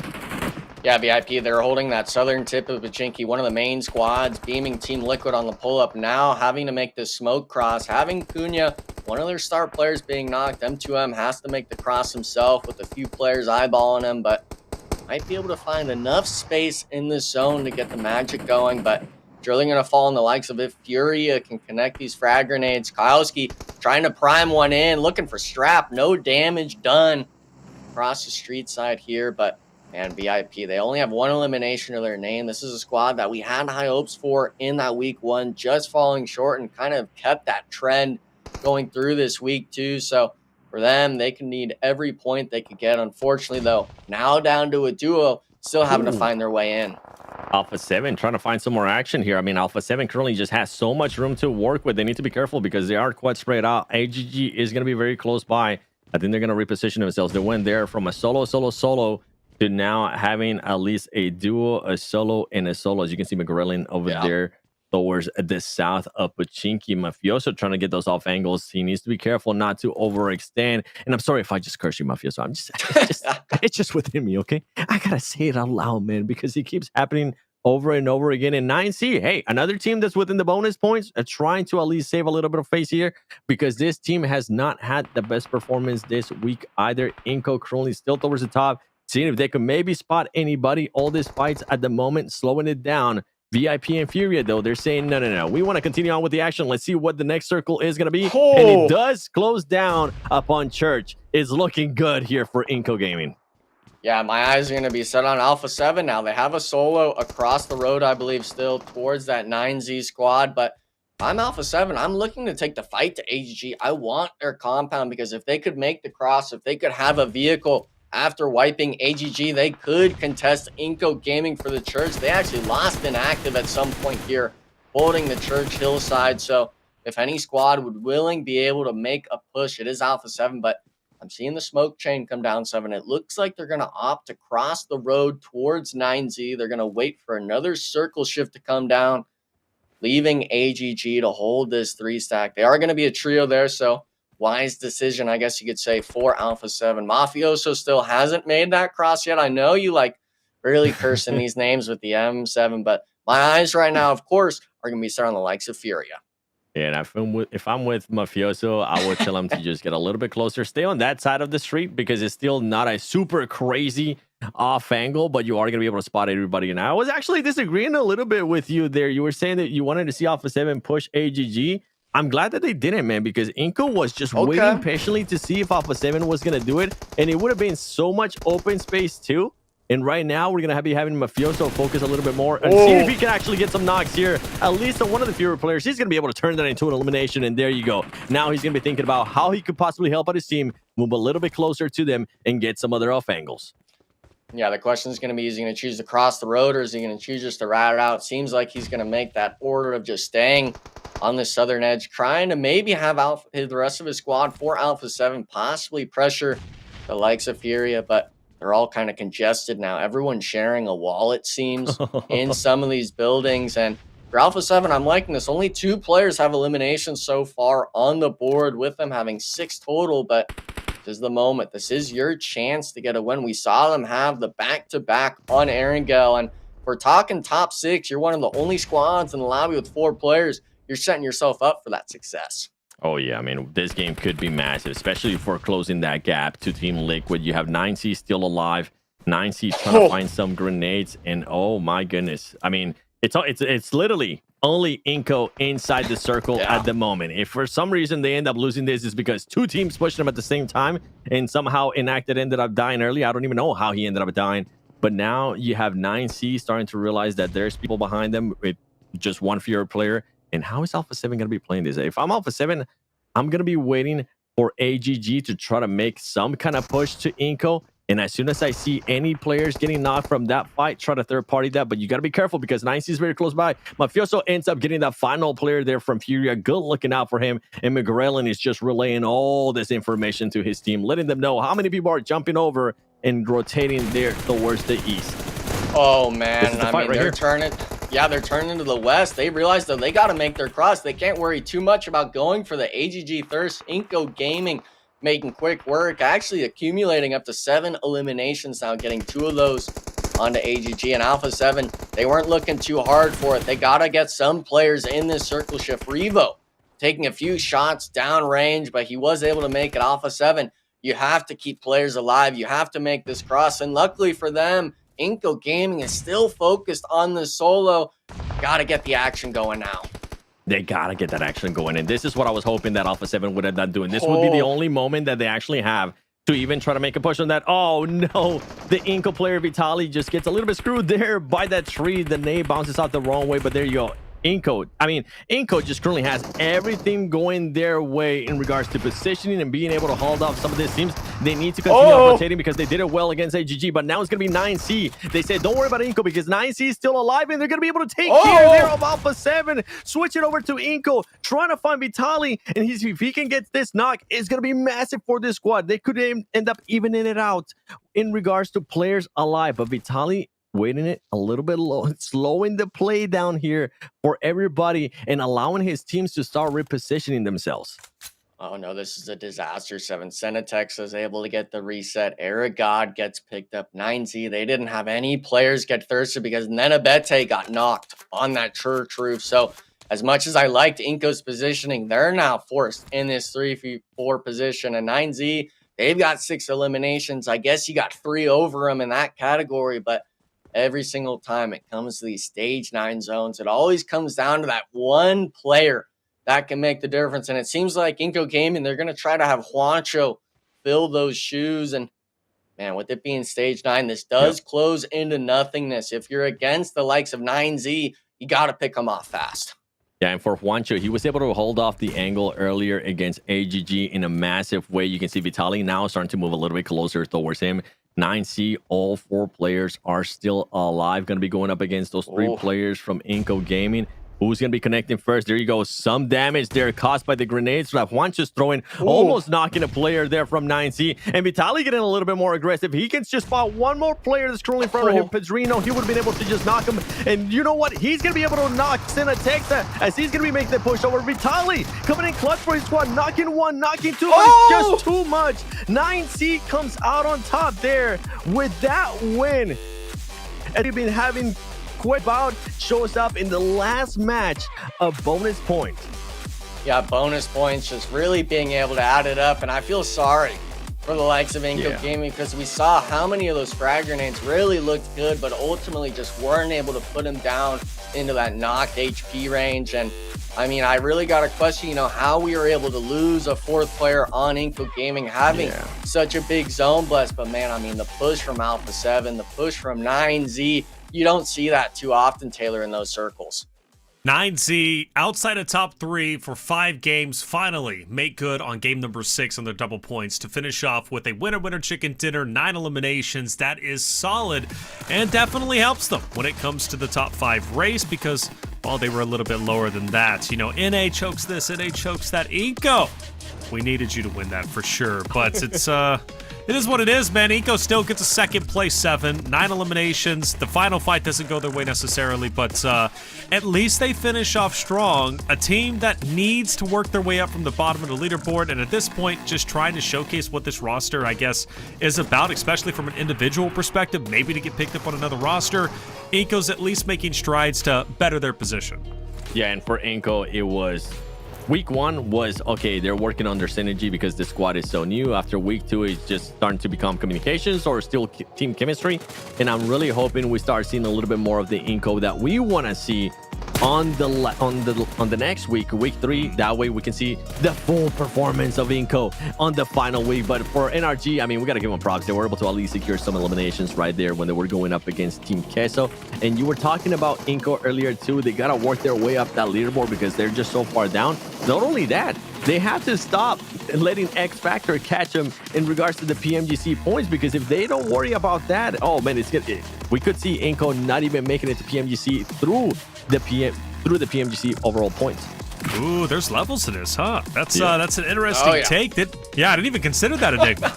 Yeah, I mean, it's always going to come down to the PMGC points. We'll probably be able to talk about it at the start of the next week and stuff like that, really to fill people in. But man, Inco, I don't even know if it's a communication issue. I feel it's just a lack of team chemistry and confidence with this squad because, yeah, we had center zone, but we're not really finding those team shots together. And honestly, this match, in my eyes, really came down to those nades being a little unlucky. I could have felt some of those knocks would have maybe came through if they timed it just that 0.1 second a little bit better. But Inco Gaming, man, you've really got to start getting the burners going.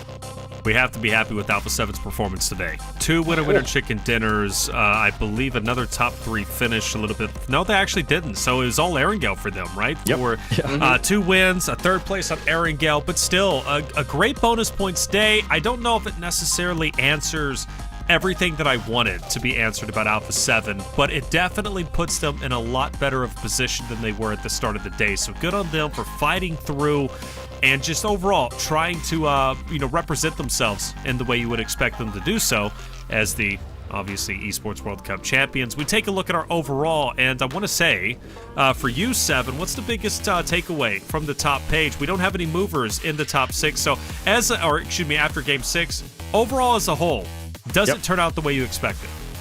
It does. I mean, at the beginning of the day, I was hoping that Alpha7 would end up in second place, and I was hoping that Alpha7 would actually have a gap, a cushion between themselves and third place, and that they would also be able to close that gap to Team Liquid, and they were able to do just that. Now it comes down to just consistency, man, for this team. I want to see a little bit more consistency because you do get 2 chicken dinners, but then the Miramars were absolutely awful. The Sandhog was awful as well. What could have been, right? If we ever sit down and look at the mirror and be like, man, what could have been if I did this, if I did that? This team would have been able to be on top in regards to bonus points. They do end up even improving on the performance that we saw out of them last week. So this is why Alpha7 is always going to be Alpha7, because they clutch up whenever they need to in regards to points. And even though they didn't have such an amazing performance, such a consistent performance, they're still able to improve on what they did last week in regards to bonus points. Twisted Minds, another team for bonus points today. Enigma, did they do what they needed to do off the front end of the maps, right? Remember, they got second place on Arigel. They get third place on Miramar with a total of 18 eliminations. They followed up with another third place on Arigel with 8 eliminations. But after those 3 maps, I didn't see them too much. I mean, to be honest, we're looking at these bonus point totals. Yeah, they're looking like they're third place on the overalls, only just Alpha7 and Team Liquid above them. But if you're leaving the likes of Team Queso above you, who, by the way, Team Queso, 65 total bonus points, lowest out of the top 8 teams. So if you're Twisted Minds, especially with this being you kind of finishing off the bonus point days, I think they were expecting to pass Team Queso, but unfortunately, with Team Queso getting what seemed to be every match, even with 0 placement points, 5, 6, 9 eliminations per game, they were able to kind of squeeze away that third place finish. And for Twisted Minds, man, I know 100 bonus points feels good, but they're definitely still hungry for more. Still hungry for more. Talking about hunger, right? Second page, these are the ones that need to be the hungriest. Inco Gaming will move up over VIP. Good on them for jumping up to 13th, but now the real work begins. Even just to catch up to 12th place, they need about 80 or so points, really about 70 or so points, and not going to be an easy task. And then, of course, the gap from there then to top 5 is even greater, because from 5th place to 6th is like a 40, 50 point jump in itself. But NRG, X Factor 7, now neck and neck in 9th and 10th place. That's the big story on the second page as far as I'm concerned. Oh, it is. I mean, we're talking about NRG being able to close that gap to X Factor and then ultimately passing them, and now being able to build a gap between themselves and X Factor and pushing themselves even higher up this leaderboard. They're currently within what is it, 22 points of the Vicious, with the Vicious had 445. So that'll be good if they'll be able to kind of close that gap even more at the start of next week. But it comes down to just consistency. Shout out to Fate for having such an amazing week, especially today. He finishes on top in regards to eliminations with 17 eliminations. But I want to see this coming into next week, and I don't want to just see Fate. I want to continue to see 24K, because 24K, before even we were talking about Fate, 24K was putting up good numbers for this squad.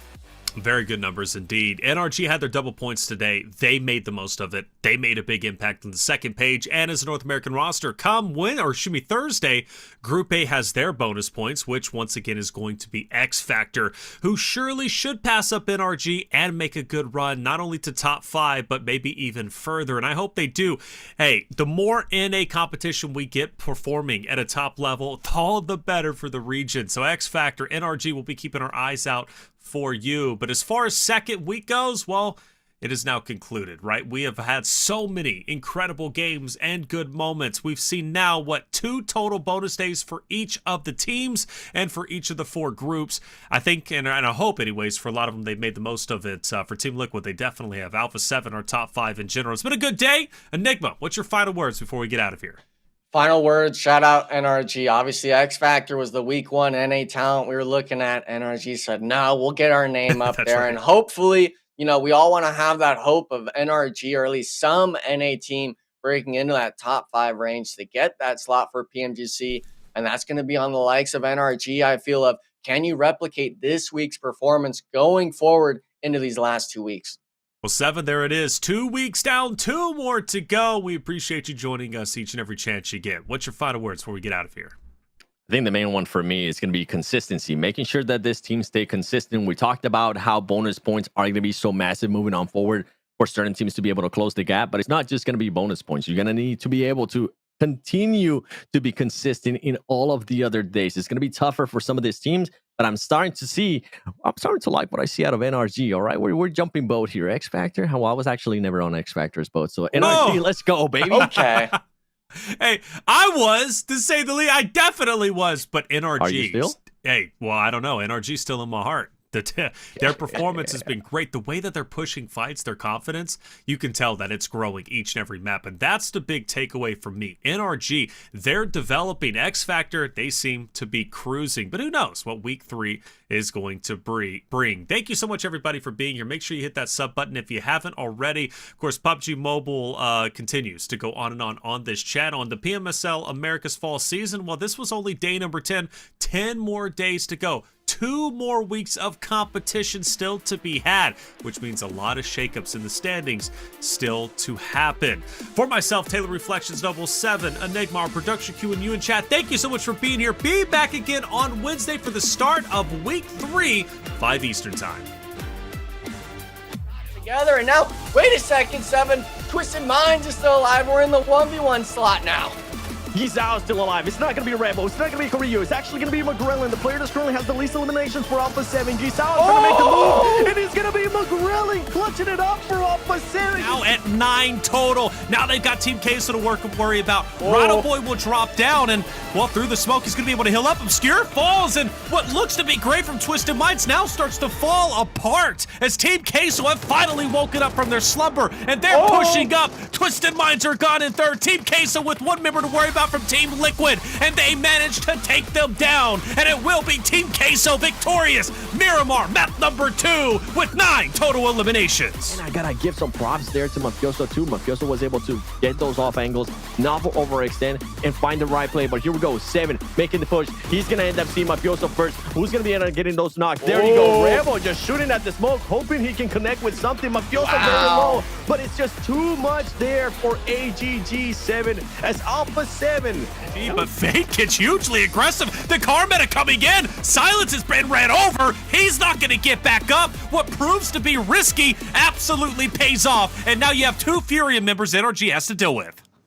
A super risky play there from Fate, but he ends up working out as now he's going to be switching the tables from a 3v3 to a 3v2. And Furia trying to figure out what NRG is going to be doing. They do have the high ground to work with, but sometimes it can be a little bit sketchy. Grenades are going to start coming in. Is that grenade going to hit? And boy, does he hit! He's giving you a glimpse of hope, but there you go. The thing is that the Vicious has way too many people at the moment. Spec still trying to stay alive. You mentioned how he wanted to at least be able to secure a 2nd place. Dev now trying to push up. He's the last player currently standing for Influence Raid. Regis, so close. Spec is going to get eliminated there, and it's going to come down to the Vicious being able to come out on top in that game. They had everything working their way. They were able to work those angles. Inco Gaming, who's going to be connecting first? There you go. Some damage there caused by the grenades. That one just throwing, almost knocking a player there from 9Z. And Vitaly getting a little bit more aggressive. He can just spot one more player that's currently in front of him. Pedrino, he would have been able to just knock him. And you know what? He's going to be able to knock Sina Texas as he's going to be making the push over. Vitaly coming in clutch for his squad. Knocking 1, knocking 2. But it's just too much. 9Z comes out on top there with that win.